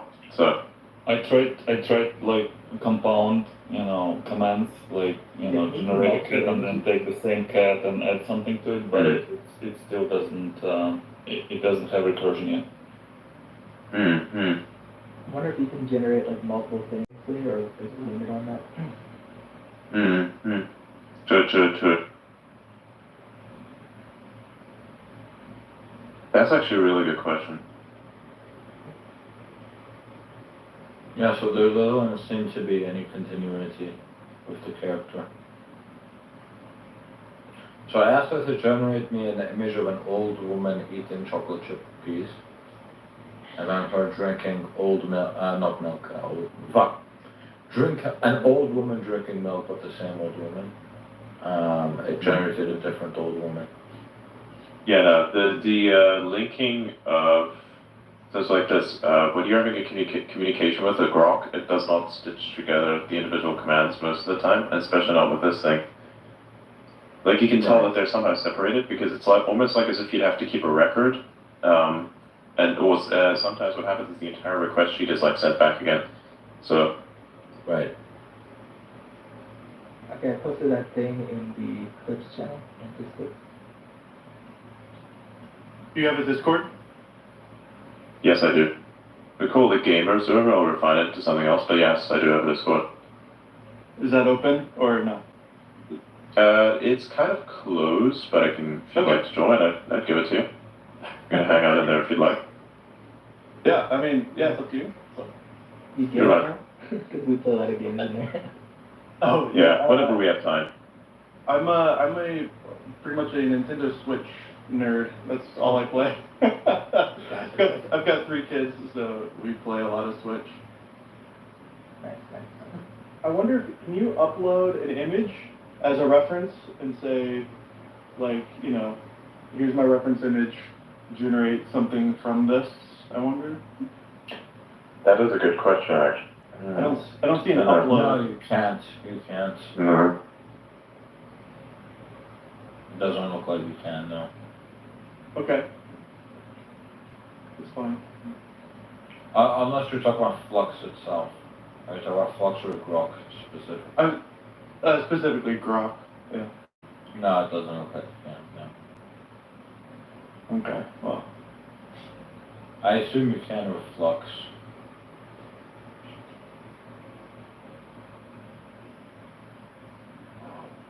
It's so funny. People like give me. It's so funny. People give me like the wrong prompts. So an interesting way to successfully do to the strawberry test for any AI is to actually use proper grammatic expression. So in that case, I say how many times is R found in strawberry? That is actually a grammatically accurate way of prompting the AI. If you prompt it inaccurately, then it actually gives you wrong answers because it's somehow, I don't know, it's almost like it has to do some work, additional workload to kind of take what it is that you're saying and come up with something that's closer. So sometimes so someone wants to roast me with this, and they're posting an image of how many times is R is found in straw. That's incorrect. It's grammatically incorrect. So it says 4 in that case, right? And if you look at others, they don't even show you the prompt. So that's the thing.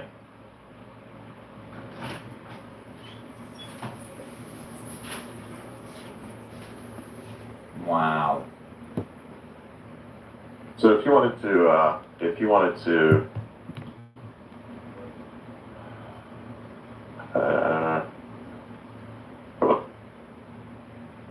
what the fuck is that? I don't think 12 billion parameters is enough for Flux. Still need some work. I just replied to this space here with something that I do on a daily basis. I generate images on white backgrounds for my thumbnails, so that way, Photoshop's edge detection tool is able to very quickly, cut that image out so I can use it as a layer. And so I said, generate a shark on a white background for graphic design, photoreal, give me a great image, and then I ran it through my AI upscaler, which is that full res image. If you look at that, yeah, it's a nice combo, those two. Dude, this looks like actual 3D. That's fucking great. I love it. That's what I was trying to tell you about the Magnific. It's just a fantastic tool. Because it basically all AI generation, although Midjourney is getting much better now, honestly, but almost all of it has a bit of a CGI look to it, and once you run it through Magnific, it just becomes instantly photoreal. It's really a magical tool. It's a little pricey. It's $40 a month, but it's a tax write-off for me. I'm doing hundreds of thumbnails a month, so. But this is game-changing for me, guys. Seriously, I'm a full-time graphic designer, and this is I didn't even know this was happening. So thanks for showing it to me. This is great. I didn't know it was gonna happen either. Yeah, I heard it from Danny. She texted me in the DMs. Yeah, so when do you think we'll get the full Grok 2.0? I don't know. I hope it does. Well, actually, so if you go to Grok, the first page says X Grok to enhance its image generation, and if you click on that, it basically says on August 14, 2024, X launched Grok 2.0 and update to its AI model that introduced image generation capabilities. Yeah, but it's Grok 2 not actual. Yeah, it doesn't say mini here, but yeah. I'm using the actual Grok 2. I don't see many. I said Grok 2 mini beta. Yeah, that's mine as well. See. Try a coding question. Ask it to make you a calculator on Rust.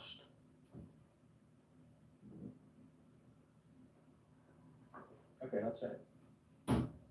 No, I'm asking Adrian because I'm trying to see if it. He said he has Grok 2, not Grok 2 mini. I'm sorry. What do you want me to write? Calculator in Rust. Please build me a. Please write code for a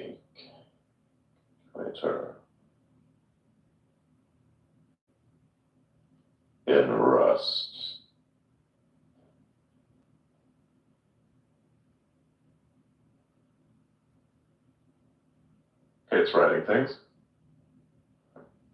On the blog page, it says they are releasing the two models, Grok 2 and Grok 2 Mini. Grok 2 is our state-of-the-art AI assistant with advanced capabilities in both text and vision understanding. Grok 2 Mini is our small but capable model that offers a balance between speed and answer quality.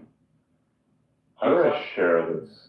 I'm sorry. So they collaborated with Black Forest Labs and experimenting with Flux Yeah. 0.1 model. Yeah.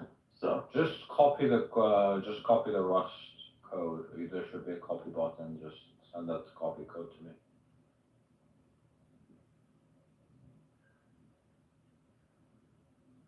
I don't know about you guys, but I really was not using Grok at all, and I think this is going to change everything. Oh, dude, 100%. Yeah. Like, Grok was not good quality when it first came out. It was fun to play with because, it's direct integration with X and the ability to create new stories. But in and of itself, I don't think it was compelling enough. But now it definitely is. So this is really nice. I'm having a great time with all this. Yeah, it's awesome.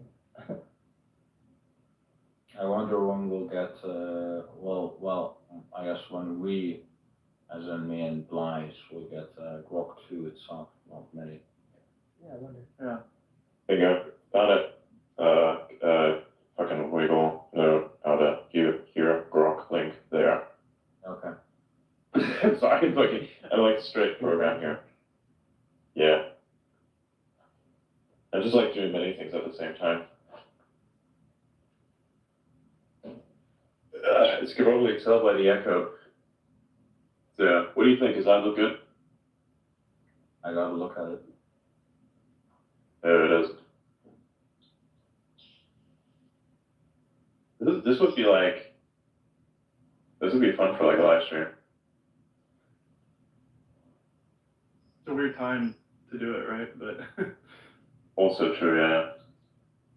do you take that into consideration? I guess, everybody's on different time zones, but I guess most of my audience is US, so I try to post around daytime, but Partially. It depends on what's on. So say, for instance, if there's something that is happening that I think is really important, then if you post about it, then people who are awake at that time kind of interact with it as well. And people that are potentially even in different time zones may interact with that as well because it's the thing that's currently trending. So for me, I would say that the engagement, of course, is much, much better during the... Sorry, looking at a reply right now. Sorry, so engagement at around that time, which is daytime, wherever you are at, and if your audience is based in this area, then yes, of course, it will be much better, but it doesn't really matter too much. Even the engagement later on in the day of a post that you've already put out can just start spiking because, people now who follow you will see it again. So, yeah. Understood. Yeah, I didn't know if they ping you on time of upload and people don't see it live, but I guess the algorithm's smart enough to suggest later when people are awake. A good friend of mine, Nick St. Pierre, he goes by the name Nick Floats, is kind of a mid-journey expert here. Have you talked to him? Has he come on? Okay, cool. He's been many times. He follows me. I love this guy. He's awesome. Yeah, he's fantastic. I remember a couple of months ago was saying that Midjourney, and I think he has some insider conversations with Midjourney. Apparently they were in partnership with X, and he just tweeted out, "What happened to the Midjourney partnership? I'm sad." So I guess, just didn't work out. But, the speed of this is faster than anything I've seen. This is the way it generates images is blazing fast. Yeah, and Blythe asked if it has threads to do multiple parallel generation, but if it spits out so quickly, I don't know what would be the use case for it. Yeah. Also, I'm not seeing any Adrian, this is actually interesting. So your code is not the code you wrote is the code it run. So the code that yours wrote is technically better than the one that it gave me. So I guess you do have the 2.0 model, and mine would be the Mini. Oopsie. I'm also not seeing... No, Elon, everyone. Not fucking Elon. Don't even start with me right now.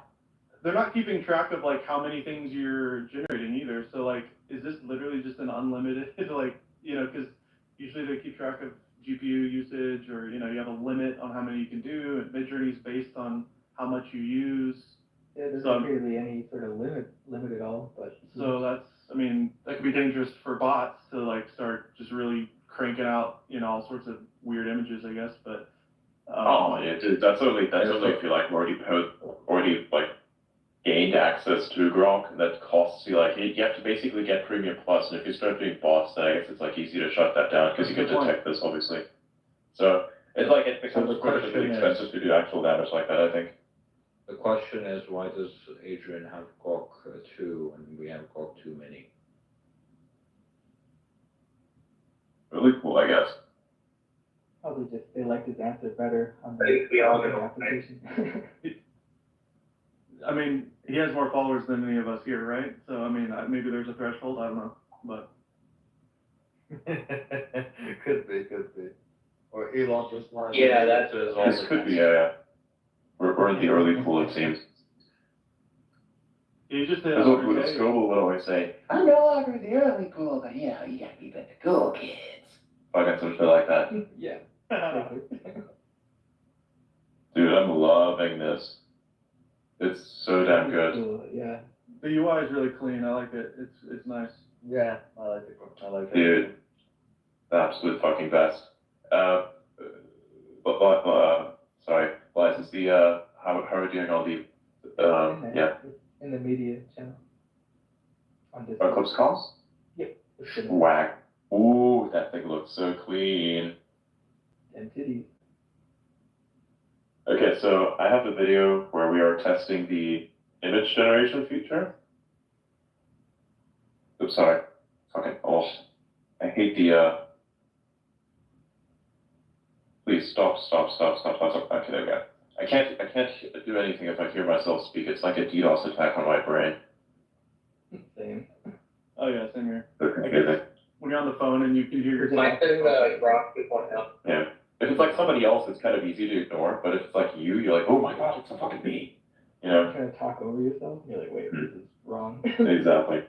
So, what the? Right. By the way, mine says Grok 2.0. Oh, shit. Okay, so I'm in the mini beta and you're in 2.0. Huh. He's literally cool. Everybody go fucking harass Brozak and DMs for output. Brozak, Okay, I'll be fuck? there. You fucking traitor. If you want to everybody dog pilot. David, what would you... Actually, Elon. Wow. I see we're doing that now. David, can you, what would you recommend for a title of this? Because I'm just like about to post the... Yeah, so we tested the image generation for Grok, and we basically turned this into a kind of video on phone. So what would you say, would you recommend for this as a title? I mean, it depends on how clickbait you want to go, but, my first thought is, I see it all the time, Mid-Journey is over, right? Like, or, this is the future, or, what was the one I was seeing? Well, I guess comparatively, this is a very small model, though. Yeah. Right, so this is only a 12B model. So it still doesn't have some things right. So if you, someone just sent me an example of like, generate me an image of Donald Trump and Elon Musk, and it didn't get Elon Musk right. Yeah.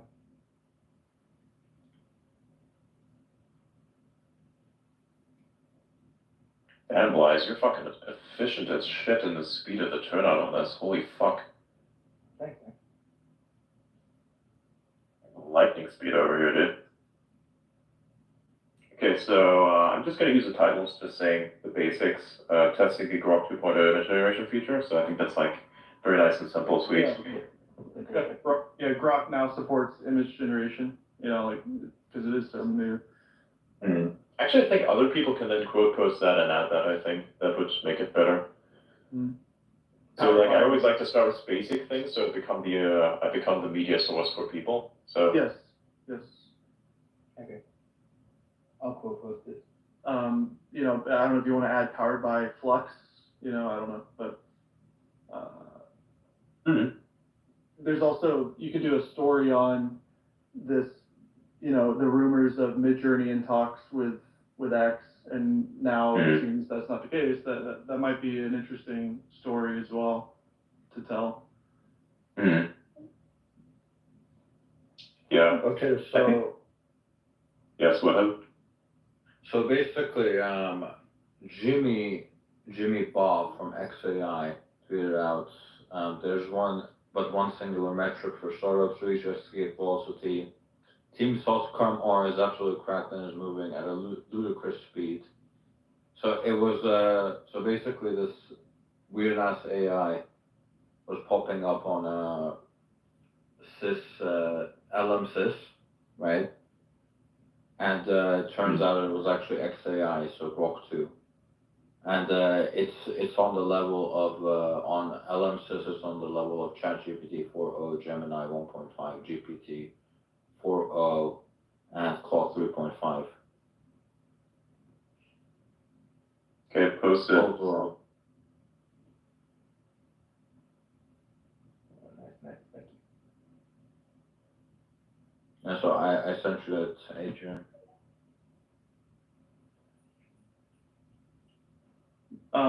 A separate post that could be like, freedom feels great, or something, like freedom is great, and then showing all these different generated images that are not allowed in other services, Yeah. I mean, I love the first thing that you see in this video, so I pinned it to the top, is literally titties. Yeah. Nick is here. Nick is listening right now. I don't know if you want to bring him up. Sweet. Yeah, bring up Nick Floats. What's up, Nick? I'm gonna add Wiggle Illuminati's code, so we'll bring up Nick Floats. Actually, hang on, let me I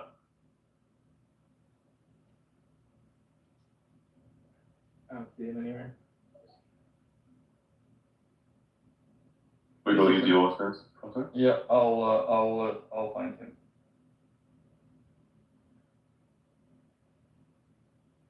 Dude, this is amazing. Oh my gosh, somebody did an image of Donald Trump kissing Kamala Harris. I saw that. You disturbed bastard. No hate, obviously, I'm just saying it's hilarious. Oh my god. I think it's okay to hate that image. I believe so too, yes. Yeah, some dissatisfaction can be voiced within that. Of course it can. That's just remarkable. Hey Nick, any comments on Grok? I've only messed with it for maybe, I don't know, like 10 minutes so far. But I mean, it's dope that they integrated image generation into it. I'm just bummed because they have been talking about a Midjourney partnership. I know that David and Elon are tight, and I don't know why I didn't get into this.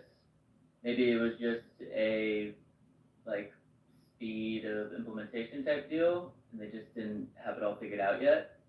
Or maybe they're waiting for like a V7 release before they do something within Grok. I don't know, but I have a feeling that it's still going to happen, just not on the initial Grok release. That's my feeling. I mean, I think something that is more open would be in line with XAI's mission. Midjourney is kind of closed. Well, Midjourney had been talking about, they've been forming partnerships with multiple AI labs, and XAI was one of those labs. There was several that they were talking about, but David had mentioned in office hours multiple times that they had been talking, and he had been talking with Elon about a potential partnership there. So I'm not sure. I mean, the other thing that I'm thinking of in my head, the interface within Grok is like more aligned with ChatGPT and like DALL-E, where it's this conversational sort of workflow. And it's sort of like a single shot deal, right? You get one image, you just ask for what you want. But Midjourney as a tool obviously has a much more robust feature suite that lets you do a lot of different things. And perhaps they didn't want to have like a Midjourney Lite version that would function within that interface, because it's not like the ideal user experience. they're pretty protective over the user experience. So maybe that's part of it. I'm not sure.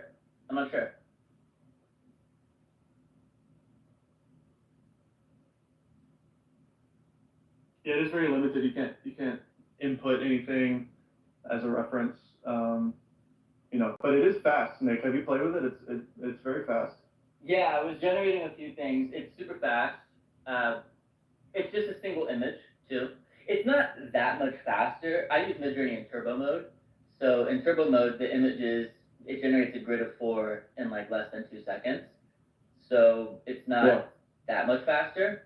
It'll generate even faster if you drop the quality in Midjourney. So you can run it like quality 0.5, and it'll generate twice as fast. It uses half the GPU minutes, but it is pretty fast for a single image gen. I was trying to get it to essentially edit an image that it already had generated, but it didn't really seem to understand that. I had given it a prompt and then said, oh, can you add this into it? And it kind of tried, but not really. It's very similar to the DALL-E experience with image generation. Although DALL-E also has, I think a few months ago, they had released a sort of update where you had additional drop downs for aspect ratio and stuff. The default aspect ratio seems to be 3:2 in Grok. I didn't measure it exactly. I'm just kind of guesstimating, but it seems like it's 3:2 in Grok. I haven't tried asking if it can generate a square image or a different aspect ratio or anything like that. Let me try that right now, actually. That's a good point on everything you're saying there. I think it is obviously democratizing. So many people are going to now have access to this that don't have access to Midjourney just for the sake that they're not paying for it, and it is a language-based image generator, so you don't have to know special prompts and code words and whatnot. I think it's going to really be great for the community. Absolutely, yeah. Yeah, it's definitely a easy entry point into Flux without having to run it locally on your own or know of some third-party hosting solution. So if you already have the X Premium, you can just kind of go in and do it, which is cool. But obviously, it's not like image generation is a priority for a Grok or for a ChatGPT or for any of these larger models. It's just kind of a thing that's included within it. So I doubt there's going to be any sort of feature updates to the image generation side. I highly doubt that's a priority. It seems like they just said, okay, we're going to put Flux in there and it works, go for it. And that's probably how it's going to stay. Good point. I highly doubt it'll become a professional tool in any sort of way. But it would be good for quick meme type stuff, or if you just want a little illustration or a cartoon type thing to go with a post, it's going to be great for that type of stuff.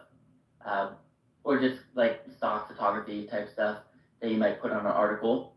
It's going to probably be super useful for a lot of people in that sense.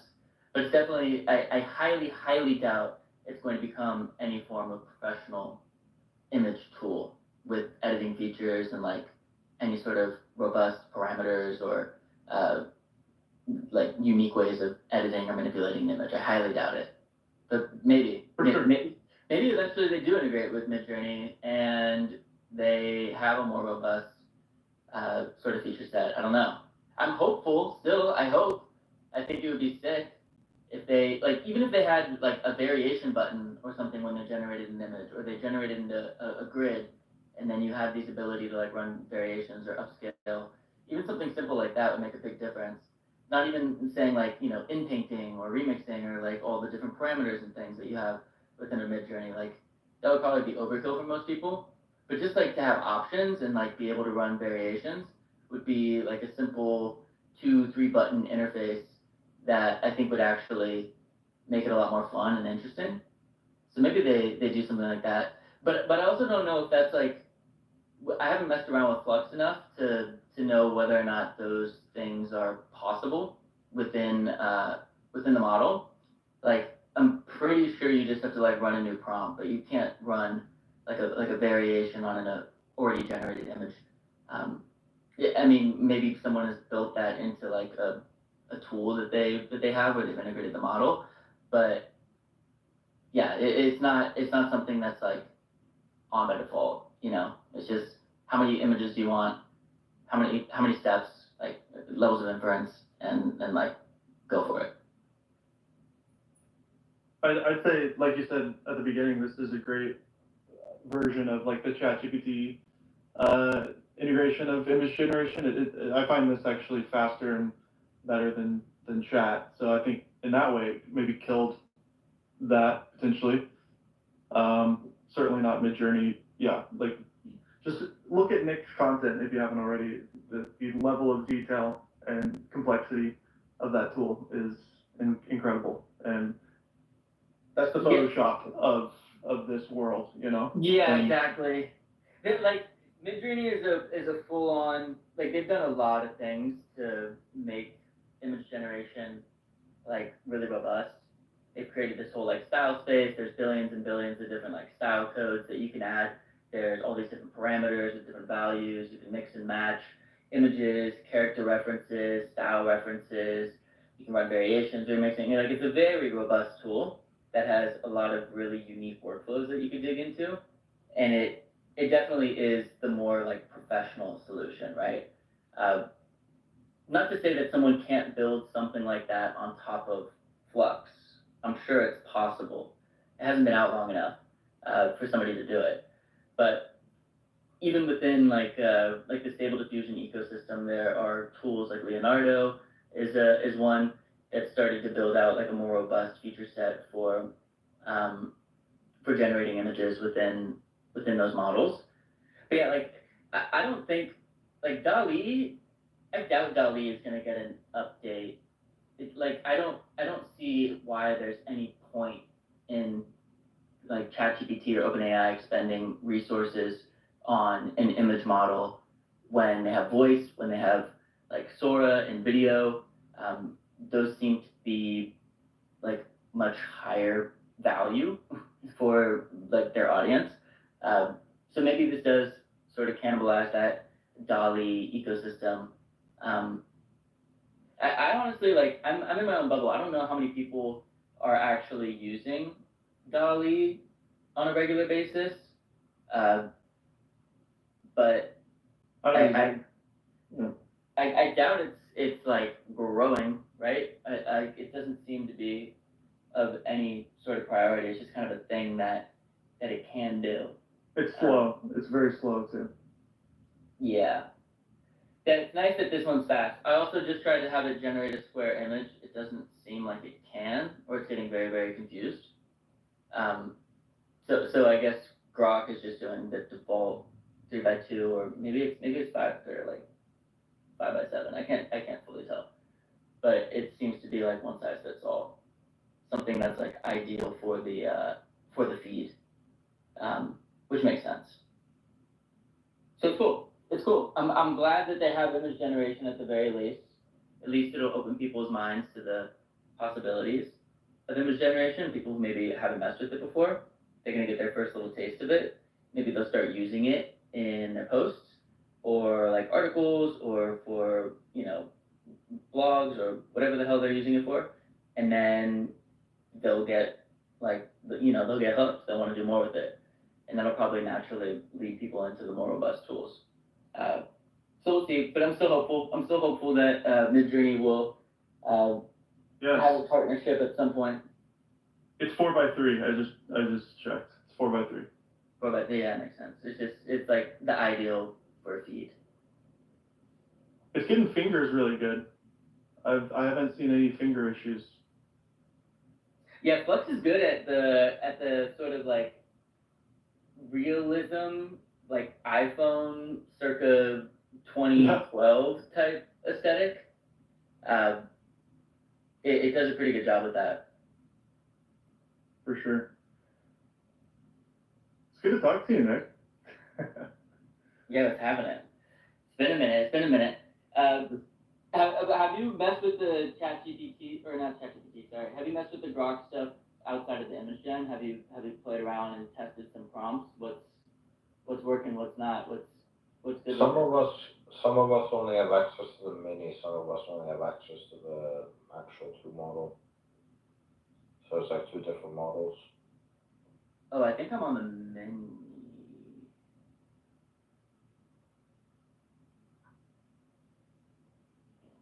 Yeah, I'm on mini as well. There's 2 models. There's mini and then there's a regular one. Yeah. So some people seem to have gotten the 2, and some people seem to have gotten the 2 mini. Oh.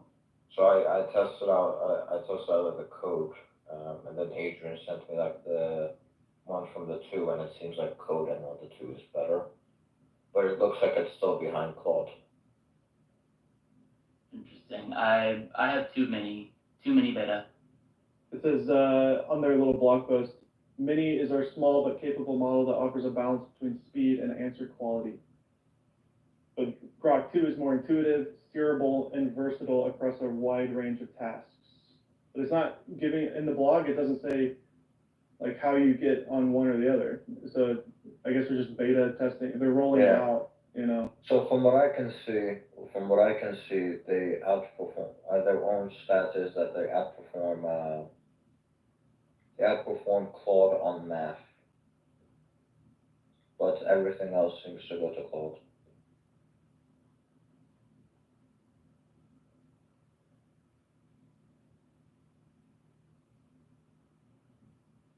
The only interface is through X, right?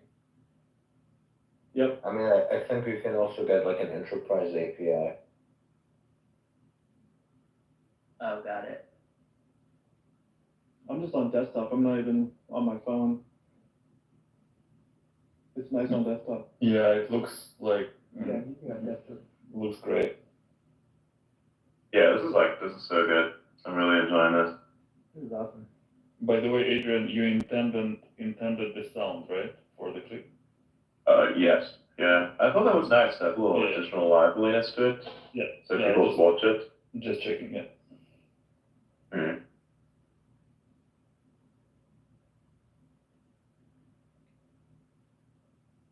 Can it do like X specific stuff?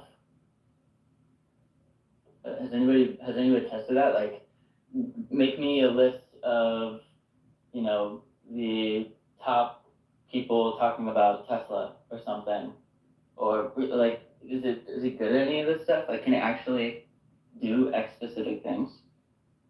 That's a great question. I've tried it to like write me great tweets, and it just sucks every time. So, but yeah, that should be its value, is that it's tied into the platform and it has real-time access, right? That should be one of the reasons to use it. But I just did the exact thing you just said.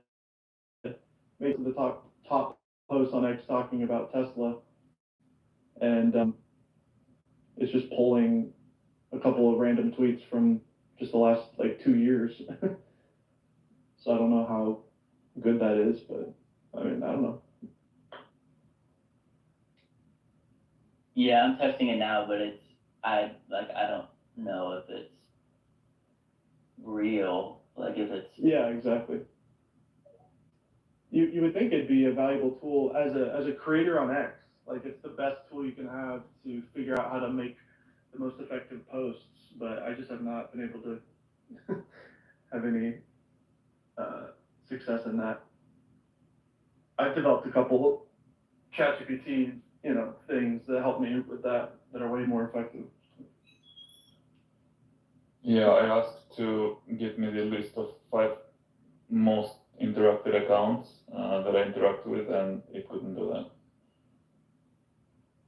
Yeah, it'd be so cool if it could be relative to you, right? Like, what were my top performing tweets this month, and where was the traffic coming from and stuff like that. That'd be so cool. Mm. Just better analytics through Grok.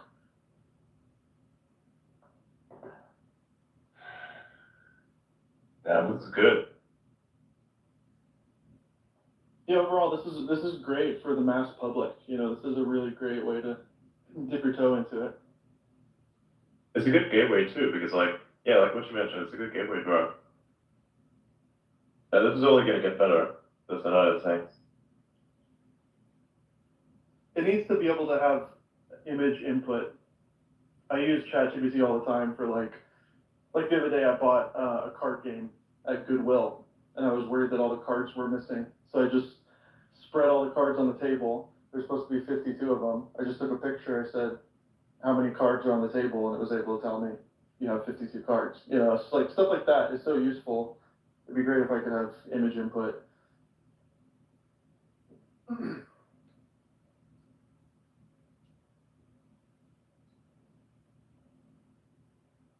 But we'll get there, I'm sure. Also, like document input too would be cool.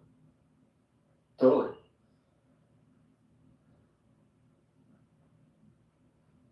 I'd imagine this is all part of Elon's, you know, long-term strategy, of course.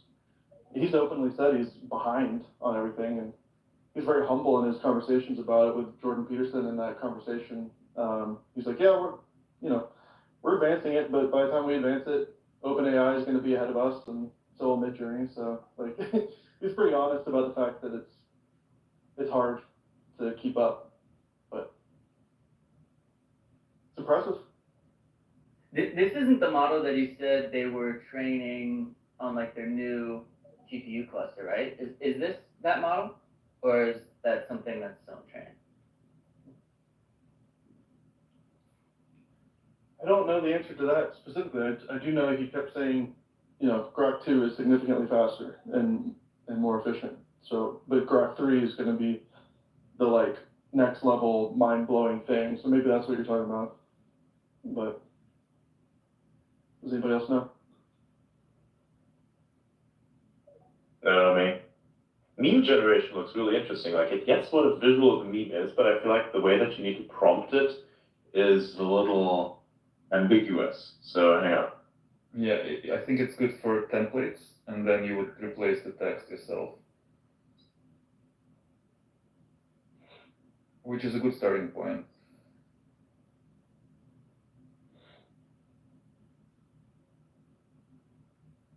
It is odd that it's not good at X-related things, like to say, hey, you know, how many viewers were on the Trump space last night? Like, why can't I have access to that live? Is it just too hard for it to stay up to date? Like that, to be that real time? Dude, the hallucinations with meme generation is actually kind of funny. It's so stupid. I mean, it's not good for meme generation at the moment, but I feel like it requires an actual thing, unless of course I'm prompting wrong. But yeah. Okay, well actually, no, hang on. How many people tuned in to view the Elon and Trump conversation?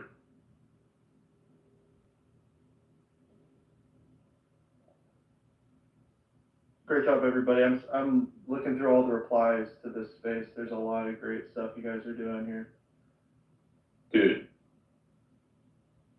Actually, that's actually pretty good, the output for this. It says that the live concurrent viewers peak number was around 1.3 to 1.4, which is accurate. Total views, listeners varies across various sources. Exit claim totals of up to 60 million. Other figures mentioned as 22 million, with 157.3 million views of this space. Interesting. Post-event views totaled about 84 million. Yeah, so it needs to source. I think what needs to happen is, because it's sourcing data from X itself, there needs to be actually better data on X. So the data that's been posted is very conflicting normally. That's the issue that I see. So there needs to be potentially an accuracy rating system for individual posts as to what they're saying, because there's a lot of speculation, and I think that speculation actually leads to bad outputs. Sure, yeah. What's the 1 billion number that kept going around? What's that coming from? Yes, those are impressions of the post around it, basically. Okay. So they're just trying to make it look fancier than it is, because that's just people scrolling past it. That counts as a impression, right? So actually, not entirely. You'd have to actually view the post. So like you're a few seconds on it. So if you've actually viewed it, that's when it counts as an impression. Okay. So just blatantly scrolling, I don't think that actually counts. But it actually counts in terms of like spreading it further. It's just like people waiting on it. So it's like unregretted user minutes. That's the optimization there. That's why if you scroll past it and don't interact with it after that, you actually, it's funny because if you just view a post, you'll tend to see more of it. Yeah. Like just looking at it is enough for like 2 to 3 seconds. If you look at it for 2 to 3 seconds, or best you like 3 or something like that, what ends up happening is you actually see posts similar to that post that you're currently looking at more of, like you see it more frequently on your timeline. Say I'm looking at a post about Ghana politics, then the likelihood that I will see another post about Ghana politics is now likely. I'm just looking at it without even interacting. Can I like thumbs down something if I see something I don't like, say something that's very violent and I didn't like seeing it? Yeah, just click the 3 buttons and select uninterested. That's yeah. So scrolling past it actually is more effective, I think. Just like if you see something violent, just instantly scroll and interact with something else on the For You. That fixes it actually. So my For You is very curated. I don't see any violence, even if it's like a thing that everybody talks about. I don't see the violence, like at all. I actually don't see a not interested button anymore. Is it? Still there? I don't see it either. Now 3 buttons. Well, No, but let me pick a For You post. In the top menu, you can select. Literally, you see it. Yeah. Okay, go to your For You, see any random post, click the 3 dots. Literally, the first option you see is not interested in this post. So that's. I was on my following page. That makes sense. Yeah, I see it. For You. Oh yeah, that makes sense. Yeah. Something else I just realized is kind of cool. Anywhere on X, if you highlight text, there's like a little bubble that pops up that says Ask Grok. Yeah. So you can like highlight text on a post and then you can immediately send it to Grok. That's kind of cool. Yes, that's a fantastic feature that I saw. I think yesterday I was just I was copying and pasting something and it popped up. I was like, oh, this is interesting, and then so you can get more context about something that somebody's talking about. And, yeah, it's very useful. I love it. Great feature. I hope that Elon talks about like the usage, because I feel like people are going to actually be generating a lot of images with it and like meme type stuff, and I'm curious like how many people are going to be using it for image gen versus using it like a traditional LLM. Because everything that I'm seeing right now is images everywhere. Everybody's posting images.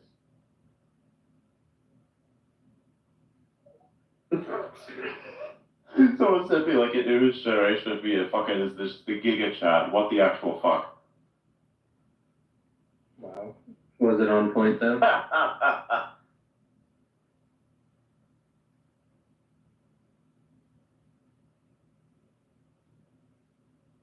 That's hilarious. They all kind of vary.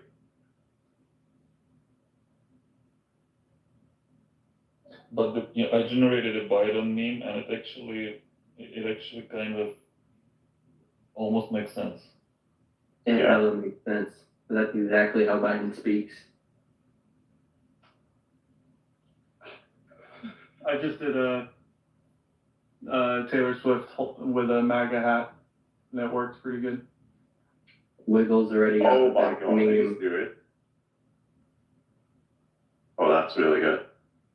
Taylor Swift and a MAGA hat. You gotta post that. That's just instant rage base. That's so good. Do you want me to just post it on my just my feed, you think, or to your space? If you want to. No, on your feed if you want to. Yeah, Taylor Swift just released her endorsement. Oh my god, no, that's community notes bullshit. Yeah, you can do it if you want to. I wouldn't encourage it. Yeah, you'll get noted. So Grok, I should say Grok AI image generation seems to be working fine. No, just no. Just say what you just said. What? Image of Taylor Swift in a MAGA hat. Okay.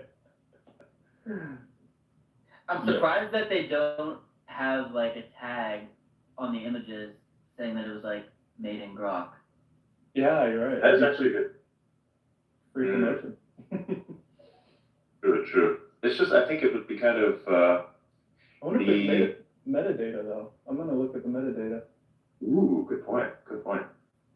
I think actually, when it comes to labeling of AI-generated images, I kind of feel like it's better if you just label it in terms of posting, like if you were to post it directly. Yeah. Interesting. Yeah, you can post it from Grok, right? Like once the image is generated. Yeah, like you could post it directly from there and like have no other option to like download it otherwise. That's nice. That would be great if you had that. You could like post it directly there and it just has some sort of thing where it says, yes, this is, Oh yeah. I mean, I'll do that right now. So I just posted the shark image from earlier, just straight. Oh, weird. It posted the prompt. It's just a link. It doesn't show the image. It's just a link to the prompt. You click it and then you see the image. Oh no, that's just the share. Yeah, Grok Share does not have any previs, unfortunately. Interesting. Okay. I'm gonna delete that. It's my birthday, by the way. I know it doesn't matter. I'm just a dude. Happy birthday, bro. But Oh, happy birthday.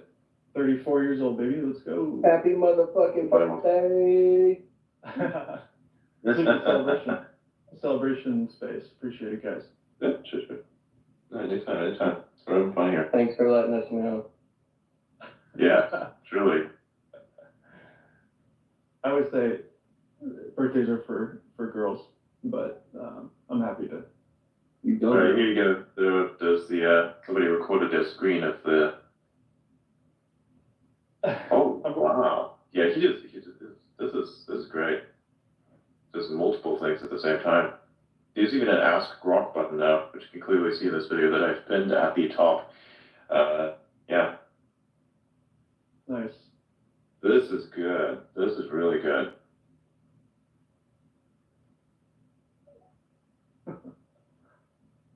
This guy is nice. Nice video, my friend. Very good.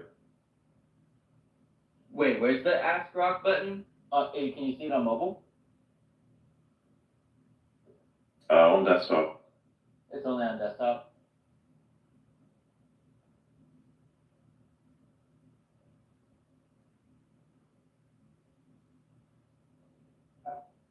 Oh yeah, it's the same one when you highlight stuff. Dude, this image though is lit. Look at this one. Dude, this is spicy. Please give us labeling for the AI. Please, we need that feature on X. I'm gonna pull it into Lightroom and see if it'll recognize any metadata. It saves as a JPEG when you save it. Yeah. Isn't like when you save it from Midjourney, it's .png, is it not? It's a PNG, yeah. Yeah, actually better density too, isn't it? It like, you mean like general resolution, like pixel density? Yes. Oh, I mean, generally, isn't the PNG better in terms of details and such? Yeah, and there's a lot more like metadata that you can extrapolate from a PNG. You can like if you take a Midjourney image straight out of Midjourney that you saved to your desktop as like a PNG, and then run it through like a PNG inspector, you can see everything. You see the full prompt, all the parameters, like the job ID that you use, like there's a ton of information. Mario just tweeted, maybe there's hope for humanity, and it was generated of George Washington, and it's just an image of just plain old George Washington. Then Elon gave it, essentially a thumbs up. Yeah, kudos. Yeah, so nice. That is a good point, right? That we now have an image tool that is owned by a man who values free speech, right? So I mean, that is a valuable thing to consider here. Well, I mean, technically, it's flux. True. Yes. But if something were to go awry, Elon would raise hell about it, right? So. Yeah, exactly. I think this is yeah. By technicality, it's not, of course, developed by them, but yes. I mean, if we're gonna start seeing fucking black people come out when you're asking about the founding fathers, I believe that there might be some hell raised. So Yeah. the next thing that will come out, I think, in terms of complaints from very many, will be the complaints that it. Hang on, what is this? Yeah, and it just basically generates celebrities, which could then be an argument for impersonations. So I think what needs, like, honestly, with AI generation, there should be like a feature in the platform where you can user side just label yourself this post as AI generated. So that could be good. My feed is completely filled with images now. Very nice. Yeah.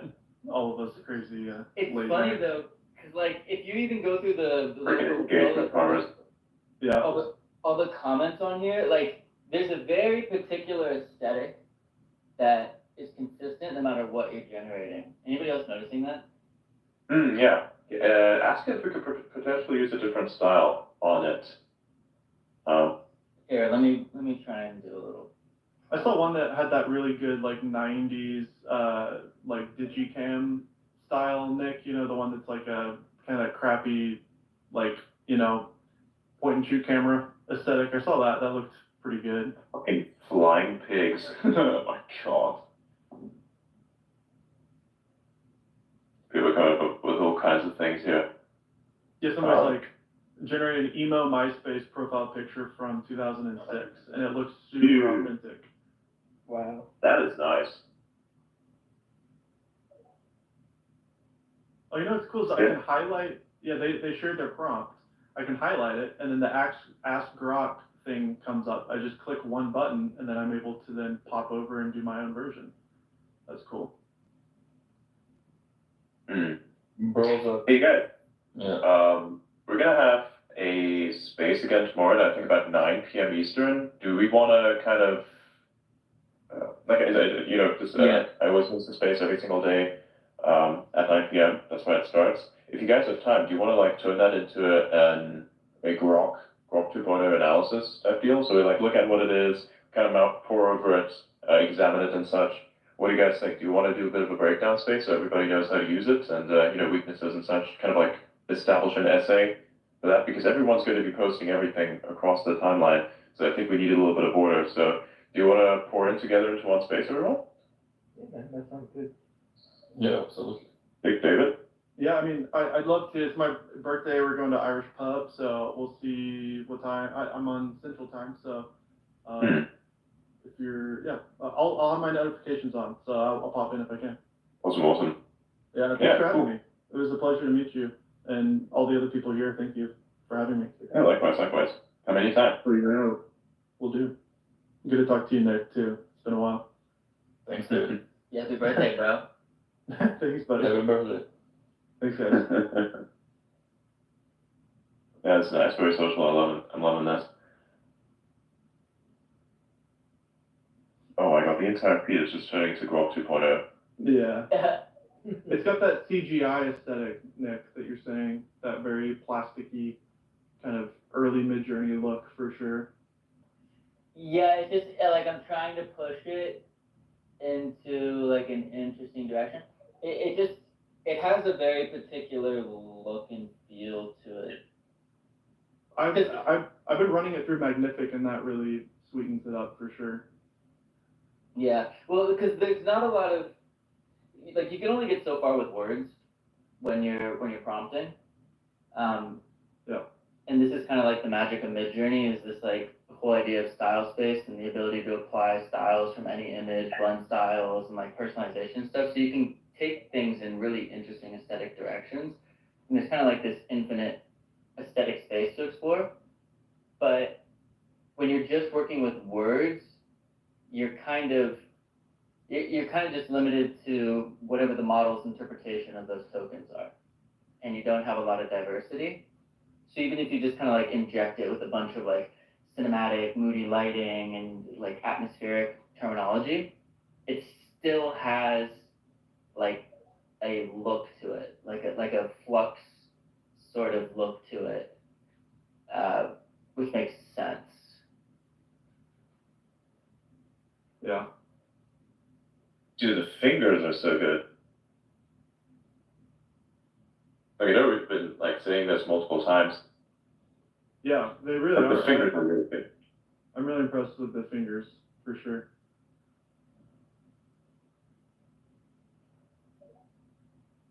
And then throwing it into a video, a video tool that can convert it into video is going to be great too. Seen a couple examples replying to the space.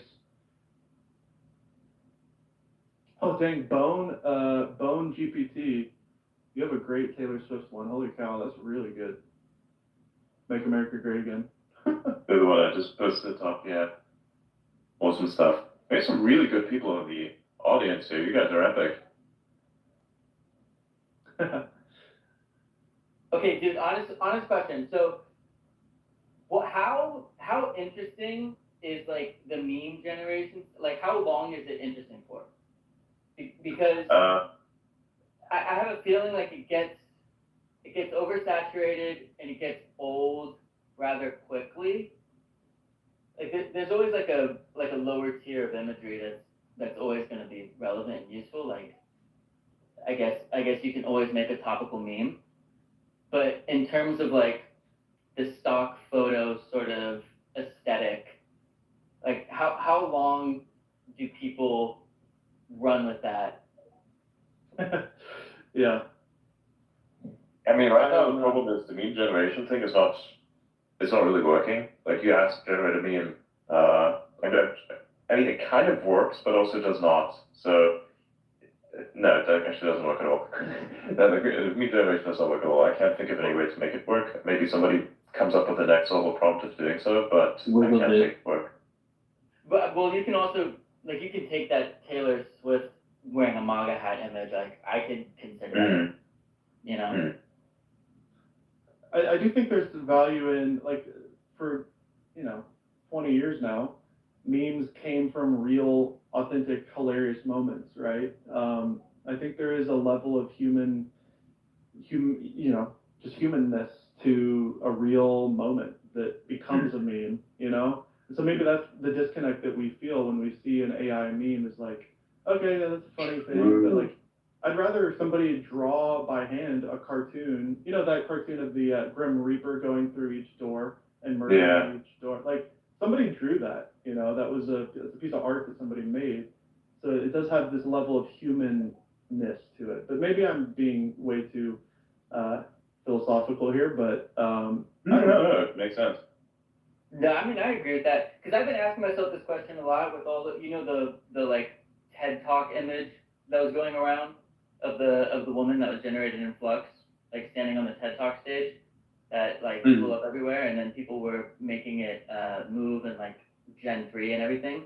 Like, I'm seeing all this stuff and I'm asking myself, okay, but like, so what? Like, I'm like, what is the point? What are you gonna use this stuff for, really? Other than just like showcasing like, oh, this is AI, this is crazy. But it seems like all of the use cases for something like that are kind of negative, right? It's like this deep fake. People are like talking about, oh, AI influencers and all this shit. Just like bottom of the barrel, just like scum of the earth type shit, really, if you ask me. I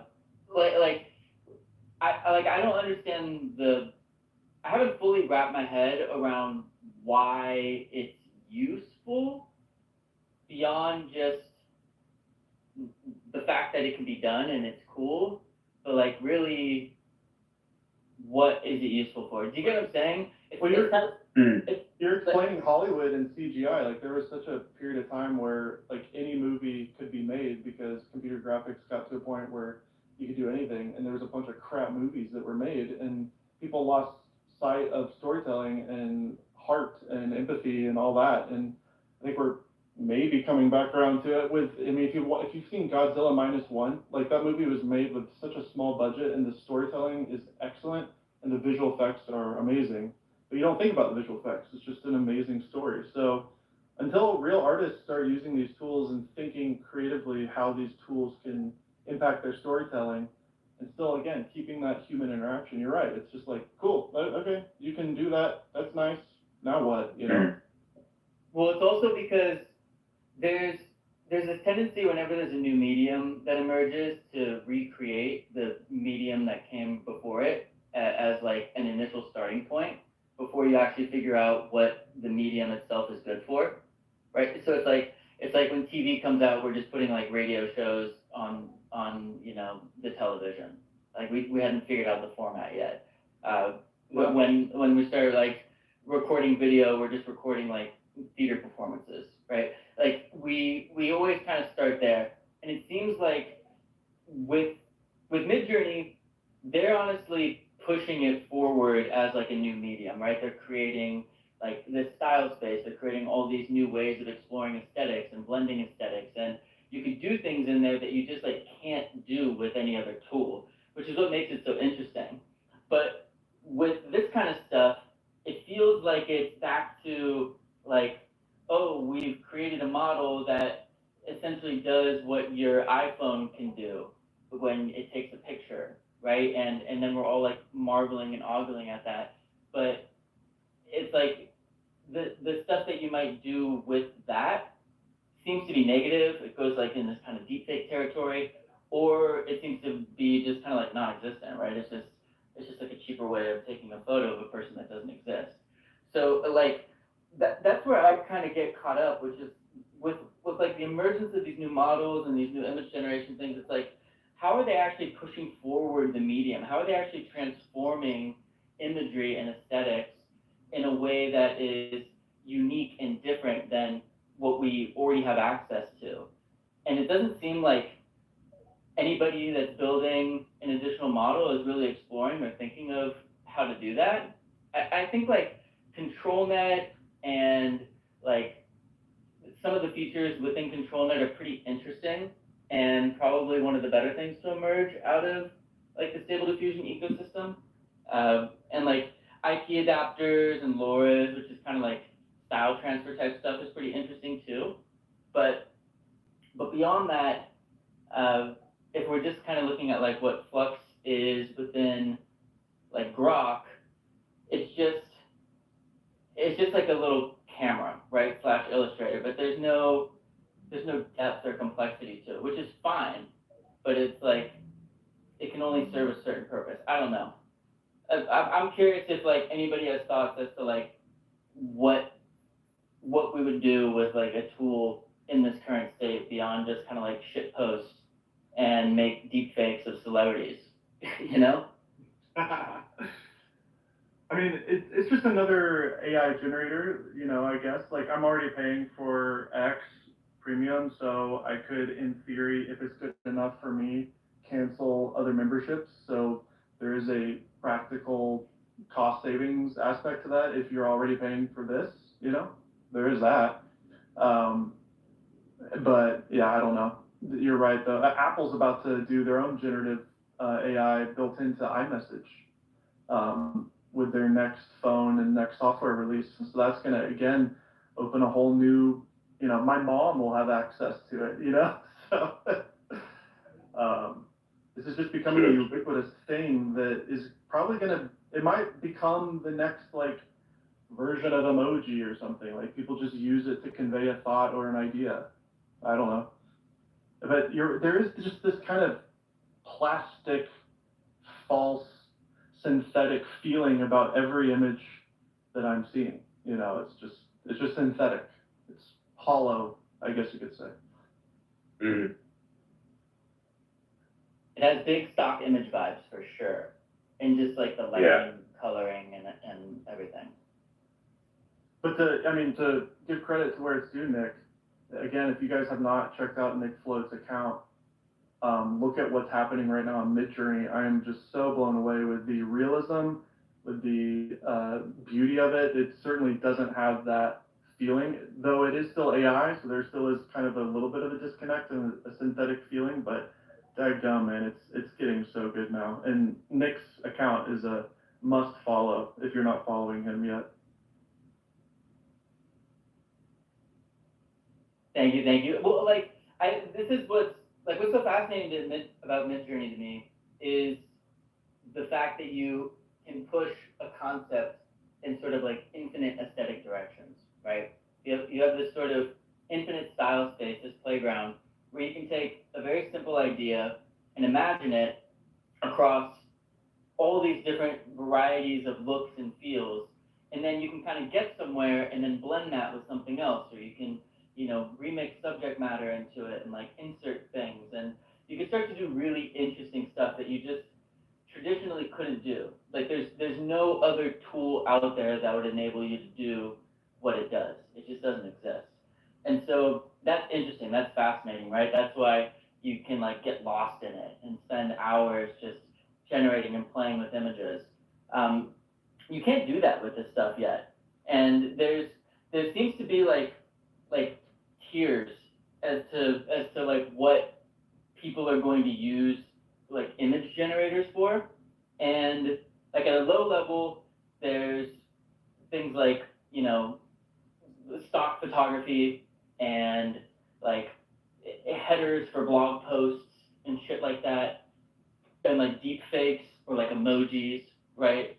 It's just like the bottom of the bed, like just like the shit, right? It's the shits. And you can't like take that anywhere interesting, truly. But it does serve a purpose. And I guess that purpose is to like replace a camera or replace a digital illustrator or something, which is like, okay, fine. But I don't know. I get mixed feelings about this stuff because I feel like the true potential here is in realizing it as a new medium entirely, right? And when you ask yourself, what do you want out of a new medium, like an image creation medium within AI, you end up in a much different place than like the ability to prompt a meme, right? You end up somewhere that is more artistic and creative. I don't know if these tools are ever going to allow for that sort of exploration. It's hard to say.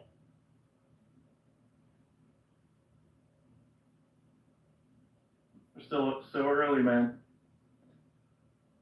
10 years from now, where are we going to be? Well, yeah, but you could say that about anything, right? Like, it's more a matter of, like, what are, like the medium attached to whatever the product is. Like, Grok as a product obviously isn't going to be trying to lean into, like, the robustness of image generation and exploring the full potential of what it can be, because it's only a small piece of what they're actually trying to do. And what Grok's real intention is to like understand the universe, right, and solve fundamental problems. So this is very much just like an aside. It's why they're like partnered with them. We're partnered with Flux on it. It's not something that they built of their own. They're not building their own model, right? It's just like they're slapping it in there, which is great. It gives access to it. And maybe those models, maybe Flux gets more capable and those capabilities kind of trickle down, right? But it's still going to be up to the product that's integrated with it to like surface those features and make those capabilities accessible to users. And it's unclear whether or not that's going to be a priority, right? Like I doubt there's going to be like maybe Flux will get an update and the model will get a little bit better, but it's not like the tools that are integrated with them are going to have all these features that take full advantage of all those updates. So like, I guess the real question is, when we think about it as like an image generator, like what is the point of it? Like, how far will it go? What will people do with it? Like, just based on what I'm seeing right now, it's like stock photography, memes, deepfakes. But maybe somebody will do something creative with it. I don't know. Yeah, you raise a good point. Like, it's just a nice to have, I guess. But you're right. Like, what's the purpose? And I think you just listed it, to be honest. Like, there's obvious purpose to building like a more capable LLM, right? Like solving fundamental problems that haven't been solved before, that can push humanity forward. Like that's that's an obvious grand vision that you can work towards, and that's sort of the language that's been used to describe what they want Grok to do. When they posted those like XAI spaces, like that's the kind of stuff they're talking about, right? Solving humanity's problems, understanding the universe. Yeah, and also there's value in the owner of this product, right? Like if you compare it to the other products and what their invested interests are, you know, there is value in that, right? Like it's an image generation tool that is, you know, of course, yes, it is owned by Flux, but ultimately the person who's in charge of allowing it on the platform stands up for free speech. And there's value in that, I guess. I haven't experienced any issues with Midjourney in a political sense. There are guardrails. You can't do celebrity memes. But I wonder how long that'll last on Grok, to be honest. It may not last very long.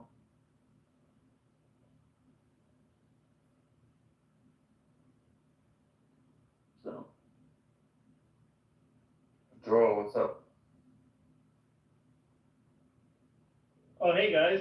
Yeah, I think that was a really good discussion actually, Nick, in terms of like, you know, the basic uses and all that sort of stuff. I definitely use it for that.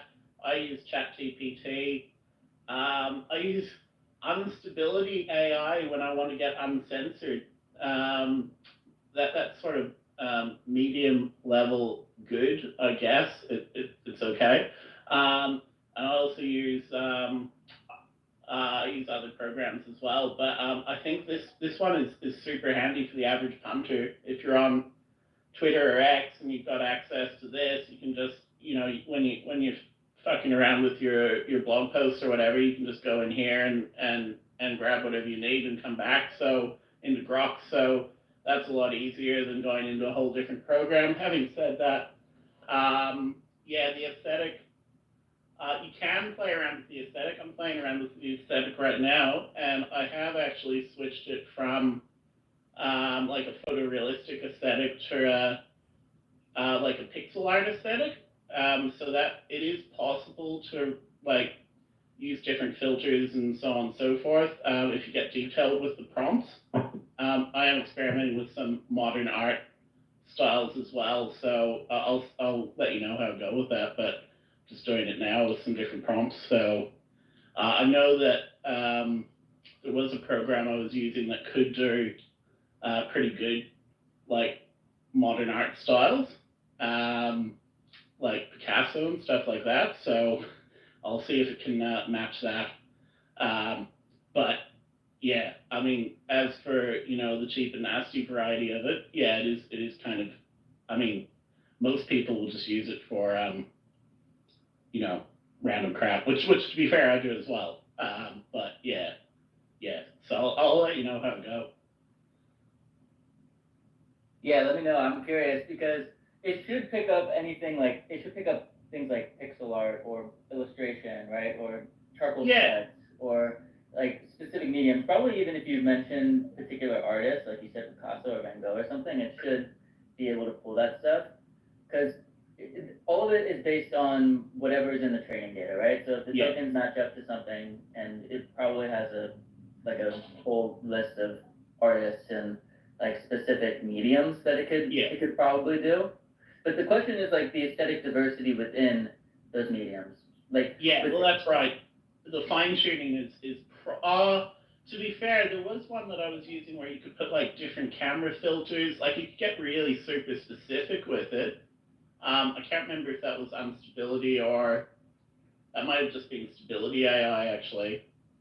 I can't remember which one it was, but there was one where you could actually like do like mixed medium stuff and like really get detailed with the prompts. But I think Midjourney sounds pretty good. I'm gonna have to play around with that, to be honest. That sounds pretty exciting as well. So, but you just got to play with all the different tools and find where the sweet spot is for what you're trying to achieve. Totally. And like depending on the use case, Flux can and even stability and these other models can 100% get you what you need, depending on what you're trying to do. But if you're trying to kind of get more creative with it and more unique, it's really hard because you're limited to whatever the model itself is in the training data. This is also something that was the case with Midjourney until the 6th, kind of because you always had image input, so you can blend images together. So if you had images that you inputted that had various aesthetics, you can impart them on the generations and use them as part of the prompt. So you weren't always constrained by this text to image sort of pairing. You always had a little bit more that you could do with it, and then you also had parameters that you could tweak within Midjourney since the very beginning. So you had things like chaos for increased variety. You had things like stylized to determine how heavy-handed that training data actually comes into play in the image generation. So there's always knobs and levers that you can tweak.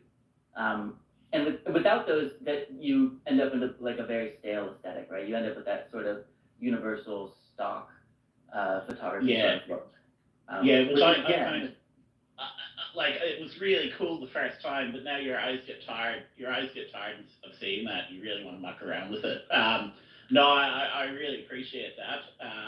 That extra tweaking parameters. But as you said, the training data is actually the problem, and not only that, but the training data will continue to grab data from AI-generated art. So it will become a massive circle jerk. If half the art in the world is AI-generated and is using that as the training data for generating more AI art, you can see how that would become a problem. And I almost think it's going to become a problem rapidly rather than slowly. That it will become so self-referential that you won't actually, it'll cease to become useful because it is so useful, which is kind of paradoxical, but yeah. I can see that happening already, to be honest.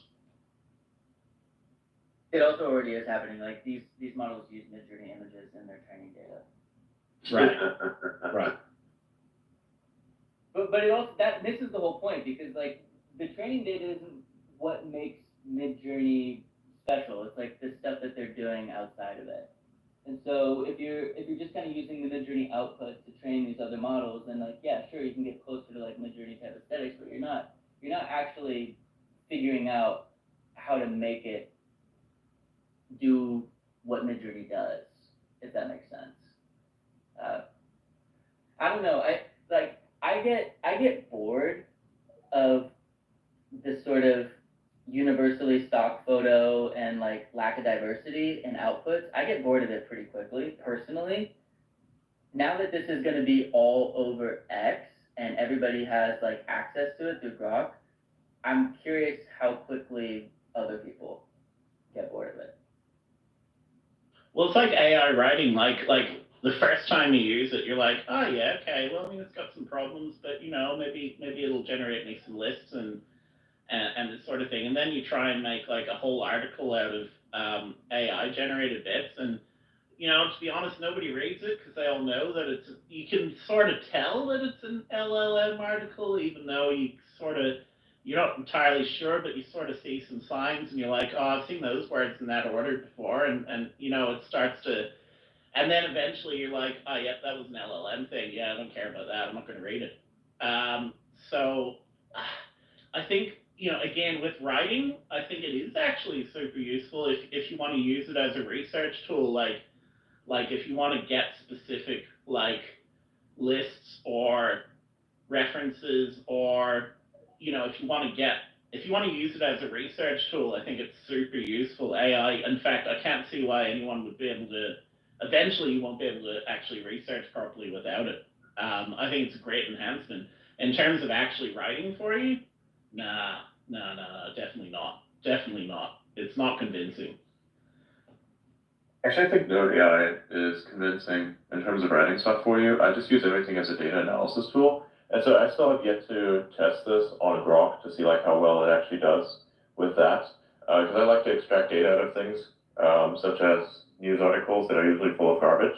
So you need to take out all the quote unifying text and then just kind of like read a summary of that. If you wanted some additional detail, you kind of pour through that too. But generally, I kind of made a data analysis prompt that's like basically made out of fucking 10 words, and it tells me everything that's inside of an article that I can read out in like 2 minutes. I just like read the whole thing, and I don't have to deal with any of the hyperbole. It just like basically takes all the stuff. So yeah, really, really nice. And my grammar correction is also pretty damn good. So yeah, I use it for grammar correction because fucking everything else. So. Yeah, okay. So like go through my article and correct my grammar and make sure that it looks good. Exactly. Yeah, right. And then what this data mining aspect, so that's a prompt you use, like you filter the article through that, or do you basically, yeah. program? No, I just basically give it the prompt and I tell it to analyze. In this case, basically give it that prompt that is the analysis prompt. And then for Grok, it's a little bit different. For Grok, you need to include the text within the prompt itself. Like, so for instance, you say here, do X, Y, and Z, whatever the prompt says, and then below that, you basically put the text that it's supposed to do that too. Because it doesn't have the same function as ChatGPT does, where you can just like basically send the initial instruction and then send the actual request after ChatGPT says, yeah, please send me the text, right? Grok does not have this, unfortunately, not yet. No, it doesn't, but you can do it your way, which I think, to be fair, like if you construct it properly, it is just as easy, really. I do like the GPT where you can refer to previous things on your list, and it doesn't get lost in the weeds. I know that Grok does sometimes. It'll also do things like, at least in the previous version, it'll just repeat what it said for the previous prompt. So you have to actually clear it before it figures out that you're talking about something different. So I'm not sure if that's still the case, but I'm going to play around with that as well. I'm super excited about Grok 2, though. Yeah, same. I mean, when it comes to just kind of memory in chat, this seems to be kind of difficult because if you look at the technical aspects of how it works, it just can create a lot of lag if you say have a very large chat. But this is like the chat history for ChatGPT, right? So you see the actual context of everything that's been sent, so it has to actualize by actually sending everything again. So it just is, the longer the chat becomes, the laggier the interface is. And so I think the same kind of thing would then also happen to Grok, so they don't end up doing it at all. So yeah, I think it has limited memory, wherein it just abstracts what you've given it, and it just like includes this past a certain point, and then just like past a certain point, it just basically discards it all. This is something that I've seen happen quite frequently. Have you ever logic bombed it as well? So that it just keeps, it can do one of two things. So it can get itself in a loop where it repeats itself, or it can get itself in a loop where it, if you get it to do something that's like a progressively destructive or constructive, like you get it to give you the most extreme version of something, and then it will actually give you the most extreme version of that thing, and then make it more extreme, and get into a loop where it's just making it more and more and more extreme. So I found that hilarious that you can actually logic bomb it and get it to do really weird shit on its own. It just repeats ad infinitum. So I don't know if anyone else has played around with that, but I do enjoy getting it to do that. But that might be a bit of a sadistic side of me. I'm not sure.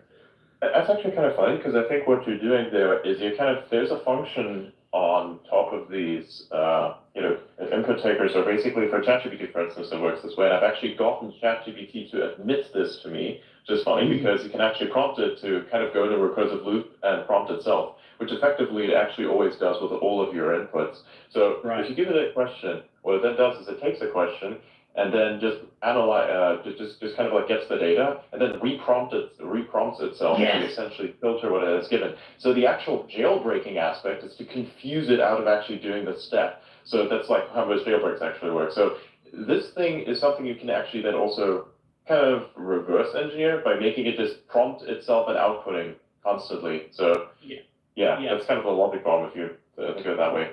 I was like, wait a minute, can you like define logic bomb? I was like, okay, now I get it. Yeah, exactly. But man, I mean, to be honest, like that sort of stuff for me is like almost philosophically interesting. Like, and how far will it go in the future? And how, is this actually something that needs to be safeguarded? That logic bomb in AI, the recursive nature of that, is that actually going to create problems in future with computers, with robots? Who knows, right? So I find that fascinating. Like, are they going to write it out? And if they do write it out, does that limit the capacity of the original algorithm? I don't know. I actually don't know.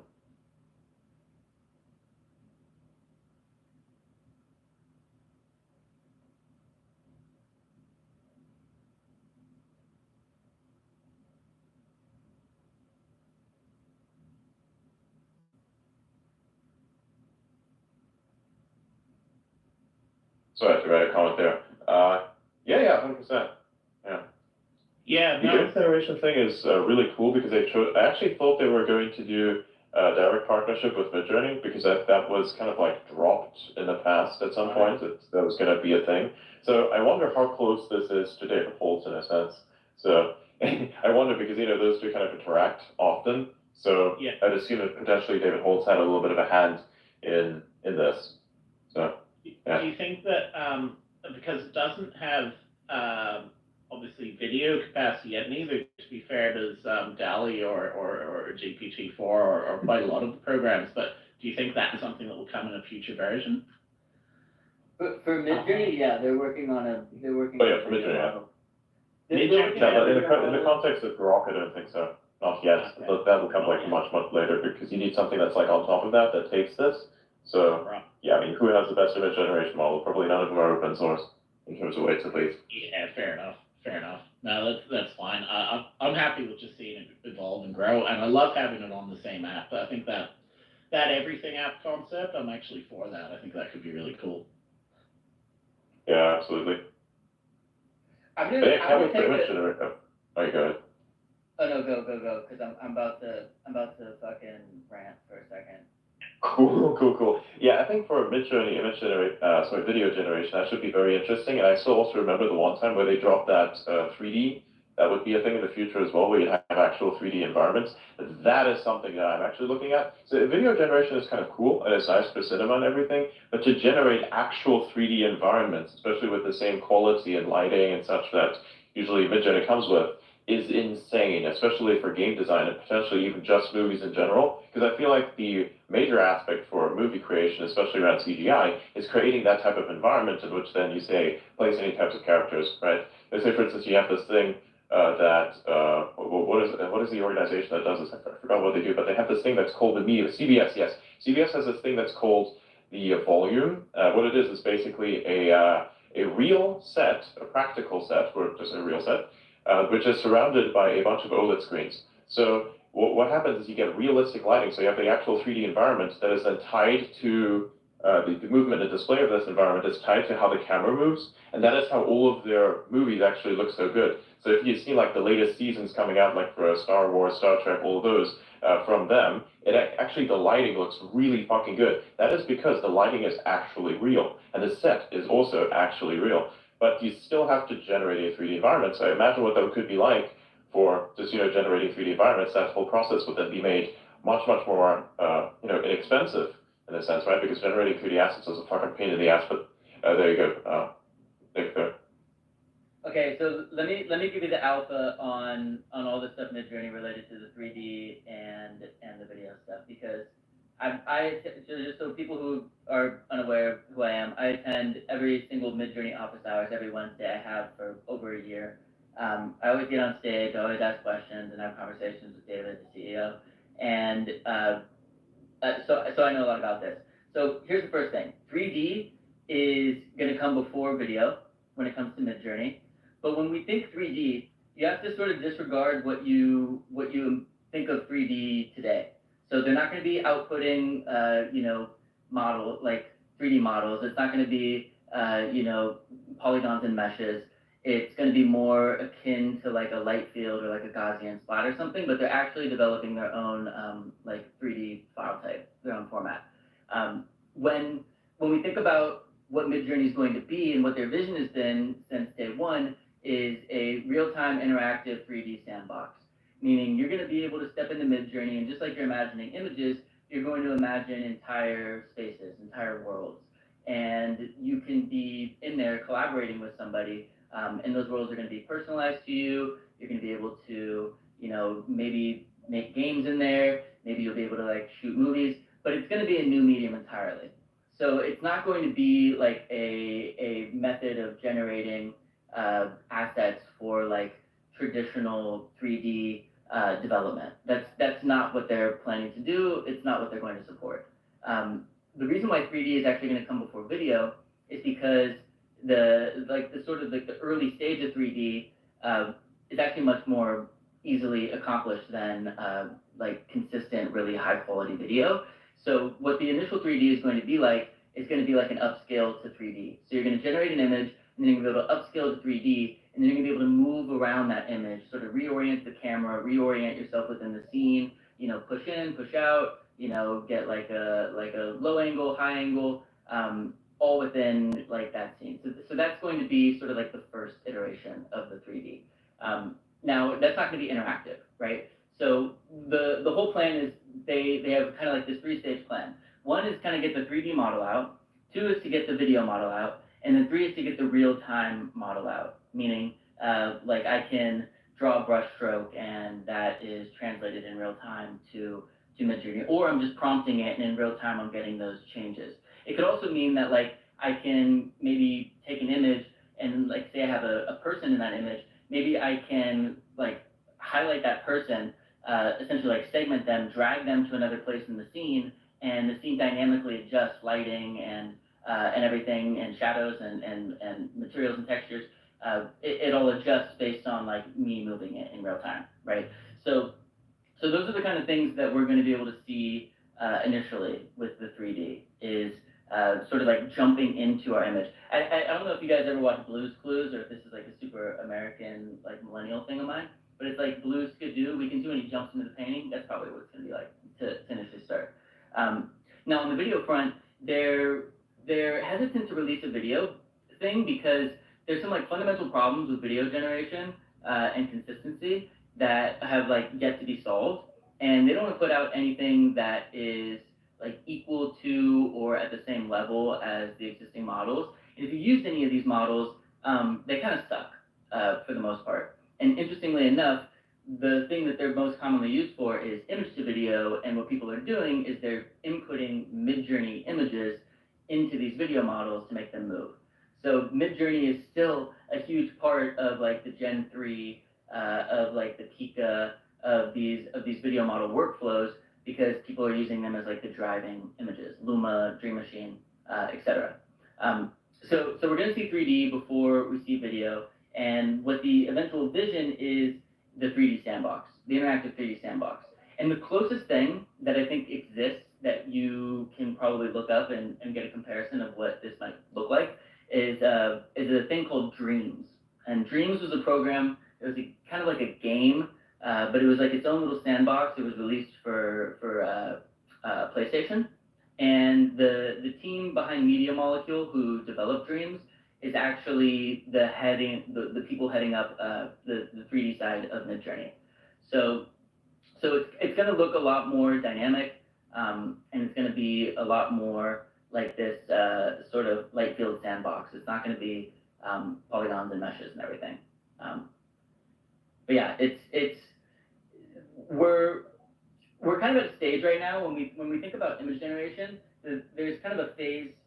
There's kind of phases that I'm seeing play out. One was like this implementation of like style space. So being able to kind of take this sort of billions and billions of styles that are individual styles and release this sort of like aesthetic universe that you can apply to your concepts. And then it's essentially infinite, because you can then blend any of those styles together and you can get new styles, etc. You could also use any image as a style, and Midjourney understands the aesthetic of that image. It decouples the subject from the aesthetic, and it's able to apply that aesthetic directly to your prompt. But you could also just isolate the subject, and you have things like character reference, where you can then pull in, say, like an image that you input. You can pull pull that character into new generations and stuff. So they've kind of separated out style and subject, and then the next stage that they're releasing and that they have recently done is personalization, which is essentially understanding your preferences, your aesthetic preferences, based on image rankings. So when you prompt something, instead of it being determined by like the training data in the model, you're fine-tuning it with your own personalization, and whatever's left unsaid is filled by things that match your aesthetic. So it learns sort of like, do you prefer more illustrative styles or more like photorealistic styles? Do you prefer pink or do you prefer blue? But it's obviously much cheaper than that. And this personalization is sort of the thing that has been the biggest switch in like how Midjourney's aesthetics differentiate themselves. And from here, we're going to move into like more of this 3D sort of ecosystem where like the methodology and the practice behind prompting is going to fundamentally change, because we're going to have sort of like literally a new dimension to navigate within this, like within our images. So we'll be able to do new things. You're not going to have to prompt for like a camera angle. You're not going to have to prompt for certain lighting. You'll probably just be able to jump into that image, dynamically adjust the lighting, dynamically adjust the scene, move things around, reprompt things into a particular area, and sort of compose and composite your image within that sort of 3D sort of universe right there. So once that kind of stuff is done, you can kind of see like the logical next step, which would be like, maybe if it's 3D, why can't I draw a camera path and like navigate a virtual camera within there and essentially like shoot a video, right? The only thing that's missing is like that dynamic, interactive element. You want the characters in the scene moving, etc. So that'll probably come after that 3D. And I don't know what the exact timeline is on all that, but I would imagine that by the end of the year, we'll have a V7 release for sure. Hopefully we'll have a first taste of 3D. I doubt that we're gonna have anything interactive that comes from it, but maybe by the end of the year we'll have some sort of first taste at what like an interactive 3D sort of scene might look like in Midjourney. But I wouldn't hold my breath on that. I don't know if the interaction element's gonna come yet, but that is sort of like the future, right? It's been described in office hours as like, imagine the storytelling isn't necessarily like Hollywood driven. It's more like you're sitting around a campfire with your friends and you're having a conversation, and as you have the conversation, like the universe around you and like the whole world around you is swirling, and the clouds become mountains, and you know you see the cosmos sort of unveil themselves, and you're dynamically changing the scene just like through that real-time interaction. That's more what storytelling is going to be like, versus what we think of traditionally in like this linear Hollywood, movie fashion. So again, it kind of goes back to my initial point, which is everything that they do is sort of in line with thinking of AI as like a new medium, and all of the things that they're releasing are with the intention of moving towards that new medium, not in recreating the mediums that already exist. So they don't really have interest in building towards, business use cases of 3D or like Hollywood use cases of video. They're more interested in building the new thing, which is that interactive 3D sandbox. So that's really cool. So could you see potentially because sometimes when you watch movies, you have other thoughts, right? So your thoughts digress off different paths, and you sort of think about, the context of the movie or maybe other movies that you've seen that are like that, or intertextual kind of references and stuff like that. You could almost see a nonlinear mythology emerge, could you not? I mean, you could have everything sort of linking to your imagination. So the more imagination you have, obviously the wilder the journey, as it were. Is that sort of what you're talking about? Like have a completely, that's just one way of conceptualizing it. But a completely different form of storytelling altogether. Yeah, maybe it looks like that. It's hard to say, right? Because it doesn't exist yet. And yeah. It's like with the emergence of any new medium, it's almost impossible to predict how people are going to use it and what they're going to do with it. So maybe maybe that's a piece of it, but Yeah, right. It'll probably be that and more, and it'll probably be weirder than we can imagine, you know. But the whole intention behind it, from what I can glean from just listening to all the office hours conversations and being a part of the community for so long, is that the intention is to sort of develop an entirely new medium, an entirely new way of exploring aesthetics, and of exploring storytelling. And the way that that's going to come about is through the development of this interactive 3D real-time sandbox. And there's obviously a lot of work that needs to be done before that's realized. But there's sort of like there's steps in the process, which is develop the 3D model, develop the real-time model, develop the video model, bring them all together, and you have the real-time interactive sandbox. This is sort of the path forward that's been outlined, at least. No, that's totally awesome. I'm down with that, and I'm super excited to see it. Obviously, Midjourney is one company that's doing it, but there must be 3 or 4 companies that have a similar idea. But eventually, obviously, that will coalesce or fracture, I guess, or both. What's the future for Midjourney? What's the future for the competitors? What's the landscape like? I don't know. I feel like Midjourney's laid out their sort of game plan pretty clearly since day one. Everything I just outlined is essentially what they've expressed. In terms of competitors, it's hard to say. Like, there's not a lot of people who are necessarily pushing forward towards that specific vision that I'm aware of. Maybe eventually, when the sort of the models, the open source models are available, or maybe someone comes in and builds their own thing and competes with them. I don't know, but maybe somebody starts to piece things together to create something similar. It's hard to say. It's hard to say they do something completely different. Yeah, or they do look at those, because I am interested from the consulting side, from the construction side, especially with businesses, like what can they do with AI moving forward? Obviously, they're so behind that some of them are still transferring their paper forms to glass, but the ones that are actually at the forefront, the larger companies and maybe some of the smaller, more innovative companies, a 3D environment for safety planning, a 3D environment for training, a 3D environment for even like doing like laid out maintenance of vehicles or something like that. I don't even know, or plans or something like that. Having 3D plans might be super useful. That might be an interesting use case, and it could actually go towards that business use case, I think. But maybe not Midjourney, but maybe someone else, or maybe Midjourney and someone else, or something. I don't know. Yeah, I don't know either. Midjourney tends to not really care about any sort of business use case. It's one of the reasons why they don't have an API. Like, Midjourney doesn't have investors, right? And they it's actually really interesting because it's more like spirit driven.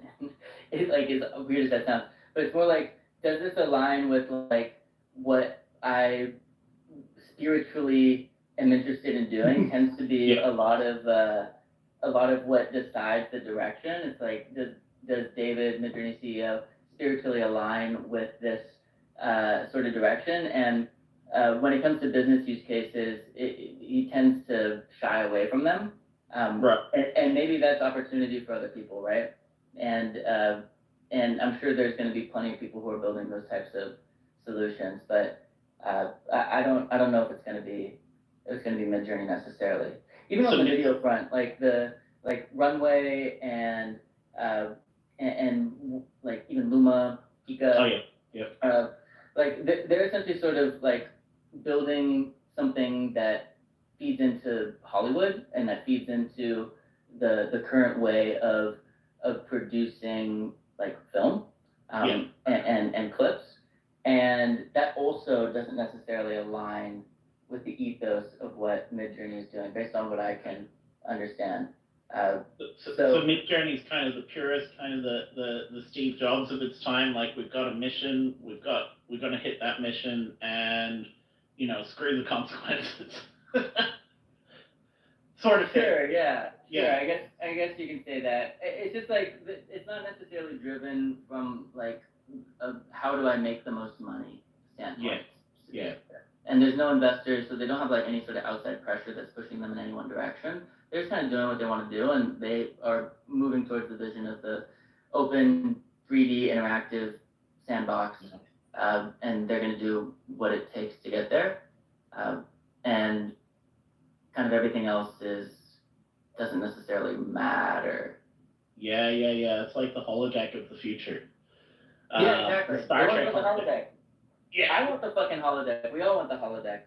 I think everyone does. Yeah, absolutely. I mean, it might take it might take a wee bit to get there, but you got to start somewhere, right? So I think that's fantastic. I think that's fantastic. No, thank you so much, Nick. I really appreciate talking to you.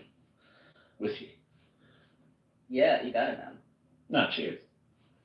I can rap about this shit all day. I'm not gonna go on my rant anymore because I feel like I've already been ranting.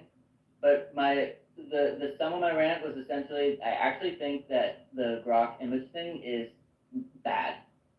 I've come to the conclusion it might be net bad.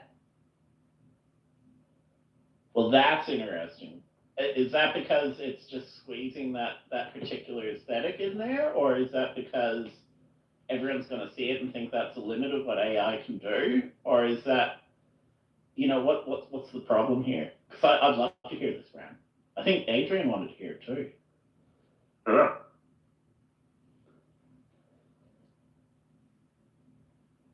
I think it's going to very rapidly lead to an oversaturation of dog shit everywhere. And that's bad. And maybe it just kind of dumbs down the quality of the content in a sense that you see in feed. But I also think that it's going to kind of be a temporary thing because it's new and of course everybody's going to use it and they're going to put their posts and they're going to do their thing with it. But I also feel like it's going to fizzle out rather quickly. In the same way that like a DALL-E sort of kind of fizzled out. When you have to have depth. You have to have depth and you have to have complexity and you have to have like creativity within these sorts of image generators for there to be any sort of long-term staying power. And not to say that you can't get there with a model like Flux, I think you definitely can, but it's going to be up to the product, Grok in this case, that is using that model to sort of surface features and build features that make the most use out of something like a Flux. And I don't think they're going to do that. I don't think they care to do that because they're like, it's not necessarily their mission, right? It's not what their focus is. They're trying to solve like fundamental problems of the universe. And so that's top priority. So I feel like it's kind of just something that's slapped in there that'll be there. But unlike ChatGPT and DALL-E, it's kind of built into this social ecosystem. So it's going to spread really, really fast and it's going to be everywhere. And it's going to be dog shit everywhere and like deepfakes everywhere. And it's going to be bad. I totally hear you. I think that's largely already the case, and I think the algorithm itself kind of optimizes that out of the stream.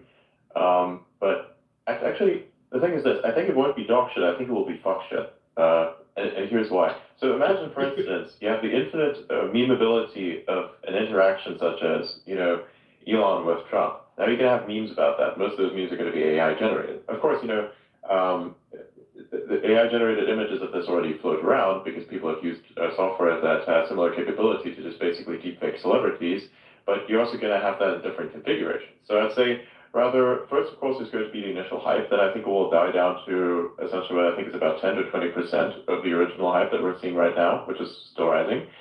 And then it will just be used as a kind of an offhand, to quickly generate a thing as a comeback, something that's funny, something that's stupid. that I think is what it will be used for primarily, because actually at the moment, generating something, it doesn't look particularly artistic. You don't have any control in terms of resolution. You have limited control in terms of styling. I mean, I've tried some styling, kind of looks okay. The quality itself kind of feels like version 2.0 of Midjourney, and or later. And well, I mean, you don't have any erasure control. That's annoying as well. No upscaling features. So being quite real about it, I think it would be great for fucking around, literally fucking around and finding out. And I've been seeing exactly that same pattern for DALL-E, except that DALL-E is really, really bad. I think DALL-E is like not so good at all. You can clearly tell whether the DALL-E image based on how bad it actually looks. So potentially, this could be a little different for things that are parodying reality. That's what I think it will be good for. Fuck shit. Parodying reality. Yeah, fuck shit. It sounds sounds fantastic. I've just put up. Not dog shit, but fuck shit. We're gonna rebrand. Damage control is all about rebranding and making a good situation out of shit. But I have put up an image of Donald Trump as Elvis, and I put the fat Elvis tag on there. So. Oh my fucking god. Apologies to anyone who's a big Trump fan in the house, but yeah. Sorry, not sorry. See, deepfakes and memes. We're already there. Yeah, no. That's the problem though. It's like that 2-second thought process. It's like everyone's doing that anyway. And to be fair, I think that the X algorithm kind of drives that 2-second thought process, which I actually don't really like, because I think the potential's there for like long form articles. I think are actually really good. Now, to be fair as well, they actually have a reasonable amount of reach over a longer period of time. As people actually read the article, they will view your stuff, they will repost it, they will like it. But it is a slow burner, whereas people are really addicted to that dopamine hit of that quick meme, that quick comment, that quick, repost or whatever on X, and people get really addicted to that. They get addicted to the engagement levels, and they get addicted to the comments back, and so on and so forth. So yeah, I mean, that's another problem with so-called art. If it's generated in 2 seconds, I mean, what's it really worth? I don't know.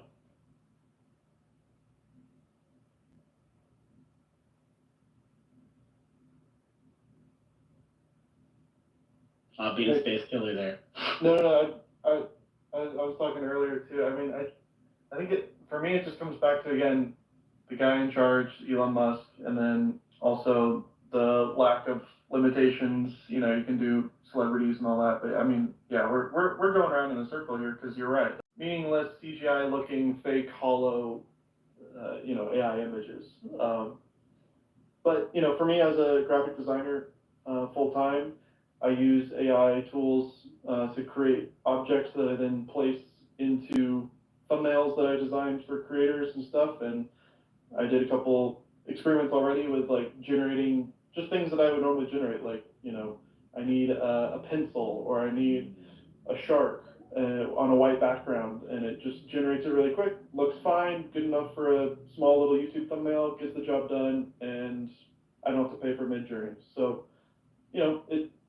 it will serve a use for some people, and I talk to a lot of creators on this platform that are just getting started, and they're only charging $50, for a thumbnail design, and they're young, 17, 18 years old on this platform. And it's like, if you subscribe to premium, you get it included. You don't have to pay for anything else. And yeah, I mean, it's just, again, part of the democratization of these amazing tools. But of course, you've got the plastic, false-looking CGI images that we're going to just be seeing all the time. So I don't know. There's just a balance of all of it, I guess. But it's certainly useful. It can be in the right context. Well, that sounds very much like the writing context, as in it can be useful for research, it can be useful for putting together ideas, even putting together drafts, or maybe parts of drafts. But in terms of like just launching a whole article, it does look cheap and nasty, and nobody actually reads it because it's not real intellectual content. So neither is a 2-second meme that you've drummed up on Grok. These people do actually appreciate the creative process in things. Same as movies, same as everybody else. Like Marvel movies, they come out every 2 minutes, and maybe not 2 minutes. They come out every 6 months, and they're basically the same. And you really have to watch all of them to really get what's going on. They're very self-referential, and some people love them, and it's totally fine. I mean, they're kind of fun, but are they deep and or meaningful? I mean, I don't know. I get frustrated with this stuff because it's like you've done amazing stuff, but then what does it really mean? It doesn't really mean anything. So, whereas, what you're talking about, generating actual art takes serious effort. And it always has, it probably always will, no matter whether you use oil paints or you use watercolors, you use AI or you use 3D generation tools, Unreal Engine or whatever. It's the effort that people appreciate. Of course, the existence of the camera didn't get rid of painters, but less people got hired to paint portraits of people. But things changed. The creation of the record player did cause a lot of musicians who were playing music in restaurants to lose their jobs. But musicians still exist. It's just this is a new tool that artists are going to use. If you just use the tool alone, it's hollow and there's nothing human about it. And maybe it'll get better, but I still think there's always going to be a subtle hollowness about it because it's just simply, it doesn't have a soul. I think that's what it is. Like, humans have souls. There's something more to us than just flesh and bone. And I don't know. You have to have an actual creator to create a soul. We're an actual container for consciousness, and life itself is beautifully subliminal in that we can kind of recognize this. And with AI, it can imitate this because that's what we kind of output. We kind of manufacture whatever consciousness commanded into everything that is reality because it kind of controls itself inwards and outwards. So you can kind of like see a reflection of that, but it's not really the real thing, is it? It's like when you look at yourself in the mirror, you can't, or like you see a video of yourself almost. It kind of feels like you know that it is you, but you know that has been you in a sense. So if you look at, say, AI generation, it's kind of a similar thing. It doesn't really give you this subliminal aspect of how we recognize consciousness because it's matter that's staring at you. It's not even there, but that's besides the point. And even with art generation, I mean, and if you, for instance, with film, people ask me all the time, well, what will happen in the future where AI-generated movies will be a thing? I don't think, AI-generated video will replace movies, not by a long shot. The art, people don't understand the effort that goes into making a movie, not just from the perspective of filming it, but also the setup and the angles and everything. There's so much depth, there's so much detail that's in this. There's a reason why these movies cost so much. And look at like Christopher Nolan, which is like one of my absolute favorites of all time. This is an example of something. You look at what this guy does to achieve the next level feel of his movies, and you'll understand why they're always so good. And the same thing, of course, for, ironically enough, the music that accompanies those movies, Hans Zimmer, amazing musician. By far, I'd say if there's one musician that I would pick to listen to until the day I die, I'd say it's Hans Zimmer, because he's able to create music unlike anything I've ever heard before. Like merging things such as very old instruments, like classical instruments, with something that's modern.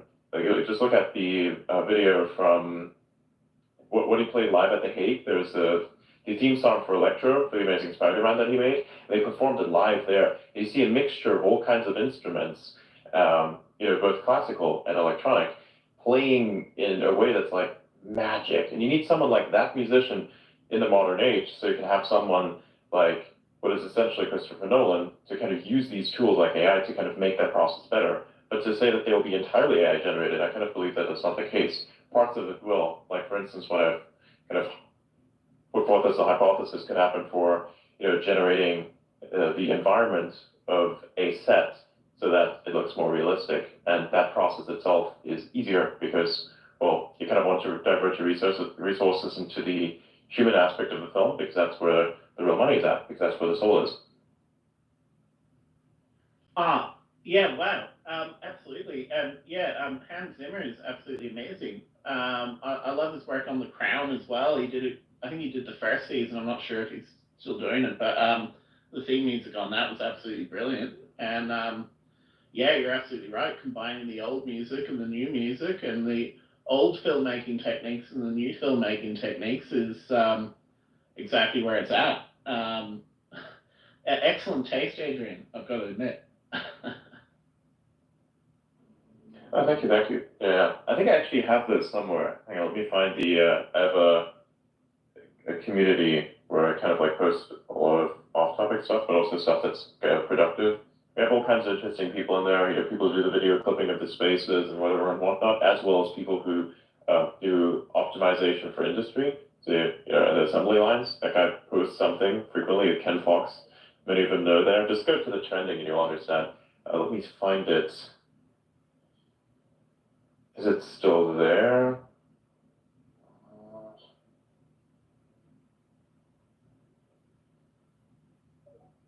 Bingo, found it. Here it is. So I posted this. So you can actually see it on X. I pinned it up at the top. That is the Hans Zimmer Electro theme from The Amazing Spider-Man 2, live in Prague. That was from the 7th of May, 2016.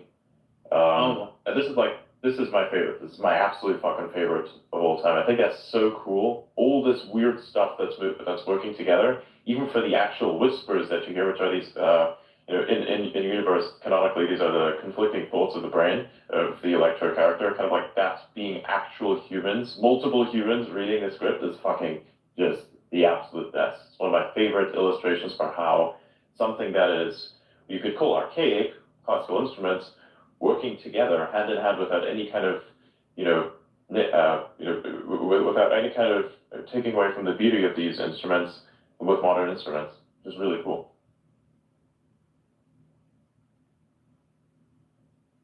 No, that's awesome. That's awesome. Yeah. Bookmarked it to watch it later. That's fantastic. Yeah, absolutely. So I think there will be a merger of the tech, but humans themselves will always be needed. And if not, I mean, you'd have to essentially fake reality to the nth degree. At that point, you'll just create a simulation, an actual simulation, where you create things made of virtual particles and kind of generates a generative fractal reality. Because I think that's kind of how reality works. Everything's kind of interlinked weirdly, and it's almost like a fractal. If you imagine how a fractal visualization grows, you can imagine that that's kind of how reality grows in a sense as well. That it has some sort of breakdown point where it essentially fizzles out, and then you can kind of interpret as a type of shift in time, because you have to imagine the layering of the individual dimensions on top of this one. So if you have, the one, there's like one is just a line, an infinitely extending line, and then you have two, which is just infinite lines stacked up next to each other, and then you have two, which is infinite flat slopes that are stacked up on top of those, and you have, you go on from there. You can start to see where the brain no longer is capable of actually parsing certain things like 3D reality. If we just kind of imagine it, it's not actually there.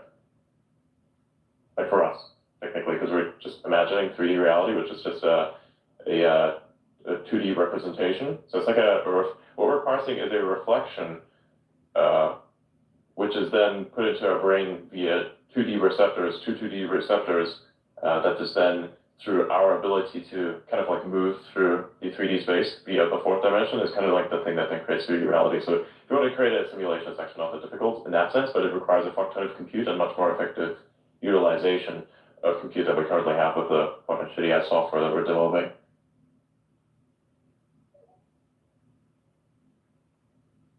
To put it softly. To put it softly, yes. Yeah, you understand. I think there's like a worrying trend where effectively we have such good computes that a shitty software itself can survive because we have that much of a buffer, whereas back then, you do the smallest thing wrong, you're bricked. Like, what, how many kilobytes of RAM did you have? Stuff like that. That time was interesting. It's not so long ago either. Most people are still alive from that time. They're actually playing the video games today. How much that feel, I wonder? If I could possibly imagine what we could do now, like my mind would have been blown back then, like playing Super Nintendo or whatever, and what you can do now is just totally ridiculous. And yet, nobody's satisfied with it. Nobody's like, oh, that was fantastic. I played a really good game. Everyone's like, oh, yeah, it was okay. Oh, yeah, it was a 7 out of 10. Like, a 7 out of 10 We take it now. literally for granted. That's the unfortunate thing. We take it literally for granted. Like, just the other day, I was, like, playing this game called Helldivers, which is really, really good. I was just sitting there watching this, and realizing that the size of this game is actually not much bigger than any of the others, but it has next level physics in it. It has destructible, to a certain extent, destructible environments, destructible enemies, like, leftover body carcasses if you kill them. Really, stuff like that, it's really, really good looking. And the lighting, it's so good. So I'm just sitting there thinking to myself, this is like what an actual simulation feels like. This is a really damn good game. Like, in comparison to all the others, the graphics are amazing, the physics are cool, the gameplay is absolutely great, it feels really realistic, and it runs well. But above all else, like, that makes me appreciate, modern computer games. What did it get in Metacritic? I've got to look this up. I haven't actually played Helldivers. I'd probably like to. It sounds awesome. It's fucking really good. It's really fucking good. It's very simple. It's like it's the thing where basically you feel like Starship Troopers because your entire purpose in the game is literally just turn your brain off and kill as much shit as you can. That's literally your entire existence there in that game. But it's effective at doing exactly that. So simple-minded stuff you could do. Just realize that reality catches up with you in a sense that if you piss off a big-ass bug, it's going to chase you. Or if you piss off a robot tank, you're definitely going to die. So instead of like leveling up to get to different enemies, you've got to avoid the bad guys, the real bad guys, until you get enough power to take them out, or is it more just? Well, actually, it doesn't matter what level of player you're at. I mean, you kind of level up to a certain point where you're able to kind of take on the more difficult missions, but there's no actual leveling for enemies themselves. The enemies will always have the same health. It's just that with higher difficulty come more enemies and different enemy types. So say, for instance, if you go to max difficulty, which is currently 9, but they're working on a 10, which is currently 9, this is a max level rewards, which is why you want to play that. What happens is you're actually dealing with things such as bile titans, which are kind of like, you know the Bronx, the district there, you have these buildings from like the 1960s. They're like that kind of skyscraper, but not really. That's what fucking toll they are. So they're really big bugs, and they're very difficult to take down. So you have like various weapons at your disposal to do that. No matter if you're a high-level player or a low-level player, what really counts is your experience and being able to deal with these fucking things. Like run away, distract, help teammates, try not to die, a simple thing. Upgrades, the only thing that has anything to do with upgrades is your ship itself, like the cooldown times, you can reduce them. You can kind of make the weapons more effective, the orbital strike weapons, but that's about the only thing that you can upgrade. But in and of itself, a very well optimized game with limited glitches. Just the only problem is if you don't have an internet connection that is pretty good, sometimes you may get kicked out and you lose your entire progress of the game that you're playing. You can't really get back into that. But I mean, to be fair, that used to happen in. To be fair, that used to happen to me in StarCraft as well. So it's what it is. Hang on. So this got an 81 on Metacritic, but really it looks sensational. It looks fantastic. It is that isometric style though, isn't it? So it's more like the Diablo kind of setup. Is that right? No, it's not. It is third person. Third person. It's all third person. Yeah. First person too, if you want, but this is Helldivers 2. Is that what you're talking about? Yes, Helldivers 2. Sorry, my bad. Helldivers 1 is not there. It's Helldivers 2. Okay, Helldivers 2. Let's say. So that's the third person. Yeah, right. So, that looks awesome. Yeah, right. The ray tracing in there is fucking money. Yeah, right. Just wait until somebody in your team drops a 500 kg. You'll understand the meaning of 500 kg. Illuminate the entire night sky. Let's go. Like, I just want to see, because again, this looks fantastic. Like, this looks like, next level stuff. And as you said, like, if you're coming from the old school game era, I mean, I haven't played games in a while, just because I haven't really had time, but I was spending too much time on X. But I just want to see what the review is. Do they have a Metacritic output for this? Yeah, they do. They got 2.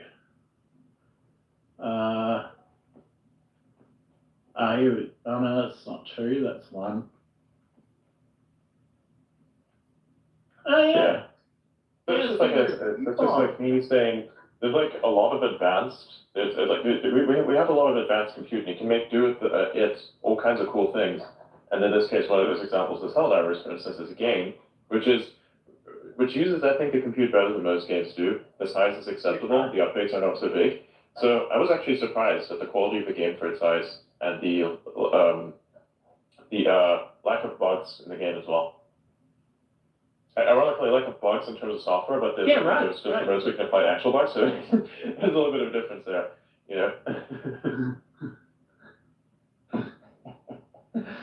That's got to be a. That was like a German pun, really, wasn't it? Yeah, more or less, yeah. I liked it. They say Germans don't have a sense of humor, but I actually like the German sense of humor. I think it's funny, but it's more like dash humor. It's very literal in a sense. Like it's like how an autistic person sees humor. So if you get that, and like directly, you have to kind of literally translate it in a sense as well, and just think of how autism humor works in real life, and like blend that with dash humor, and that's basically what German humor is in a nutshell. I love it. I think it's very endearing. Very endearing. Like for instance, an example, a common one of calling someone a pussy is to call someone a person who parks in the shade of a tree or anything in the shade, right? So it's like Schattenparker, which means shadow parker, or the person who parks in the shadow. So that's like creatively calling someone a pussy, for instance, right? You have to actually explain this joke in a stand-up comedy type of setting, because otherwise you can't the joke doesn't really land because it's very context heavy. So that is an example, right? Yeah. Shadow Parker. That's fantastic. Shadow parking. You pussy, you park in the shade. Yeah, exactly. That's pretty. Actually, you know what? It's advanced. It's subtle. You know, it's got some flavor to it. I like it. It's like a German sausage versus a British sausage, really. Yeah, exactly. It's an acquired taste. Literally, it's a literal expression of acquired taste. Lovely. Yeah. True. This kind of makes me more Elon, isn't it? Annoying, but funny. Oh yeah, that Aiden guy thought you were Elon the other day. That was fantastic. I know, he's like the person. I think the general test is like almost like an IQ test in a sense for how well you can perceive reality. If you can like get that this is definitely not Elon. If you're really good at logical reasoning, if you get that right away. And someone like Nick Fuentes, for instance, it took him a while, which is ironic. But if you do like Destiny, for instance, which made me respect him immediately, well, I already knew right from the get-go it's not. I'm like, okay, here we go. This guy's a formidable entity. This guy's really dangerous. Because if you have like that kind of logical reasoning, if you get in a fight with someone like that, good, you're God, man. You best have all your facts on your side, because otherwise you get cooked instant. Yeah. This guy will turn you to ramen instant noodles with the time and speed it takes him to cook you. Yeah. It's like that, yeah. No, I've never really bought that particular conspiracy theory, but you get conspiracy theories everywhere. It's not just, they say... I think I'm a clone. So. It's right-wing people, but it's left-wing people as well as everybody. Yeah, everybody's gone. I kind of feel like the right-wing conspiracy theories are much more entertaining than the left-wing ones, because the left-wing ones are just basically motivated out of fear, and the right-wing is more like motivated out of true potential for evil conspiratorial things. They're more constructive. Like they're less victimizing. They're more like trying to basically put things in a strong position. Well, I think the left leaning is more victimizing, which is ironic somehow, I think. Yeah, it could be. Yeah, I'm not sure. Yeah, that's actually a really good point. I haven't thought about the actual motivations behind them. I'm going to have to think about that more. I've heard a lot. The more people come onto this platform, the more there are. It's very... So, again, with what I'm saying, it's just an objective observation of myself. Again, like I'm quite impartial. I will just chill with whoever's like the best human in a sense. So I don't have any limitation with like who I'd like to be with. Right? You'll find me. It just you have to have actual logic. Like if you're an asshole of a human being, I don't want to hang out with you. It doesn't matter what your political affiliation is. That's not the point. The point is, do you have a constructive mindset? Can you listen to reason? Are you able to actually produce reason, or can you actually produce reasoning, and are you exceptional human being, right? Or even a good human. That's all it takes for me personally.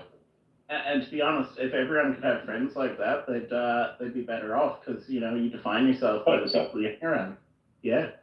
Yes. Yeah. Absolutely. Yeah. I'm not pretty sure I picked mine very well. Yeah. Sure. Very productive people. I think the people are very close to me. They're very productive. No, that's beautiful. That's beautiful. I love to hear it. It's been a very inspiring space, gents. And ladies. Yeah. This is the average. This is the average space we have every day. Oh, nice. Well, I'll have to pop around more often. Yeah. We usually do. We start at 9 p.m. Eastern, and then we head off into normally we don't do this late, but Rock release, Nick came out, we were talking David, so I was like, let's just swing it, see what happens. Yeah. Can happen anytime, right? Yeah, no, and Nick's been absolutely fantastic. Like, I feel like I've been to a lecture, so I guess those weekly sessions paid off, Nick. Absolutely. I mean, a good lecture, in a good way, like a university lecture. I was gonna say I hate lectures. Fair enough. But are you more of the cheap guy, or are you more of the practical experience? I'm more of a retard, so it just doesn't. It's the fuck around, find out sentiment that is very strong amongst the crowd here. The experimental. Yeah, exactly. I like it. That's all. We're the only ones that didn't go over to Threads, and we're still here on. Fuck that shit. Hey, I've got a Threads account. I actually do nothing with it at all. I think most of the people that follow me are bots of some kind. It's quite trash over there, so I've got to say, yes. Yeah, I don't know. The interaction on X is actually probably the best out of all the socials that I've been on. I don't mind some of the smaller ones, but they're just too small. They don't really have a community. So, whereas in X, you can find, as Adrian said, it doesn't really matter about the political stripe, but you can find interesting people everywhere. So, I've got to say it is better. If Threads picks up and does well, I'll definitely. Threads is just like a clone of Instagram in a sense, and where all the people who are very self-obsessed go. I've never had any good interaction with anyone on Threads. I've seen the people who went there. Literally, their biggest user base explosion, aside from, of course, claiming that the numbers from Instagram are the numbers who are also Threads, the actual biggest people who migrated there are actually people from crypto. Like, I saw all these people saying, "Oh, we're gonna go over to Threads," and then literally all of crypto Twitter was dead for like 2 days, and I'm just sitting there thinking to myself, "You're a bunch of dumbass influencers. You're gonna be right back the second you realize that they are going to censor everything you say." Because ironically enough, most of crypto is it's kind of right leaning, quite heavily right leaning. So all of those things, including the trolls that they come up with, would be heavily suppressed. And that's the first thing that happened. We went there for a couple of days, and all of their posts started to get flagged with all kinds of community violations. I was just looking at that, dying of laughter, because you just basically did all the work for everyone. Because I mean, I've been on Facebook, I've been on all those weird sites. I hate each and every single one of them. I don't have a single fucking account there. It's annoying. I do have one that's kind of like a placeholder, but I'm just gonna delete that. I feel like it doesn't really. There's not much activity, and if people run around there impersonating me, there's like a fucking retard on Threads that's impersonating me, and literally none of Facebook is doing anything about it. I messaged them, gave them proof that this is like the identity of the actual account, and then it's like, what the fuck are you gonna do about that? Nothing. So the company has very, very bad performance with me personally, so I don't like them at all. Historically, even. I haven't explored to that great detail, but my Facebook account used to be like this tiny little. It was reasonable size. Then it became a tiny little account because I just got rid of everyone I didn't know. Then I opened it to the public after some stuff happened. I ended up on my account got put on Newsweek, but they didn't put my account name on X. They actually just put my first and last name on there. So my Facebook account got like thousands of friend requests from nowhere, and so I was just like, shit. Like I literally went from like 300 followers to like 3,000 followers, but they were all like I don't know what to call them. Like they're just tits and ass accounts. Like they literally. There you go. Yeah. I was like, OnlyFans bots. Could be good, could be shit. I absolutely don't like those. I block every single one of them that I see. Like, as soon as I see any of these fucking accounts, I don't care what it is, I just instantly block them. Even sometimes I listen to spaces, and it's like, look, if you're a large kind of NSFW accounts and you already follow me, I'm just gonna say, okay, it's common courtesy, but if you're just like wandering around with like basically some really explicit shit on your profile, I'm just gonna block you because I don't want to be associated with any of that. Like, I have a limitation. I respect the business grind, even though it's a questionable one, but like, of a certain kind, right? So I'm not going to promote any of it, of course. I think it's stupid to promote this stuff. Like, if you promote OnlyFans Gold, it kind of tells you a lot about your character. It promotes itself, really. Like, let's be honest. But yeah, so it's just at the end of the day. At the end of the day, it's a bunch of dudes talking to you on OnlyFans because that's literally how the management works. It's literally a bunch of dudes talking to a bunch of other dudes. And for the life of me, I can't imagine how that must be to be like the guy behind an OnlyFans account, kind of talking to the guy who's like requesting pictures from you. It's like, okay, here, you have to post this way, this way, this way. I'm gonna keep talking to this guy. And you like say the most weirdest, horniest sexual bullshit as a dude to another dude. And it's like, somewhere in that brain of yours, the gay is closeted and I can fucking see it. Like, I don't know what that is. That is remarkable to me somehow. Of course, you're like a next level actor and you have this amazing potential, I guess. That is something that could be reality there, but there's gotta be something, Before we go totally off the rails, it's 4 in the morning in New York. I gotta probably go to bed. I'm gonna do that. But I want to give my closing thoughts on all of the generation, these new mediums and everything. With the Grok stuff, the one thing I would simplify it to is you have to have some sort of process in order for there to be anything artistic or creative about what's going on. And the problem with the image gen in Grok is there's zero process, right? There's zero flexibility. There's nothing that you could do to kind of push it in any creative direction. I think the same for anything that's going like directly image to video or trying to recreate essentially like Hollywood style films. I think you're kind of like missing the mark and not realizing the full potential of a new medium.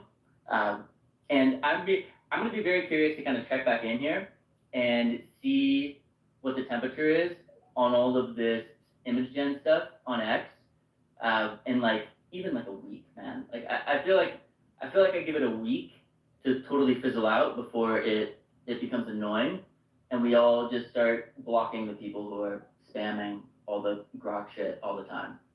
But we'll see. We'll see.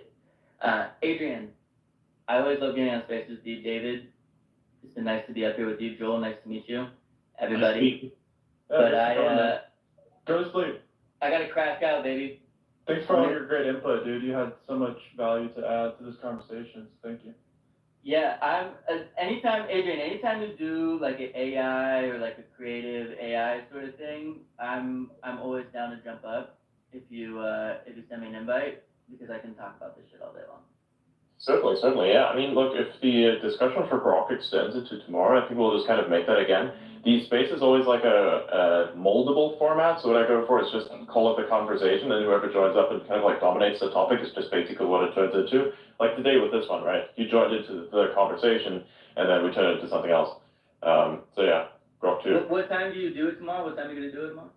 9 p.m. Eastern. Okay. Yeah, I should be able to do that. Yeah, 9 p.m. Eastern, onwards, whatever you want. Yeah. Word, love you, see you, bye. See you, man. See you around, bro. See ya. Yeah, Joel over here is probably not going to go to bed for quite a while. I can just detect a little bit of what is probably an Aussie tinge in the accent there. Oh yeah, no, that's absolutely right. Yeah, no, I wasn't born in Australia, but I've lived in Australia for about It shows. 7 years. Yeah. But Australians don't think I have an Australian accent, so that's interesting. I pick up on it. I know quite a decent amount of people who work in mining sector in Australia. They're kind of cool.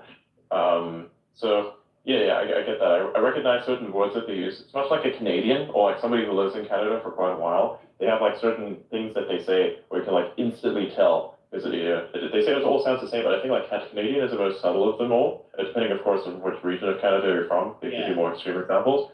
But generally it all sounds kind of the same. But then with Australia, it has these little things, yeah. It's a boat is like the most Yes. Yeah. Yes. Or Yeah, house. but I was just like that. House. Yeah. Yeah. Tomorrow. You know. Tomorrow. Yeah. Many such cases, as they were saying. Zed. Zed. Yeah. Yeah. Well, Australians say Zed as well. We're very proud Yeah, of our differences. Differences. Like yeah. Yeah. Yeah, I know. I know some of the little cultural differences that exist between you and New Zealand. Oh yeah. Yeah, definitely. The sentiment is not good. Look, I mean, at the end of the day, they're sort of cousins. We do have the Anzac thing going on. They definitely. We got a lot of Kiwis over here, to be fair. Yes. There's a lot of Australians over there. Probably more Kiwis over here, to be honest. But and we play rugby and cricket and all of those things together. So you know. Honestly, hearing those two groups trash talk each other is like the funniest thing. Because like they have to kind of cooperate with one another, and because you'd be in the mining industry, you have to like talk to both of their sides because you're linked, and it's just absolutely hilarious to see the rest of them come up with. Like the casual implied racism that's just fun. It's just absolutely amazing, and none of them like take it too far. It's just a thing, It's just a casual thing that you just hate on each other, but for good reasons, effectively, For fun. They do have a predilection for sheep. That is true. We can't. See. That.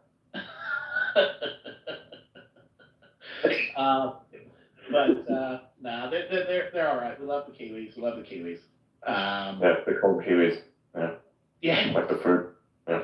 I've always found that to be very funny. Call Kiwis like the fruit and bird. There's an actual bird there that's like flightless. It's like the internet got familiarized with that bird with this recent video where it was just like walking, stopping, and then giving this weird primal fucking Blair the Witch program fucking scream, which was just, I didn't even know they fucking sounded like that. I always thought like, oh, super cute fluffy bird, and then it just releases this deep primal scream. I'm like, well, that's kind of odd. Okay.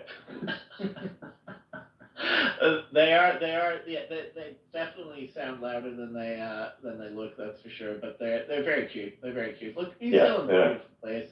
A lot of people go over there for holidays. They've got like family over there, so they go for weddings and stuff like that. Like it's Lord of the Rings tour too. I would love Lord of the Rings tour. Yeah. Yeah. That really put New Zealand on the map for sure. And it's actually cool because if you wanted to think of like say the Pacific region around there, which is kind of close to some of the tropical islands, I believe. It's like one of the only places that is like within reach for those. I believe that most of them are developing countries, right? Because of the islands that are quite surfing. So yeah. So imagine like one of the best ways for these regions to actually have a tourist destination would be New Zealand, because you could have access to things like snow, which I believe is very rare. That some regions are kind of like tropical. So it's like one of the only regions that actually have snow in. Yeah. So. The New Zealand Alps, they're quite impressive. The southern tip of New Zealand's quite cold. Probably more akin to maybe Scotland or somewhere like that.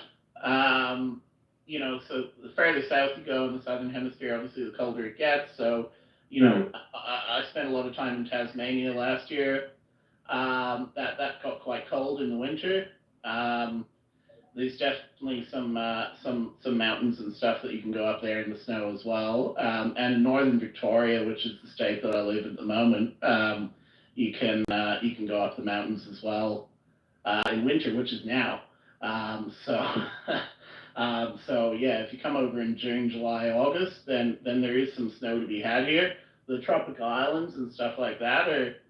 That's a totally different trip. But yeah, like Queensland's super tropical. I mean, Australia's huge, right? So Australia's like Queensland's like tropical, subtropical, and then New South Wales and Victoria are more temperate. But it gets more and more tropical as you get towards the north of Australia.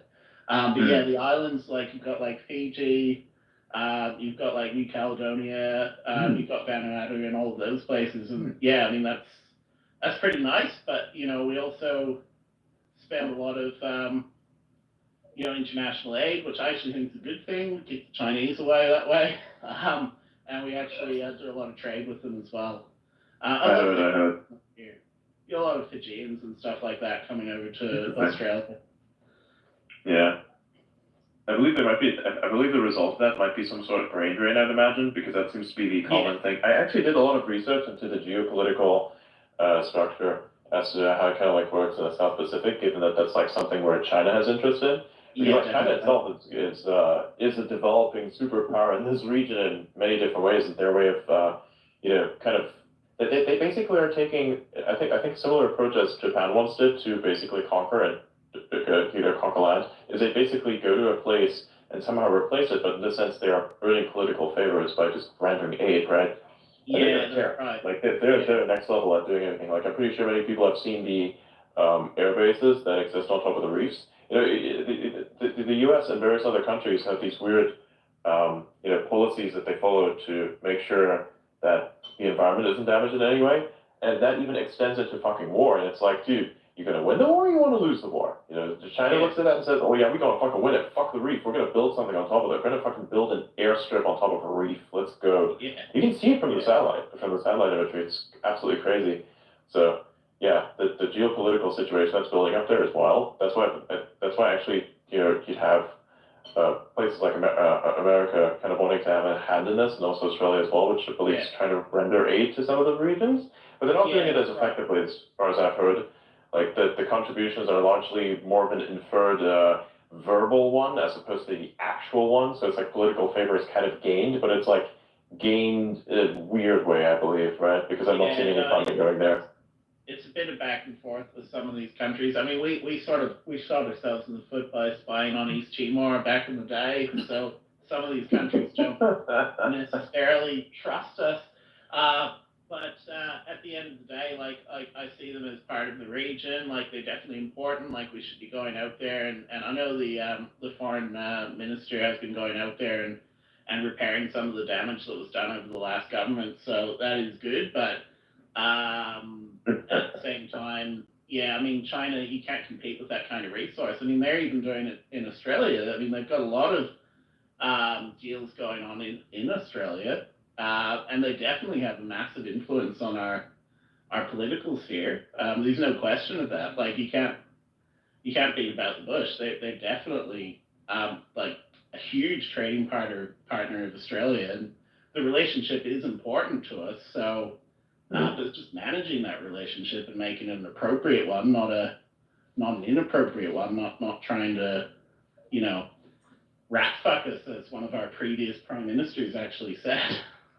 Wow, that's wild. That's wild. That was 2008, I think. That was Kevin Rudd, and That he said sounds like these rat fuckers are trying to rat fuck us. Oh my god.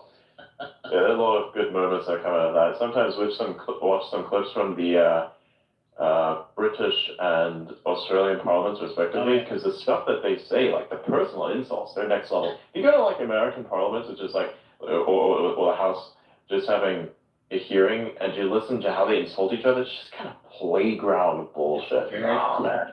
It's so deep. Meanwhile, the eloquency with which they try to fuck each other over in Parliament in both Australia and Great Britain is just marvelous. The mimetic moments that come out of that, like seriously, one of the, I think it was like Australian Parliament probably 2017 or something like that. I saw a clip where somebody was saying, like, why are you taking so long to implement this bill? And this guy just steps up and says, well, we just like to do you slowly. I'm like, oh yeah. What? Yeah, that was John Hewson trying to get the Paul Keating. It was 1993. What? Oh, fuck. Trying to get Paul Keating to call an early election, and Paul Keating looks at him and he goes, and he goes, why won't you call an election now? John Hewson says, why won't you call an election now? And Paul Keating looks at him and he goes, mate, because I want to do you slowly. I want to see you. That is epic. Moments like that actually says. Yeah, I saw that clip in 2017, so I just assumed it, because they don't really keep up that much. But yeah, thanks for it. That is crazy. No, look, and absolutely, and I think in the UK, I remember that someone was referred to as great supine invertebrate jelly, which I think is one of my favorite insults. Wow.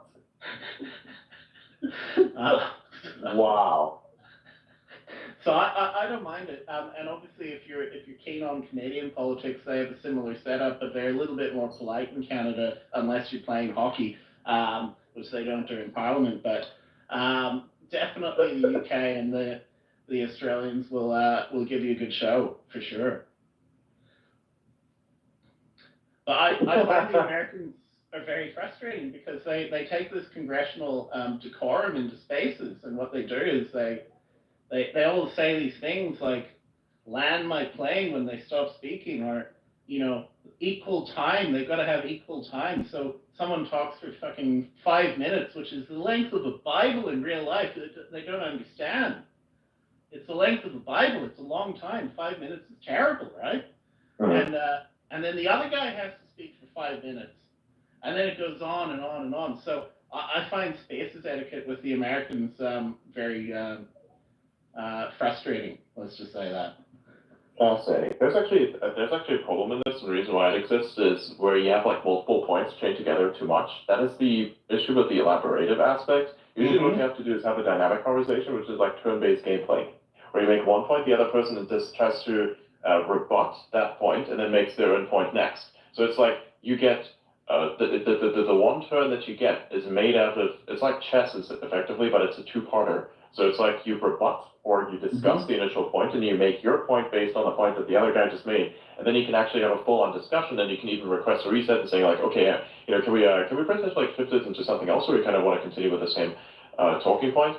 And that is what I see is actually used in the minority of debates, because that's what an actual debate is supposed to be about. And I think normally with such debates, you actually come to a productive conversation as opposed to something that is like just trying to bomb each other to death with facts, whether they're accurate or not. So that's kind of the thing. You'd have to have a dynamic conversation, because it's always easy to kind of overrule people in a sense, like just steamroll them. And that's what I see being used quite heavily. That is a bit of an issue, right? If you have turn-based, then yeah. But the problem is when you're a host, and I do host a few spaces here and there, but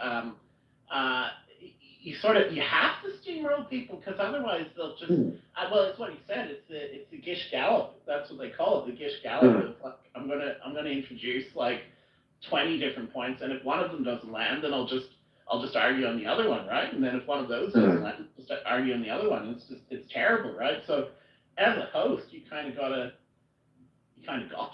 to step in. You've got to say, well, look, we're going to argue on this point alone, and you're not going to get away with it. And they really hate that. That's where they start squirming. That's where you don't want to do them slowly. You want to do them quick. Yeah, it's literally the expression of a cookie. I think on that note, it's 3:30 a.m. here. I'm gonna peace out as well. Nice to meet you guys. It was a fun conversation. I'll definitely join again. Adrian, thanks for having me. Thanks for coming. Yeah. Nice to meet you, David. Joel, bro. Yeah, it was great to be here. See you guys. I'm a high-functioning artist, which means I don't like to sleep much, so I got a different problem in it.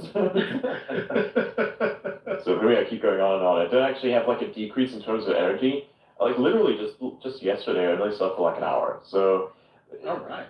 Yeah, because I wanted to cover the whole thing with the time space, which we effectively did. Like my friends up here on the stage, Flies and Wiggle, we were like outputting clips, and I was like posting them with the text that they're supposed to go with. So we were just fucking turning out like a machine, and the engagement was just whack. It was so fucking good. So we kept outputting. It showed me a decent amount of growth. Got a quote post by Elon. Fucking great job all around. I think that was just fucking. Wow. Yeah. Oh, well done. Yeah, well done. No, that's awesome.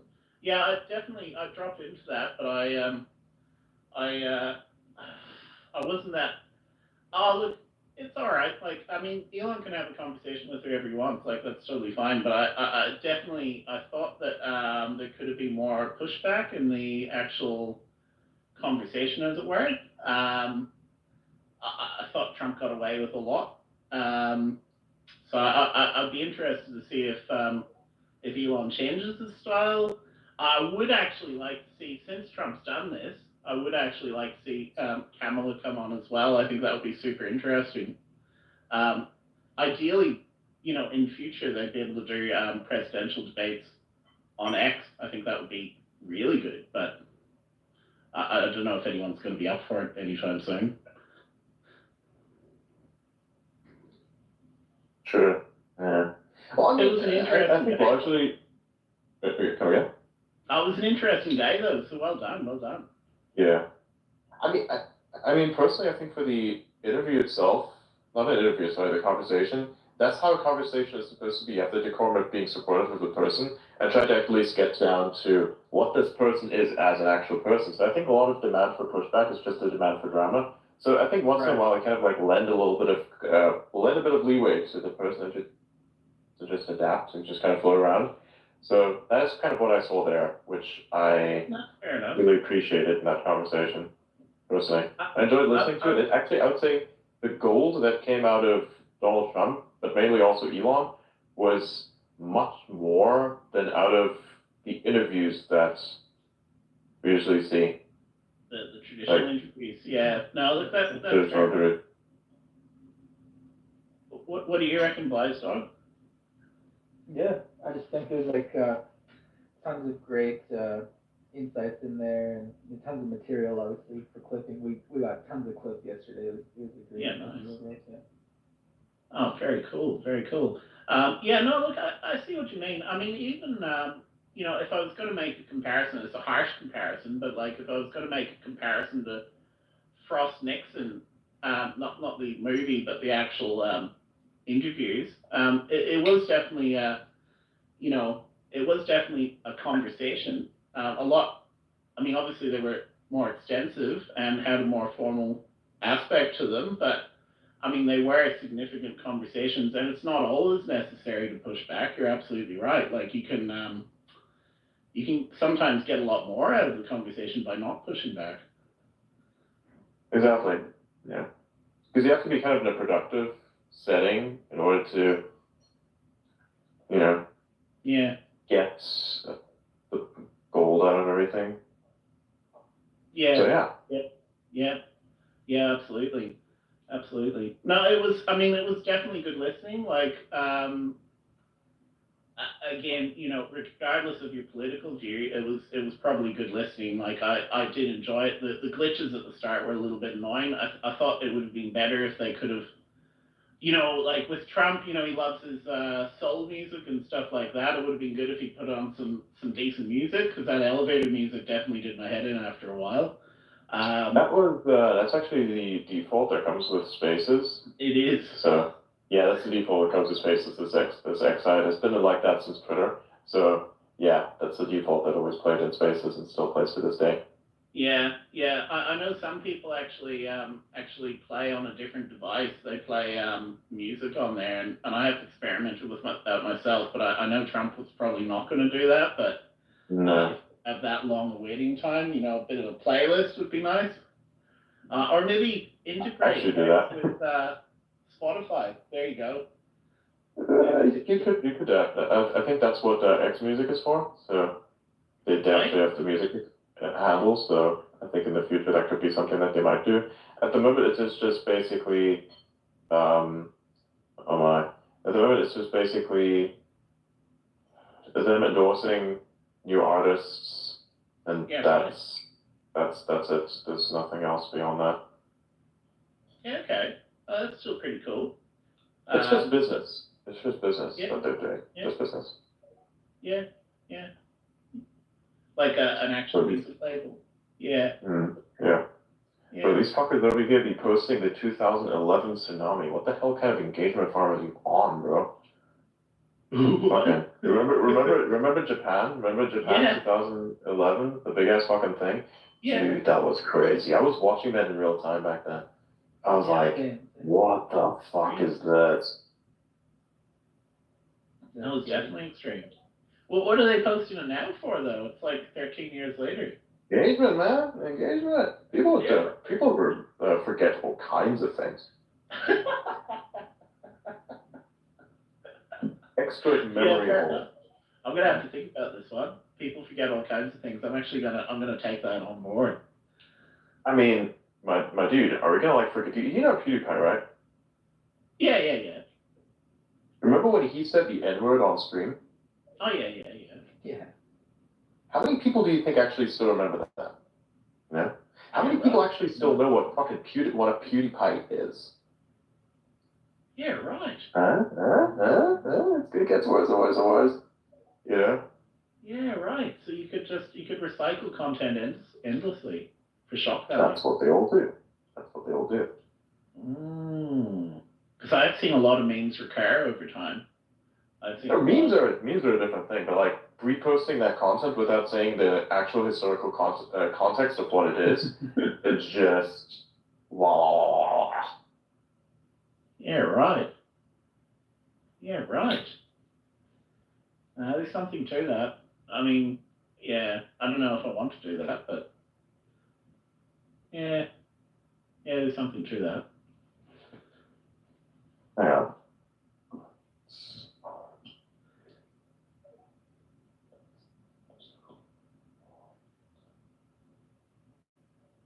Yeah.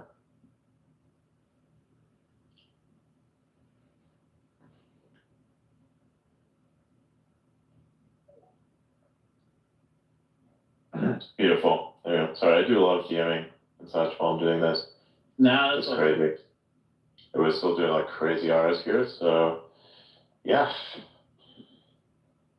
Yeah. You are in fact correct. What's for you? It was also time. I didn't fucking look at the clock, otherwise I start to realize how bad it is. It's like, dude, I actually don't look at the clock too many times.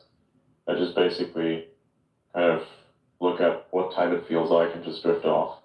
That's how it works out, and I kind of always wake up on time. But yeah, that's you my leave the philosophy. space on while you go to sleep and see what happens? No. I mean, I did that once. Actually, no, I did it once. I did it once. That was yesterday. Oh, yeah. Because I did an all-night space. I powered through all of it. And so, yeah, had it on for that long. Did you wake up to some crazy shit going down? Because that's usually what happens to me. Actually, no. The people I had on speakers, they fucking said nothing. While I was gone, they said nothing. There was literally nothing for like an hour, and I come back and like, dude, is anyone speaking? Hello?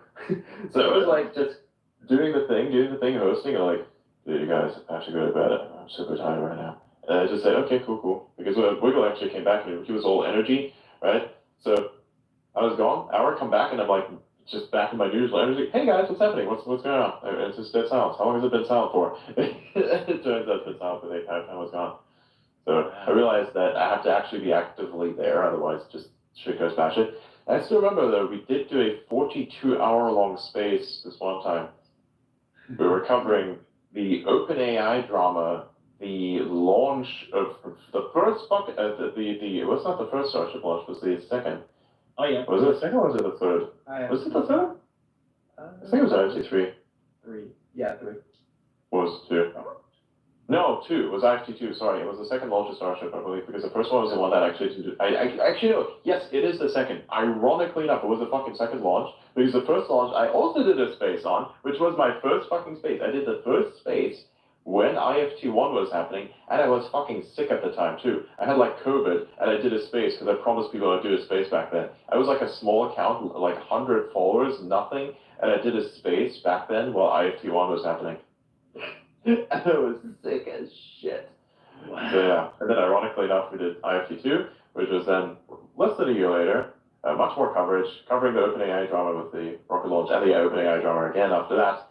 So much so we did it for so long that even fucking Sam Altman peeked in and Lex Friedman at the same time as well. That was the craziest fucking thing, to see both of those people listening in. I was just, nah.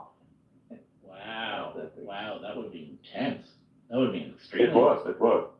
And it was just virtually, I was very inexperienced back then still. Because imagine, I really like started this about a year ago. Like, this is very new to me still. But I've kind of like grown into it, so now I understand exactly what I'm doing.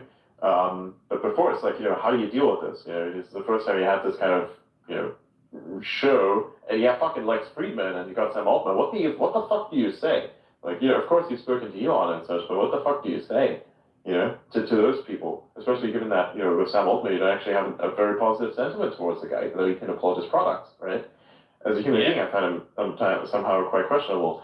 But, You know, and then with like Serena, how do you approach this guy? He's just basically a robot. I mean, his happiness is like not smiling at all, staring dead into a camera. How do you fucking communicate with that guy or appeal to him even? That's crazy. You know, no hate towards the guy at all. I'm just like making a basic assessment of reality. But that just kind of like leads you to, you know, this kind of thing. So.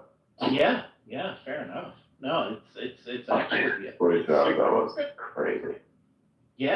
Yeah, but it gives you opportunities that you could never get in a million years in the old days. Like that's fantastic. And dealing with difficult people, I mean, yeah, okay, they're famous and yeah, okay, that's fair enough. But like dealing with difficult people, you got to do that in spaces every day, really. If you're doing spaces every day,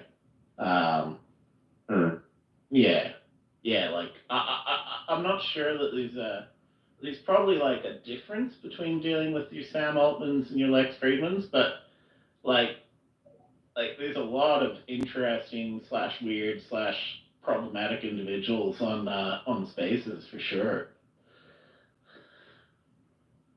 at all levels. It's funny how people are just now discovering that incognito browsing data is still fucking safe. Just now, like, told me was like, what? This wasn't common knowledge? Oh, dude. My God. Yeah. That's crazy. Like, how do you think the fucking search engine works? By taking your inputs, no? Yeah. Like, how does it, like, not do that? It'd have to be a database that doesn't take logs, but it has to. So. Okay. If you were anonymized, if there's like an actual, perhaps hashing of it, and then just the requests were logged from that hash, but you can still trace it back to the actual user itself. So it's like non-visible to human, but definitely visible to administration of system. So yeah, that's what most people don't actually understand. It's an interesting way that can stand in your way, but it's like the main defense is always against other people, not necessarily governing bodies, right? That's the thing that people need to understand. That is the thing, because the government body's probably not interested in you unless Look, if they're interested, you'll know, or you won't know because shit starts happening. You know, you'll understand. You'll understand if the governing body has it in for you. Like, that's what people don't get. You get a fucking no-fly list if the government doesn't like you. You gotta put on a fucking no-fly list. That's step number one, you know? Yeah, but like the average punter on the street's not going. The government's not that interested in your vaccination record or any of this stuff, right? Like everyone's sort of freaked out about that, and I'm like, yeah, but they don't really. I mean, it's sort of it is what it is. But it wasn't really about that. It was actually for the vaccination stuff. It was actually about being forced to take it. That was the only thing that was a problem with the records. Be fucking damned. Like I don't really care about that. It's about the it's about what it isolates you from. That was the problem because it was like forced medication, which is constitutional violation, and also a direct violation of the fucking Geneva Convention because that's exactly what's fucking written in there. So it was a human rights violation in general. What was happening? Actual human rights violations because if you can't fucking like seek employment or you cannot travel to basically remain employed, that is legitimately there is no choice for you. It's like forcing it. The fact that is not being addressed or has not been really addressed at all is very concerning. Like that problem is still not solved. It won't be for a while because nobody's talking about it at all. So, and me talking about it doesn't change anything. It has to actually be done at governing level. Then no, absolutely. I think there's a valid concern there that's probably worth raising. I think mandates were always a problematic issue. I mean, the only reason that I did get, I got vaccinated. I'm getting another shot on Friday, I think. But the only reason I did it was just to, protect others and myself, but mainly others from potentially having the disease. But in terms of like, did I want to? Maybe. I mean, no one really wants to get a needle in their arm, so maybe not. Did I enjoy the experience of wearing a mask? Not really, because it accentuates certain smells, which are not necessarily good if you're walking past the bin, for example, or something like that. It does interfere with your beard. If you've grown a beard, it does get very itchy. did I want to wear them? No. Did I wear them? Yeah, of course I did. Yeah, of course. But, I can totally understand why people were pissed off. It does make sense. I'm not necessarily I'm not necessarily for mandating anything, and I think they were potentially counterproductive, the mandates, because I think people had something then to fight against, whereas if they weren't mandated, then maybe, they have said that maybe there'd be a higher uptake if they were actually not mandated. So there's look, here's the thing. Here's the hole in all the logic and all this bullshit, which was, if it actually worked and it protected you against what was in the environment, then why is there a need for everyone to get it? I mean, if the people who don't want to get sick and potentially die off, which they didn't, then what's the concern? No, but that wasn't the argument. The argument was that they needed to get up to a certain level. Hold up. Is my internet still working? Yeah. Yeah, I think Joel cut out. Joel, are you still there?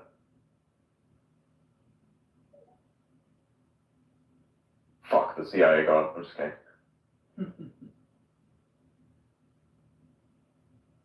Oh boy. Just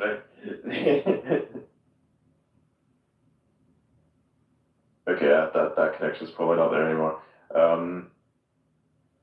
Joel, we can't hear you. If you're hearing us, we can't hear you. That ship has sailed a long time ago.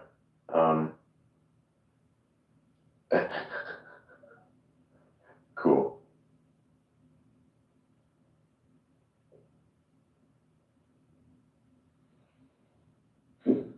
Oh well, I guess that connection's gone. Yep, the Hurug has disappeared. Yeah.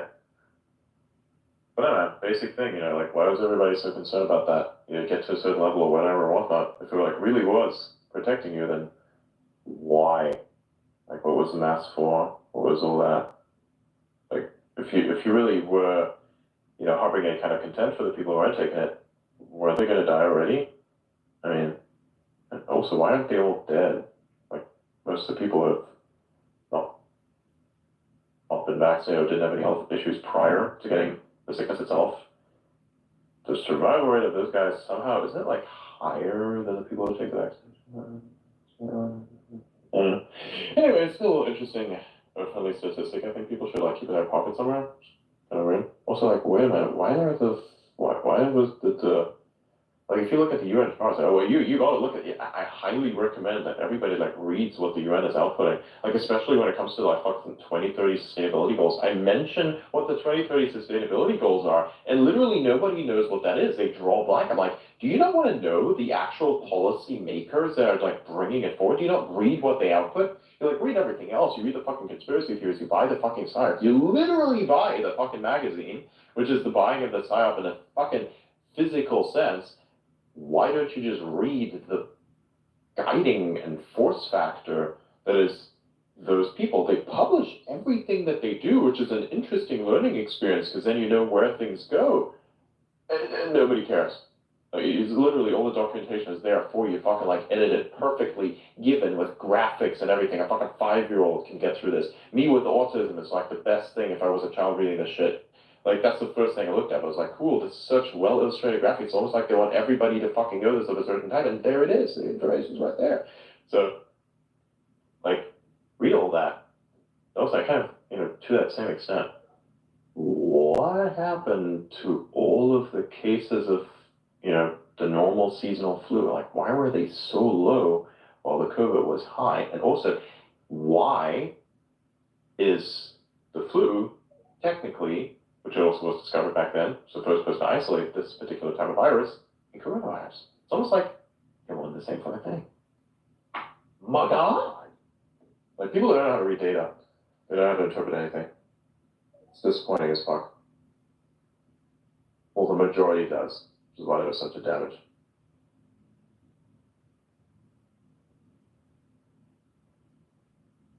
I do a lot of research on that. I did a lot to understand, how things were flowing, because it was such a huge fucking issue. So, yeah, bro. I'm so sorry, Adrian. I actually I didn't follow the advice, and I wasn't always be charging. You've got to always be charging on this app. Spaces does take a lot of Yes. charge, so that was my bad. But yeah, just in answer to what do we got here? Love a Good Life, AKLA. Why am I getting the updated vaccine? Just because, I get my flu vaccine every year. I get my whatever, tetanus or whatever every what is it, 5 years or whatever. So I'm just keeping up to date. That's what I do. Oh, those ones, yeah. Those make sense. I actually got one as well, but it's kind of like, yeah.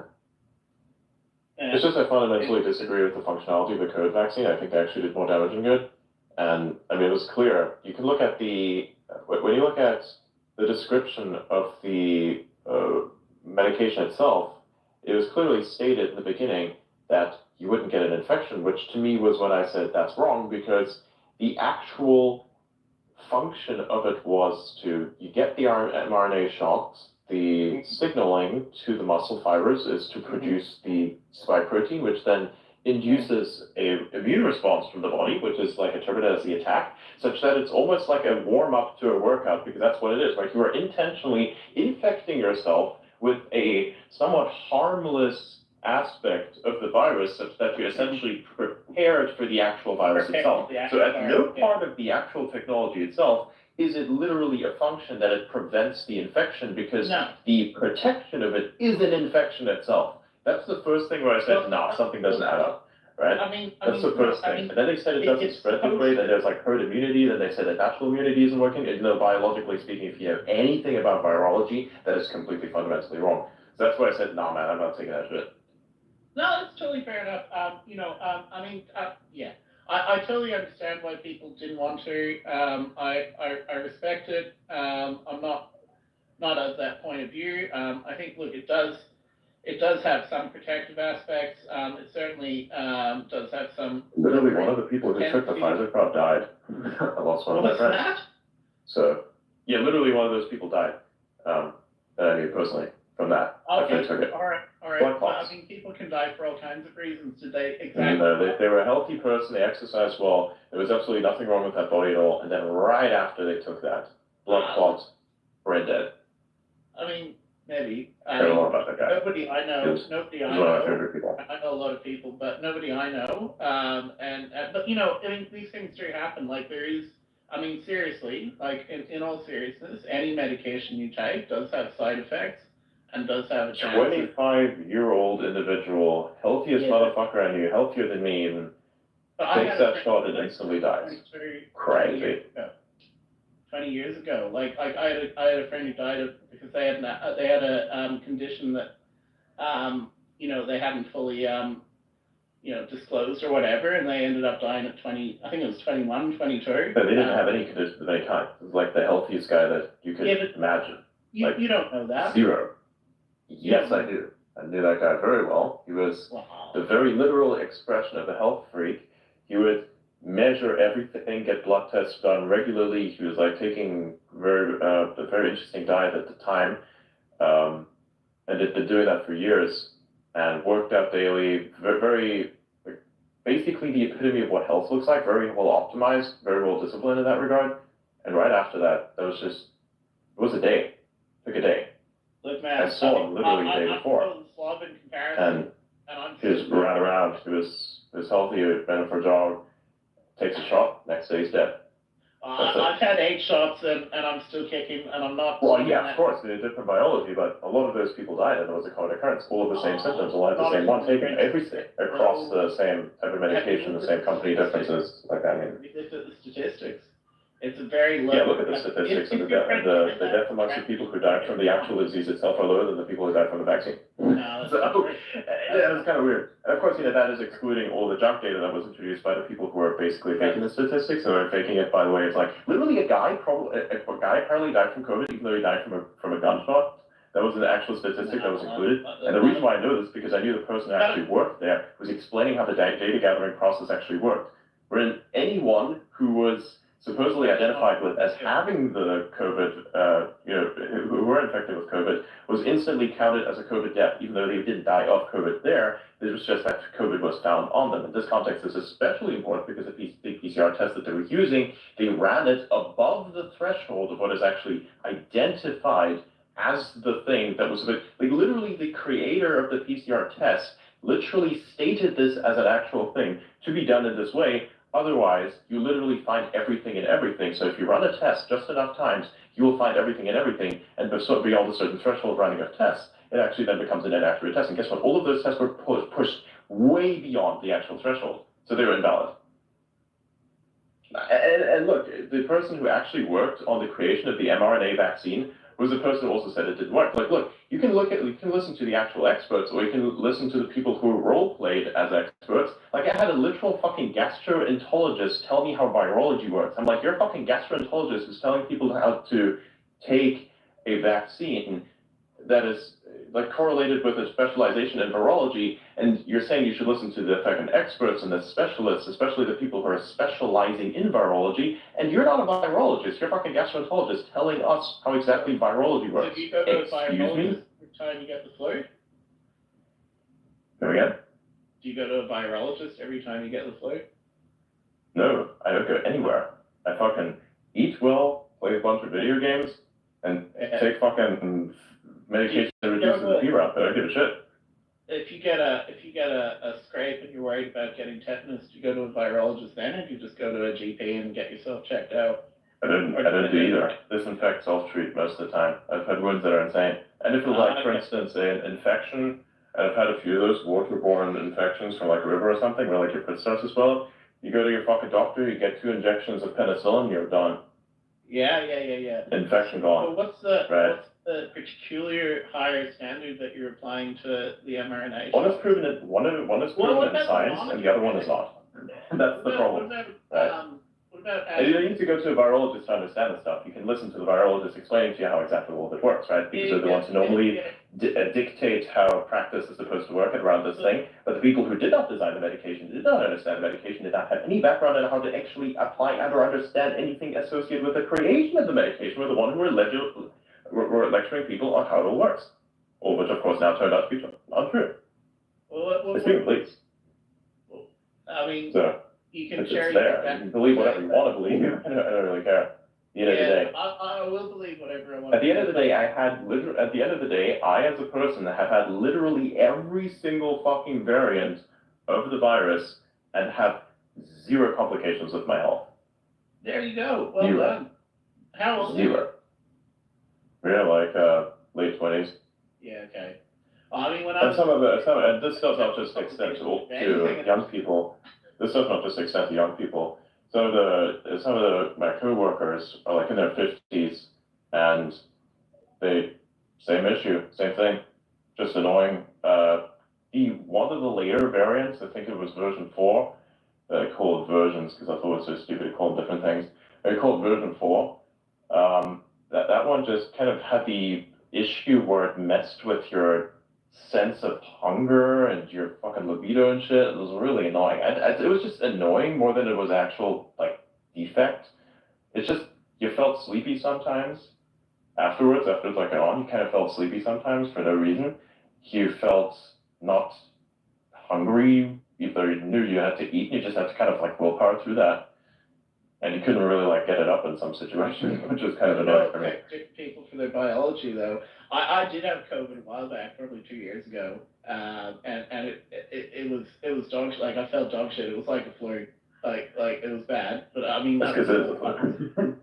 But well, that's what you're saying. But you said it. No, it is literally. I mean, explain. Okay, here's the thing. You look at the actual statistics themselves. You want to look at the statistics? We're going to go to statistical mode. For instance, if you look at the actual UN chart for the statistics of how the flu infections were actually tracked as opposed to the COVID infections, somehow at around the same point when the COVID infections were spiking, the flu infections were done low. That's because they're counted differently. You cannot fake the same statistic for 2 places.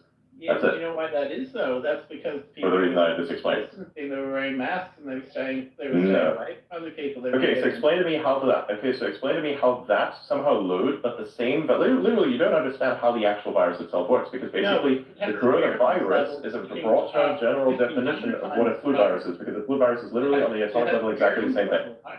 Molecularly, the coronavirus is a definition. Coronavirus is actually a definition for a very particular type of virus, and that same definition also fits, guess what? The flu. That's actually the first one. That was actually the first example of that virus actually being isolated. The classification of what the coronavirus was. No, it was actually the same effects and everything. The only difference is this one actually spread faster. Or H1N1 or whatever, absolutely. Yeah, kind of all that. So it's like, and they're all similar. All those things are different things, though. And they have different Not levels entirely. of virulence. Yes, COVID was actually least harmful. Yeah, I agree. It was actually the least harmful. And actually, because the thing with viruses is the infection spreads fastest with the viruses actually, the infection kind of like frizzles out, where it actually spreads everywhere. So it's very infectious in a sense where it spreads fast and goes everywhere. It actually then is dealt with faster as well, which is kind of ironic because like the more infectious each version becomes, the less potent it actually becomes. So it's kind of what happened there. Which was why whenever, and ironically enough, none of the distancing worked because everyone got infected anyways. Yeah, if the distancing would have actually worked, which even didn't do it in the Black Plague, which actually caused many of the deaths, which is the real history, then yeah. But yeah, okay. Sorry, I'll tell you what, you believe what you want to believe, and I'll... It's not belief, it's actual historical facts. Like, I'm totally just motivated by data, I don't believe anything I read, up until, of course, the accounts that are scientifically proven. And scientifically proven, I mean that there are people who've actually had qualifications to make these things and have actually had the qualification to set precedent around how certain things ought to happen, or the ones actually listen to it. Lots of people like fucking gastroenterologists, live action role playing as fucking virologists. Absolutely fucking not. I reject anything that comes from Which bullshit. virologist are you listening to? The person who basically did. Do you not know who created the technology that created the mRNA vaccine? Do you know who that is? I do, Name it. The name, but yeah, I know who you're talking about. There you go. That's who I listened to. He thought it was going to work well. He was proud of his creation, and he saw what it did. No longer. And I was one of the most outspoken critics against the application of this. So, what changed? The person who created the technology, who created the whole thing itself, discovers what it does, and then says no. Why? Nobody thinks about that, because the science is comfortable. You won't take the mRNA cancer vaccine either when they come out with it? No, because you don't need that to beat the cancer. Because cancer itself comes from various pollutive aspects of reality, like for instance that weird ass fucking cancer juice that everyone drinks that is healthy for you apparently, those artificial sweeteners that are all garbage, and even a result of the vaccines themselves.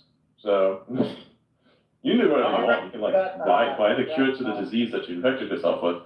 I won't need that because I won't have cancer. Because I don't eat any sugars. I don't eat the fucking sweeteners that cause all this. I don't, I eat from containers that are all devoid of plastic because that's where all it comes from. Because people don't actually understand, even like water bottles themselves, they're, what's in them, the actual plastic itself leaches substance into the water itself, and to counter the leaching of that substance, or actually not to counter the leaching, but to counter the flavoring of that leached substance in that water, they actually introduce an additional substance, which is a type of acid in a sense, and a precursor compound to ACE-K, which is the sweetener that is used in Diet Coke, which by the way, the precursor compound as well as the actual compound itself, which is the artificial sweetener that it results in, are both cancerous. They both cause cancer. Like that. Yeah, do you drink tap water? No, it's full of shit as well. Oh, really? If anything, reverse osmosis filtered through the most extreme way. Minerals adding it later in. About Soviets invading your bodily fluids using fluoride.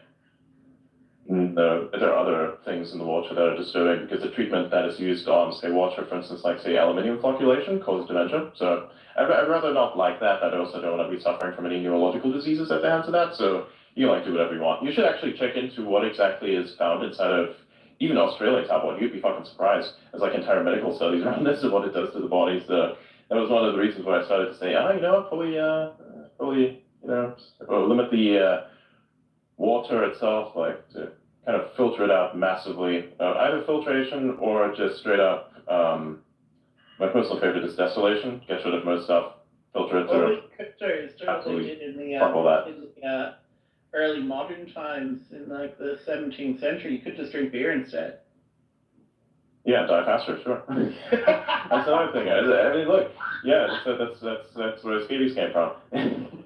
I also don't drink any alcohol either. I find that's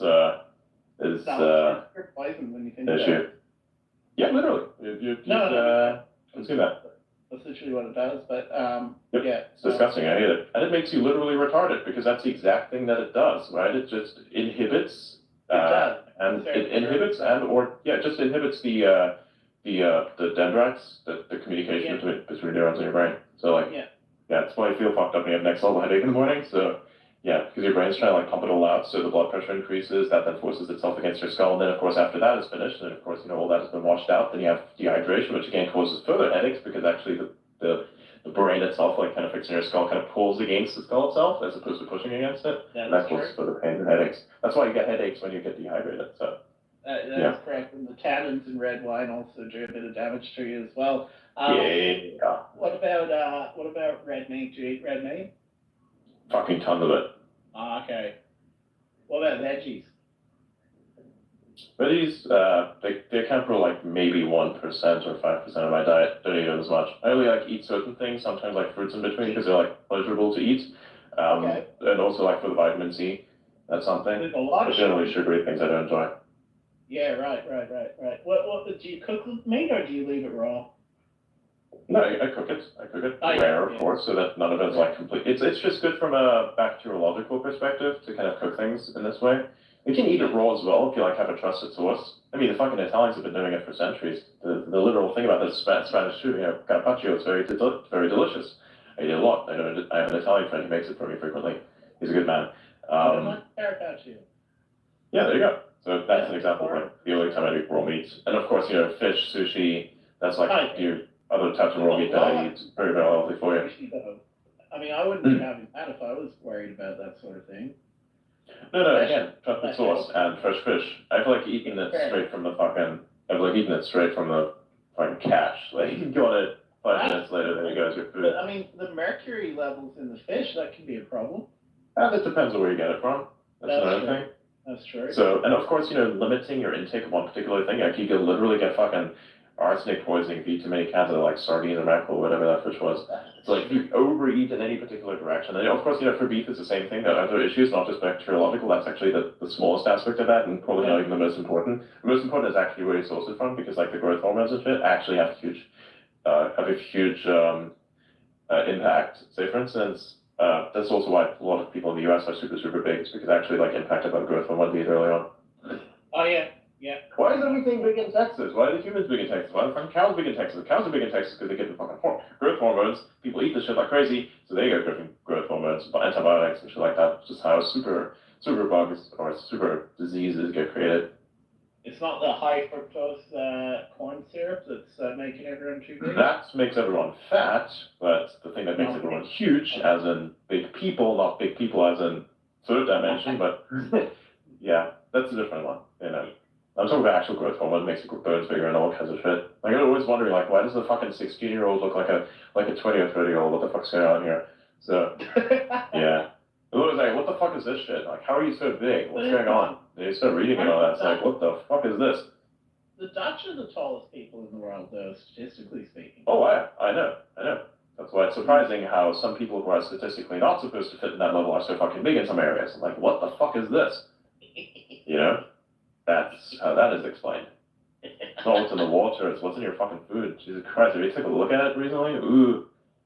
I mean, look, the Europeans have intense regulation around everything. Of course, that also including food. So if you look at like the ingredients list on a product that is sold in Europe, and then that same product is also sold in America, one of which looks like all 10 of the commandments, and the other one only looks like one of those 10 commandments. That's, of course, you can figure that's the one that is the least one, is the one that's from Europe. So.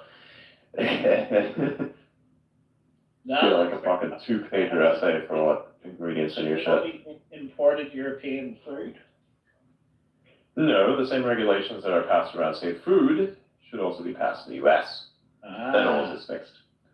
Well, I mean, the rules is fixed immediately, but the fines and the intrusion upon your business, calls for shutdown, that should do the trick, yes. Yeah, right. More regulation in America. Very good. More regulation in the food sector in terms of what compounds are supposed to be put in, which compounds are not supposed to be put in, because regulation for the FDA and how exactly it operates and how it exactly legislates companies is actually based on kind of like precedent of what the companies themselves do to themselves. So they kind of regulate themselves as opposed to the institutes themselves regulating them. So like the precedent is set by the individual companies that have the most staying power. That's why also the FDA is advised by the very same companies that they fucking regulate, because they're the ones who actually write the regulation, because they don't do anything with that. So the actual funding is then created by not just like the budget where the funding is assigned, but also where the like fines are extracted, and then that's then added to the funding threshold, and so that's why their funding pool gets bigger and bigger. So that's part of it. So yeah, but the regulation does not advance past a certain point. Pretty cool. Money flowing is a big thing for me. I like to know where money goes, where it comes from, what it does, who controls what. Maybe the info flow. That's what that. You know, info flow. You know everything. You're God. You like can control the info flow. You're everything. Like, tell me that you're not God. You can control the world with info systems. 100%. Is that the concept of the neurosphere? Have you ever read about that? No, I just work in data management. So, well, like one of the things I do is data management. So you quickly come to realize how everything's dependent upon it. So yeah, that's kind of like the basic assessment of reality, right? Everything that's happening right now. This conversation right here is only possible because we are being hosted by an information management company, which is what it is, right? That is correct. We create information, it hosts, facilitates the creation of other information, then records, deals with X, Y, and Z, whatever else happens, right? It is true. It is true. And to be fair, I love that. I love the opportunity of being able to do this, but I do have to go. It is 7 p.m. in Australia, so I do have to go and have dinner at some point. But I really appreciate the conversation, Adrian. It's actually been really interesting. Wiggle and Blitzdog and everyone else love a good life, AKLA. Appreciate your questions and comments. I hope you all have a wonderful, wonderful, well, I guess it's early morning for you guys, but I'm sure I'll see you again soon. Yeah, certainly. Well, see you around, man. Oh, you too. You too. All right. Well, I guess we could potentially shut down the space. I'm kind of like in a flow state though, which kind of makes me supremely dangerous. Like, you remember what I did to the Bitcoin guy? Yeah, that was hilarious. Oh my god. They can put me on something that I'm very well read in, that I've kind of had to reiteratively deal with many times over. You'll start to see where the fun begins and also may potentially end. Hi guys, can you hear me? Yeah, what's up, bro? All good, all good. I was thinking about You sound tired. I just woke up actually, so it's perfect way to start. I know the feeling. Yeah. Yeah, because like during COVID, I took the shots and I actually got so sick the first year after the shots. Like I got measles actually. Which shots from which company did you take? Because that's important. Pfizer. Oh, fuck yeah. At least you didn't get the Moderna ones. They're the ones that give you all the weird not the cardiovascular disease, but the thing that like shuts down your brain, the blood clots and shit. Because they actually make it past the blood-brain barrier, because that's kind of how that works. But yeah, Pfizer was like had a different. Like, what's it? Even to this day, do you have like kind of long-term damages still, or? No long-term damages, because I've done some water fasting, so that's been helping. But like I took like 2 vaccines before that to prevent measles, like through my childhood. So it's like I Google it and it's like 0.1% chance to get measles. So it's like there's definitely some correlation between the shots and the sickness. Yeah, I actually saw a lot of the people that I work with that were forced to take it as well. It was that made me really angry, because all these people took it, then collectively, all of them were in bed, or like bedridden for multiple days. And, you know, it's yeah, I wasn't there at the time, but then I actually got there and just to like check up on how they were all looking, and they were literally all fucking red-eyed in bed, not being able to function. That's like, there's a level of your humanity that touches that you didn't even know you had, if that makes any sense. It's like this feeling of dread mixed with sadness and rage. It's like, that's what that felt like. To see that, down to my people. Yeah, I mean, that's what I felt like too. Like, I could definitely feel a difference the first year after getting the shots, and it makes me so angry that they kind of forced this on us, because I needed to travel, and then therefore I needed to take the shots. Otherwise, I would not take them. So yeah, totally agree with you. Yeah. I mean, everyone's gonna like deal with the response in various ways, and some get lucky, some don't. And a lot of people are forced to take it, which is the issue. I mean, if it would have worked so effectively, then why did everyone have to take it? You know, because that's not how any of that works, right? Like apparently, you care so little about the people who are getting, who then get infected without the shot. Then why are you so hostile to them? What's going on here? You know. Oh well, Yeah, still a very touchy topic to talk about. Something I don't even really feel too confident about talking about still, but you know. Oh well, so again, 3M YOLO. Yeah, I want to switch topic back to simulation theory. Certainly. If you're okay. Yeah, because I wonder, like, hypothetically, if you wanted to reach Elon in some way because you know something about simulation theory, how would you do that? Well, try to compress it into it's kind of establish yourself first. Okay, think about it this way, right? You're trying to basically convince a person who knows about simulation theory of a different alternative. So you have to kind of package that into a take that is like probably less than 280 characters, or maybe more. It just has to be very well formatted and very explanative in the way that it's just good compression, lossless, well parsed, and then that just, you kind of use your X as a signaling system. Like whenever I wanted to know anything in any regard, I think like, is this something that Elon could actually answer? Or is this actually something he'd be interested in? And then I'd send it out there, and 9 times out of 10 it'd actually get a hit. Yeah, like I have a message that I know how he will respond to, but it's just so hard to get the message. Like, from what I'm thinking, like you need to get close to the people close to Elon, but it's so hard. Yeah. It depends on what the message is, what exceptional things you could do with that knowledge before. Yeah. Actually, I tried to reach out to you in like March, but I guess my message got in the spam bot or whatever. But could I share some information with you, Adrian? Certainly. Yeah. Yeah. Okay. I'll just shoot another DM so it. Actually, I think you can see right now because it's like a request. Then. Oh yeah. Yeah. Okay. Okay. Perfect. Okay. Cool. I mean, I guess you'd have to like send more.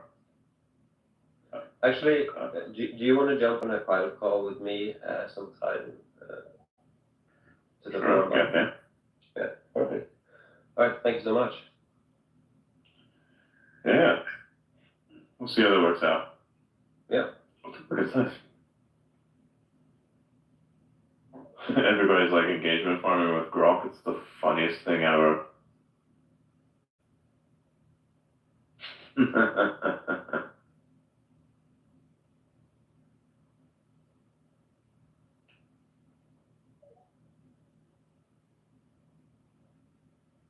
Let's see. Oh, what's this? Da-da-da. Oh, okay, I see how that works. Interesting. You know what I've always found fascinating about the crypto scene is the marketing aspects around it. Like, you have to be really good at marketing. So, like, make something go big. So that's why I feel like a lot of people waste themselves in it. Like, you have all this fucking potential. You know, you can, like, legitimately, you get fucking funding from not just average people. Like, other people are in kind of a similar business. Can you imagine, like, what you could do if you did this business legitimately? Like, just get out of it and just do something else. Find your fucking coffee maker startup or some bullshit and then just fucking run with that. Like, just fucking get out, do it. Yeah. Leave it all behind and start again, do better. I know, start on the foot.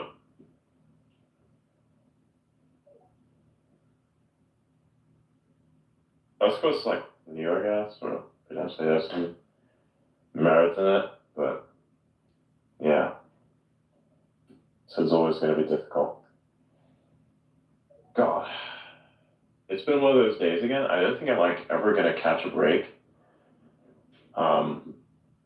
Literally, it's day 2, and I'm probably only going to sleep 3 hours this time. so yeah, cool stuff. And I still have not made my food yet, so I'm going to make my food. But end this fucking call. So begin again tomorrow, 9 p.m. Eastern. We're probably going to discuss a little bit more about Grok with this man named Saint-Pierre, who's also known as Nick Floats. Really good dude, really awesome person. Does all the image generation, very objective takes around reality, and the reality being AI. So yeah, good stuff. I respect him a lot, so that should be fun.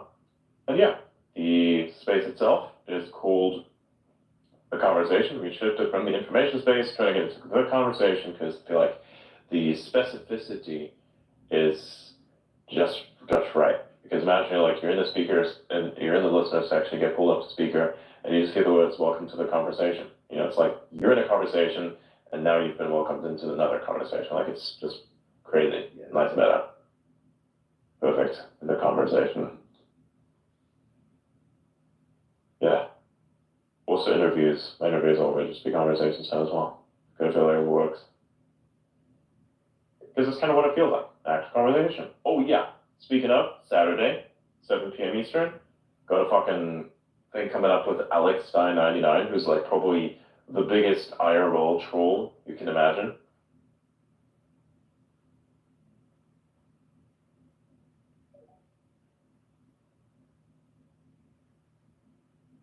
Let's end this conversation and call me immediately. Simulation Theory 101. Sure.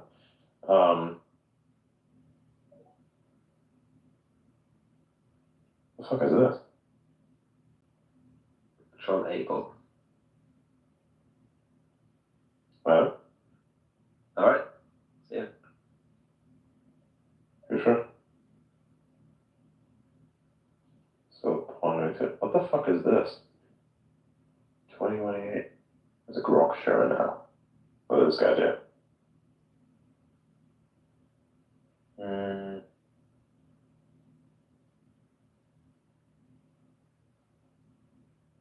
What the fuck?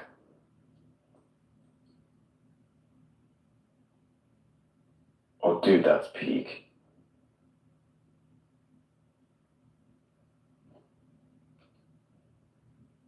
Anyways, I'm gonna go. See you tomorrow.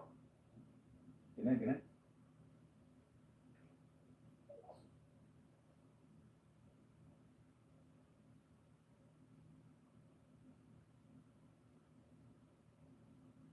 There's an interesting light speed limiting factor on the universe where basically the more you accelerate, the more energy you have to put in. Does that actually kind of feel like the same thing that you literally feel in your brain when you try to go beyond a certain fucking RPM in terms of like your words? So it's like words per minute, but it's like it just continually accelerates like on crack. You have this moment where basically the ability of your brain.